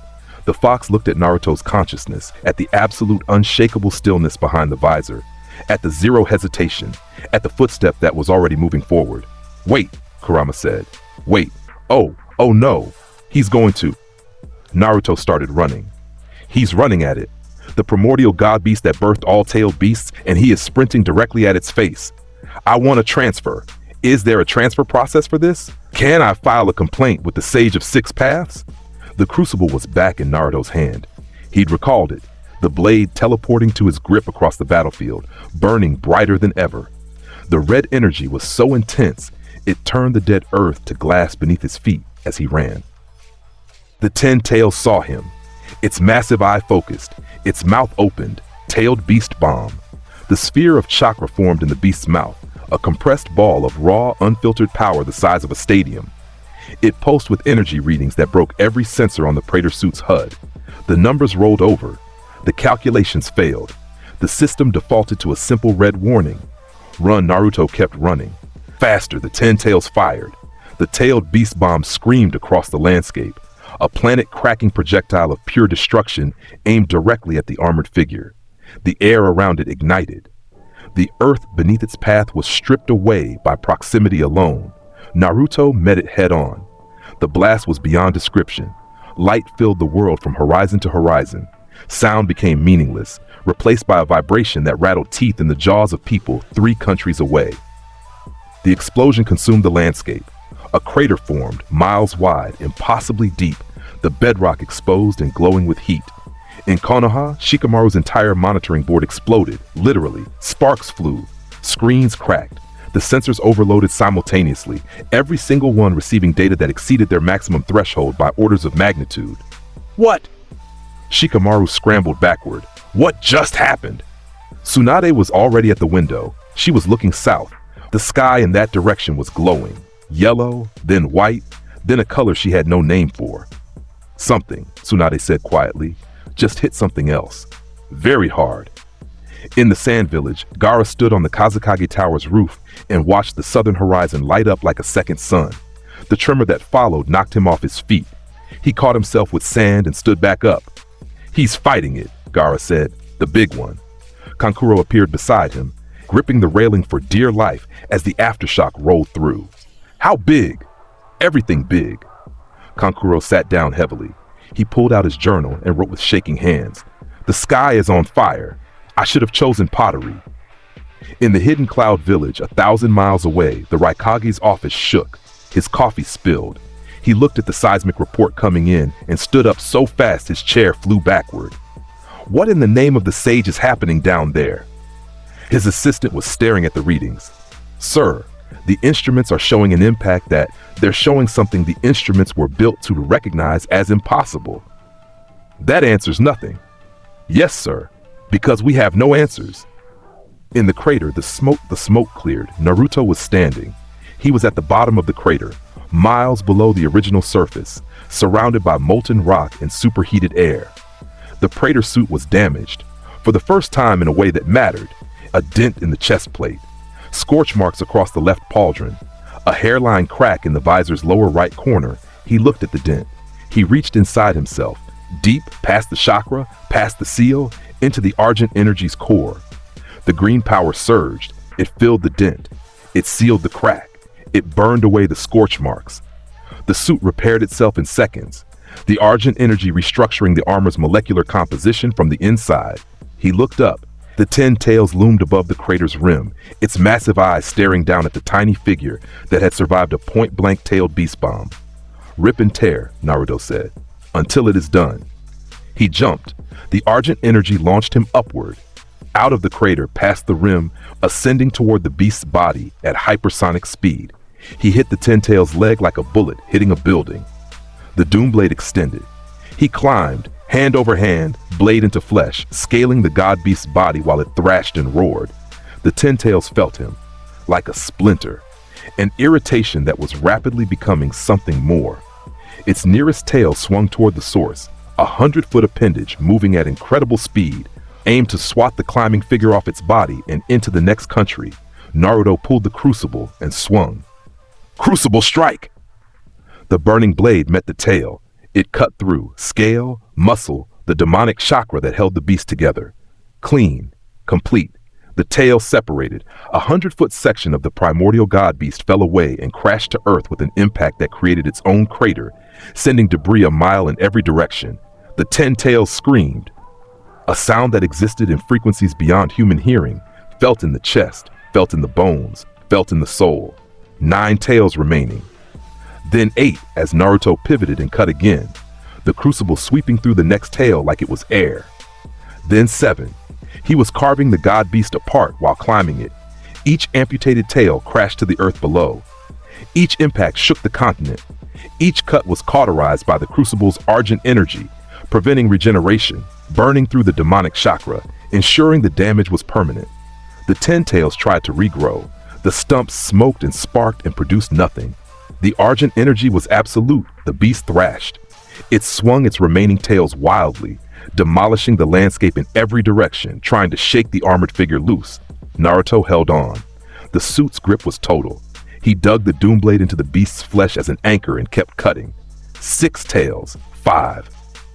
4. The 10 tails changed tactics. Its body convulsed, and from its back, spines erupted. Massive, chakra-infused protrusions aimed at the climbing figure. Each spine was the size of a building. Each one was moving fast enough to impale a mountain. Naruto dodged between them. Dash, left, dash, right, dash, up.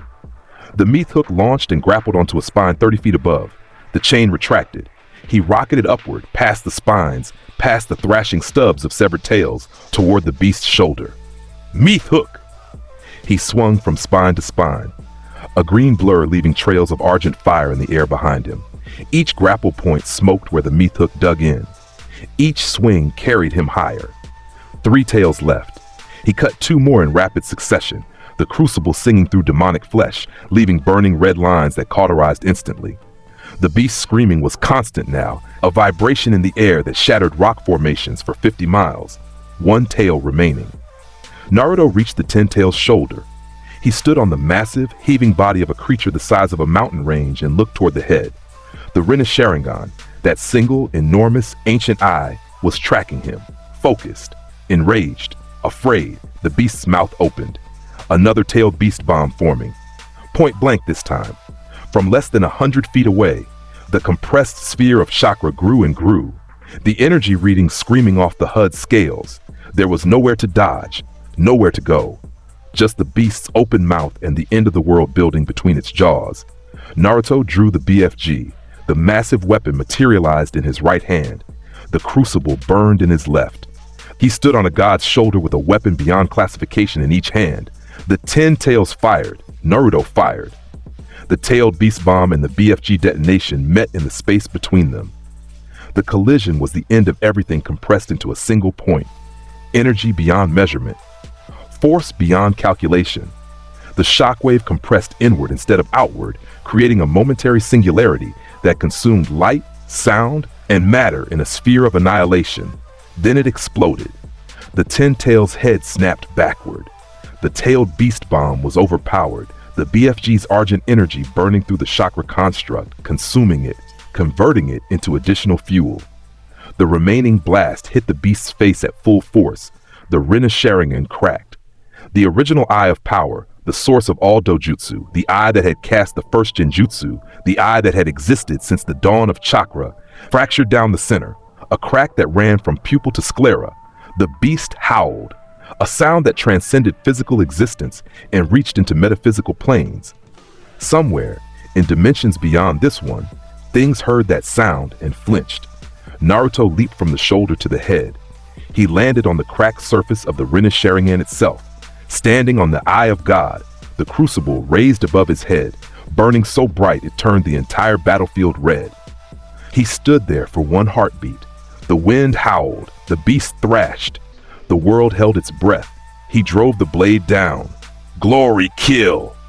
The crucible punched through the Rinne Sharingan, through the skull beneath, through the core of the 10 tails consciousness. The argent energy poured in, a river of green fire flooding through the beast's body, burning through every chakra pathway, every cell, every particle of the ancient creation. It spread like wildfire through dry grass, consuming, purifying, destroying. The 10 tails convulsed. Its entire mountain-sized body shuddered. The remaining tail went rigid. The legs locked. The mouth opened in a silent scream that tore the clouds apart above. Then it collapsed. The 10 tails fell. The impact was beyond. The beast's body hitting the earth created a crater so deep it exposed the planet's mantle as a glowing orange wound. The shockwave flattened everything for 100 miles in every direction. The sound was heard in every country on the continent. Windows broke in the land of lightning. A tidal wave formed off the eastern coast. The sky turned orange for an hour in every direction. In the capital of the land of fire, paintings fell off walls. The fire daimyo spilled his tea and looked at the ceiling. In the hidden cloud village, the Raikaji was thrown from his repaired chair for the second time. Somebody tell me what's happening. In the hidden stone village, the Tsuchikage's back gave out. Again. He lay on the floor of his office and stared at the ceiling. I'm too old for this. I've been too old for this for 40 years. In Konoha, every window in the Hokage's tower that had been replaced after the first shockwave shattered again. Tsunade dove under her desk. Shikamaru grabbed the doorframe with both hands. What was that? Tsunade shouted from under her desk. Shikamaru looked at the dead monitoring equipment. He looked at the destroyed sensors. He looked at the readings that had been spiking before everything went offline. I think, Shikamaru said slowly, our boy just killed God. A pause. I'm putting in for a transfer to the archives department. Denied. Naruto stood on the corpse of the 10 tails. The beast was dead. Truly dead, the argent energy having burned through every regeneration mechanism, every divine failsafe, every layer of primordial defense. The mountain-sized body was already beginning to dissolve, the chakra that held it together dissipating into the atmosphere in massive waves that would alter the world's energy balance for decades. The crucible deactivated. The BFG dissolved. Naruto stood on the remains with the Praetor suit and the visor's red glow, and the silence of something that had just killed the unkillable. Energy surged through the suit. the greatest glory kill in history. The stamina restoration was so massive that the Argent energy overflowed. Green light poured from every joint and seam, turning the armored figure into a beacon visible from 100 miles. He stood on the corpse of a dead god and burned like a second sun. Deep inside the seal, Kurama was absolutely still. The fox's eyes were the size of dinner plates. All 9 tails were rigid behind it, standing straight out like the hackles of a terrified animal. He killed the ancestor, Kurama said. In a very, very small voice, he stood on its eye and stabbed it through the brain. A long, long pause. I live inside this person. This is my life now. This is my existence. Another pause. Even longer. I'm going to be so well behaved. I am going to be the most polite, cooperative, well-mannered Biju in the history of sealed entities. I will clean my cage. I will keep my tails to myself. I will never, ever, ever give this boy a reason to turn those weapons inward. The 10 tails dissolved beneath Naruto's feet. He dropped to the ground, to the center of a crater measured in miles, and landed in a 3-point crouch. He stood up. Obito was there. The unmasked man was slumped against a chunk of rubble at the crater's edge. The summoning had drained him to the bone. The 10 tails' death had backlashed through the connection, destroying what was left of his stolen Rinnegan. His right eye was bleeding. His Sharingan was dim. His body was broken. He looked at Naruto, at the armored figure walking toward him through the dissolving remains of a primordial god. Obito laughed. A broken, empty sound that echoed off nothing in the vast crater. I was going to save the world, Obito said. The infinite Tsukuyomi. A dream for everyone. Peace that lasted forever. Naruto walked closer. Each step cracked the molten ground. I watched Rin die. Obito's voice cracked. My teammate, the girl I loved. Kakashi's hand through her chest. I watched it happen and the world ended for me right there. He looked at his hands. Scarred, broken, useless. Everything after that was trying to build a world where she was alive. Where nobody had to lose anyone. Where a kid watching his friend die was something reality simply refused to allow. Tears cut through the blood and dirt on his face. Was that so wrong? Naruto reached him. He looked down at the broken man. This world is broken, Obito said. You know it. You lived in it. They beat you on your birthday. They sold you poison food. They looked through you like you were nothing.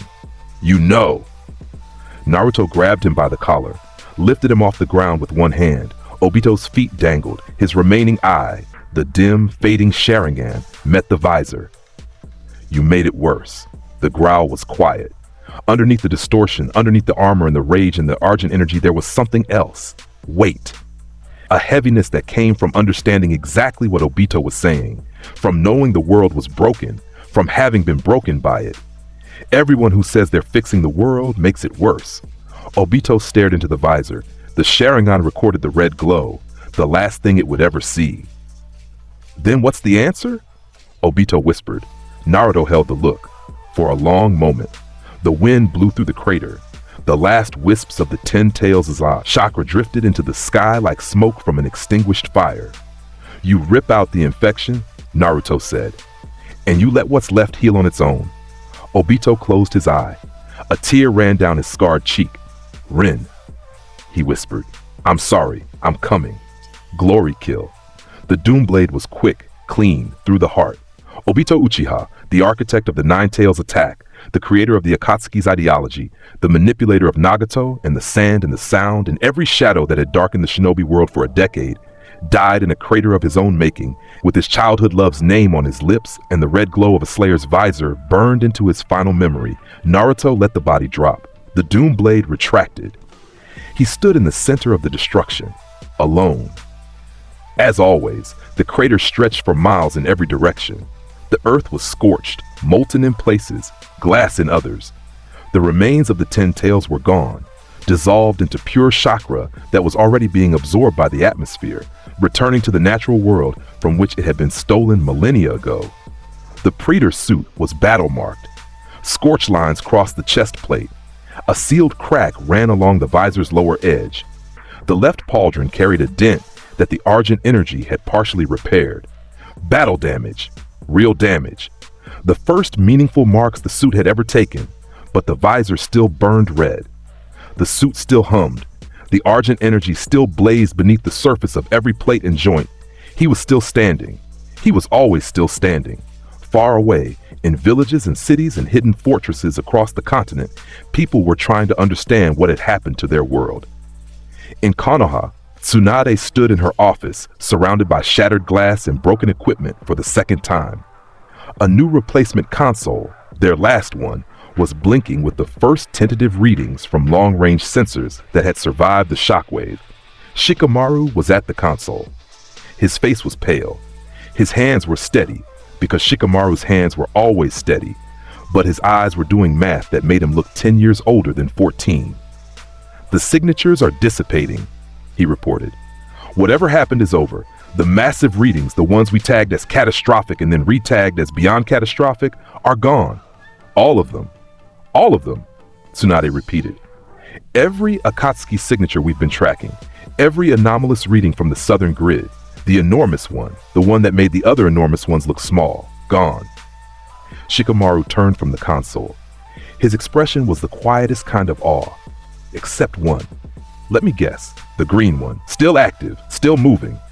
Tsunade sat down at her desk. She found the sake bottle. It was cracked. She poured the remaining liquid into a cup that was missing its handle and drank it in one go. 13 years old, she said. He did all of this at 13. 14 now, actually. His birthday passed during the Shikamaru, I swear on the first Hokage's grave. Shutting up, Lady Hokage. In the sand village, Gaara felt the last tremor fade. The southern horizon had stopped glowing. The sky was returning to its normal color, blue, wide, quiet. The world was settling back into rhythms that existed before a god beast was summoned and killed in the same afternoon. He sat on the Kazekage Tower's roof. Tamari was beside him. Kankuro was below, writing furiously in his journal with a pen that kept breaking from the pressure of his grip. "It's over," Gaara said. "What's over?" Tamari asked. "The war that was coming, the one the Akatsuki was building toward." He paused. He ended it before it started. Tamari looked at the sky. It was clear. Stars were appearing, the first stars she'd seen unobstructed in weeks, unblemished by distant fire or falling debris. "Is he all right?" she asked. Gaara felt a distant signature. That green energy, still burning, still moving, still walking. He allowed himself to smile this time. Small, private, real. "He's walking," Gaara said. "He's always walking."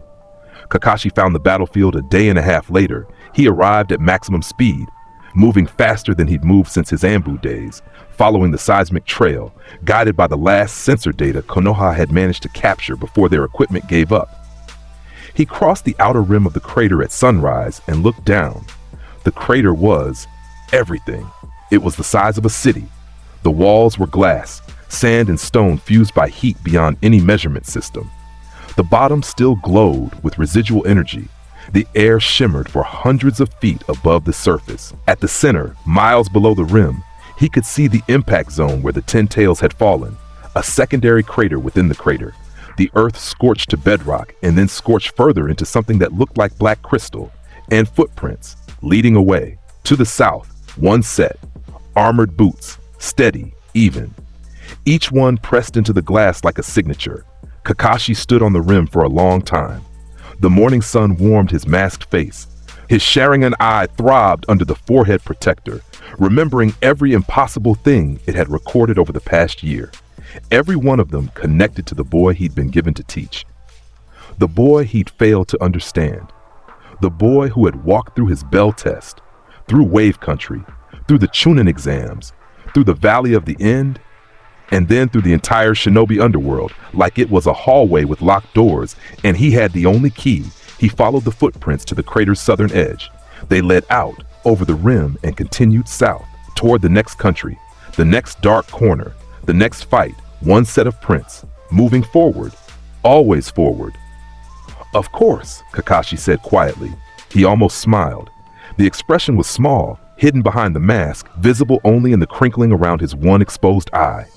A teacher watching his students surpass everything, every limit, every expectation, every nightmare, every god, and keep going.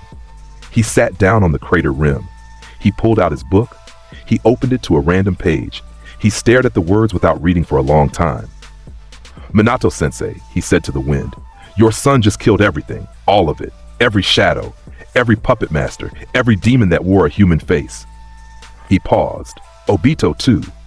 That one was harder. He closed the book. He sat with it in his lap and looked at the sky. I hope you're all watching. I hope it gives you peace. He put the book away and stood up. I'm going to go home and take a very long nap. And then I'm going to read my book from cover to cover. And then I'm going to try very hard to pretend any of this made sense. His body flickered away. The crater sat in the morning light, quiet and enormous, a scar on the earth that would be visible for centuries. Naruto walked south, through dead land and living land and everything in between. And that is what happens when a village spends 12 years choosing cruelty over kindness. They built the most terrifying force the shinobi world has ever seen, and then begged for mercy from what they created. If this story hit different, smash that like button, subscribe for more, and share it with someone who needs to hear it. See you in the next one.